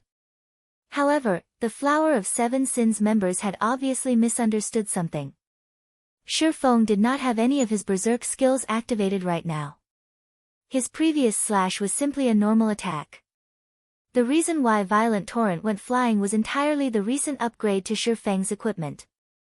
He had yet to adapt himself to the changes. Hence, he had failed to control his power properly and unintentionally sent Violent Torrent flying. When Violent Torrent was halfway back to the swift dragon speedboat, Shifeng had already jumped down from the craft. He then used Wind Blade and dashed at the berserker, his speed so fast that nobody managed to catch a clear sight of him. So fast. By the time Violent Torrent reacted, Shifeng was already before him, the abyssal blade descending towards him. Pang! Violent Torrent instinctively executed Whirlwind Slash to block the abyssal blade. What power! The intense force pushing down on Violent Torrent nearly drove him to his knees. Fortunately, the icy ground had served to cushion some of the impact, though web-like cracks formed on the ice layer as a result. However, almost at the same time as Violent Torrent stopped the abyssal blade with his battle axe, Shifeng slashed Killing Ray at the berserker's chest. Chop! Minus 25,578. Instantly, Violent Torrent lost close to a quarter of his 110,000 HP. Demon players sure have high HP and defense. Shifeng was slightly surprised. If Violent Torrent were an ordinary level 42 berserker, Shifeng could have reduced the berserker's HP to a critical level in one attack. Demon players didn't just have a lot of HP. Their defenses got a significant boost as well. Hence, it was very difficult for ordinary players to capture demon players. Normally, one would need at least a party of players to capture a demon player of the same level. Due to this, quite a few independent players and dark players would choose to become a demon. In the past, even the expansion pack, Demon's Return, was triggered. Meanwhile, one of the conditions for triggering this expansion pack was the number of demon players in God's domain reaching a certain level. After the Demon's Return expansion pack was triggered, a demon empire suddenly appeared in God's domain. The incident back then had thrown God's domain into chaos. Who is that guy? Why can he cause so much damage to Torrent? Several Flower of Seven Sins members nearby were momentarily stunned. They were fully aware of how frightening their defense became after transforming into demons. Not to mention, the Berserker class was a plate armor class. A Berserker of the same level would be fortunate to deal minus 6,000 damage to Violent Torrent after using a powerful skill. Despite all that, Shifeng had inflicted over minus 20,000 damage on Violent Torrent with just the most basic chop skill. At this time, an assassin snapped out of his daze and shouted hurriedly, "Quickly heal Torrent." If even an ordinary skill could already deal so much damage, then Shifeng could kill Violent Torrent in just a few moves. If Violent Torrent did not receive enough heals in time, the swordsman would make short work of him. Pmichum. A blue-robed demon cleric quickly began chanting. Meanwhile, Shifeng sent a glance at the Freedom Alliance members, noticing that they would not be able to hold out for much longer, as they had already begun destroying their own speedboats. I need to finish them off fast. Having no other choice, Shifeng activated Heavenly Dragon's power. The instant Shifeng activated Heavenly Dragon's power, a golden glow wrapped around his body. Faint golden dragon scales appeared around his body, making it seem as if he had just donned dragon scale armor. His body also exuded an invincible aura. He then sent a slash at the berserker before him. Illusory shadow. Before Violent Torrent could see what was going on, 6 streaks of blue light cut across his body, penetrating his tough armor. With a face filled with confusion, he fell to the ground as his HP reached 0. Chapter 1196, Strategic Level Expert. Underscore. Chapter 1196, Strategic Level Expert. He died. The surrounding Flower of Seven Sins members could not help but gape in shock. Even the demon cleric chanting a greater healing stopped abruptly as he stared at Violent Torrent's motionless body. Violent Torrent had close to 80,000 HP remaining just now. With his strength, he should have been able to resist for some time. Otherwise, the demon cleric wouldn't have chosen to cast greater healing, which had a considerably long casting time. At this moment, when the several Flower of Seven Sins members turned to look at Shi Feng, a possibility suddenly occurred to them, and they could not help but shudder at the thought. That possibility was that Shi Feng had not used his berserk skill when he was fighting Violent Torrent before, even after the berserker had turned into a demon, and had activated the skill only now. Not good. We met a hard one. He's a peak expert. Hurry up and contact Brother Chen, a thinly built man said. The man felt his breathing stifled as he looked at Shi Feng. There were few peak experts even in the Flower of Seven Sins. These existences were normally part of the organization's middle management. Shi Feng would have little trouble going up against more than a dozen half-step refinement realm experts like themselves at the same time, especially now that he had activated his berserk skill. Currently, only Brother Chen, the ranger leading the team this time, as well as a few others could possibly resist someone like Shi Feng for long. Just as this thinly built assassin was done speaking, Shi Feng advanced and suddenly appeared before a guardian knight. Without hesitation, this guardian knight activated Protection Blessing. However, Shi Feng remained unperturbed by this reaction as he brandished Killing Ray. Thundering Flash. Immediately, 4 blue arcs of lightning struck at 4 different locations. Combat Technique 4 Moon Lotus. After the 4 lightning snakes pierced through the Guardian Knight, they each struck at the 4 magical class players behind him. The Guardian Knight instantly lost over half of his 140,000 HP, whereas the 4 magical classes behind him lost 1/3 of theirs and had their spellcasting interrupted by the impact of Thundering Flash. Block him.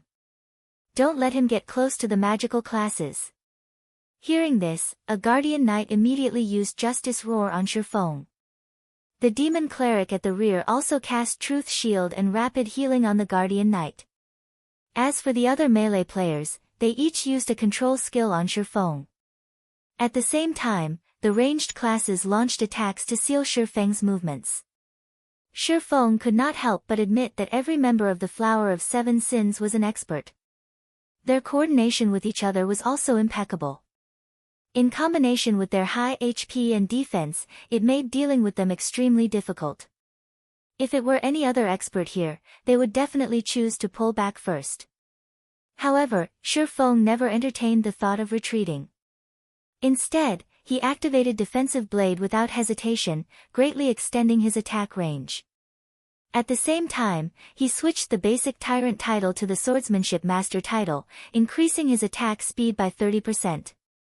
Sword's Orbit. Starlight immediately emerged around Shi Feng's body. Not only did he manage to block all incoming attacks, but before anyone could react, everyone within a 15-yard radius of him also began losing HP rapidly. Despite the Demon Cleric at a distance spamming heals on the Guardian Knight, he still failed to keep the MT alive. In the blink of an eye, everyone within 15 yards of Shi Feng died. Meanwhile, the Oracle reporting to the Ranger called Brother Chen was stupefied. Hello. Why are you contacting me at such a time? Did something happen? The level 43 Ranger asked as he toyed around with passing Monarch. Brother Chen, and not good. There's a MO monster here, the level 42 Oracle stuttered. During the time the Oracle was giving his report, Shi Feng had used silent steps and appeared behind the thinly built assassin, who had just activated Wind Steps. Shi Feng then executed Chop, the speed of his attack so fast that the assassin did not even react, as he died instantly. A monster? Did one run all the way out here from the island? The Ranger asked, perplexed. And no. There's a peak expert on the speedboat we attacked. Torrent and the others, they're all dead. At this moment, the Oracle was quickly losing his ability to speak as he watched his companions die one after another. A peak expert? Okay, I'll head over there now. The ranger immediately grasped the severity of the situation. Ignoring passing monarch, he turned towards a few of his companions, who were killing the other members of the Freedom Alliance, and shouted, "Hammer, you guys follow me. Torrent and the others are in trouble." Every peak expert was a strategic weapon in a team battle. If not properly contained, a peak expert could easily turn the tide in a fight between hundreds of players. Violent Torrent and the 17 others that went to the Swift Dragon speedboat were merely half-step refinement realm experts. They were simply no match for an expert of such caliber. If the ranger delayed, they would no doubt be annihilated. Hence, he needed to hurry over there right away. He's leaving. Passing Monarch was filled with confusion as he looked at the black-clad ranger flying towards the Swift Dragon speedboat. However, the ranger's departure was a good thing for the Freedom Alliance since the ranger and the 3 companions that followed after him were the ones who had killed the most Freedom Alliance members. With the bronze speedboats less than 50 yards away from the Swift Dragon speedboat, the ranger took less than 5 seconds to glide across this distance. However, as soon as the black-clad ranger descended, he was shocked by the scene before him. At this moment, none of the 18 people sent to snatch the Swift Dragon speedboat was alive. However, only 5 seconds had passed since he received the report. 18 half-step refinement realm experts who had turned into demons had died, just like that.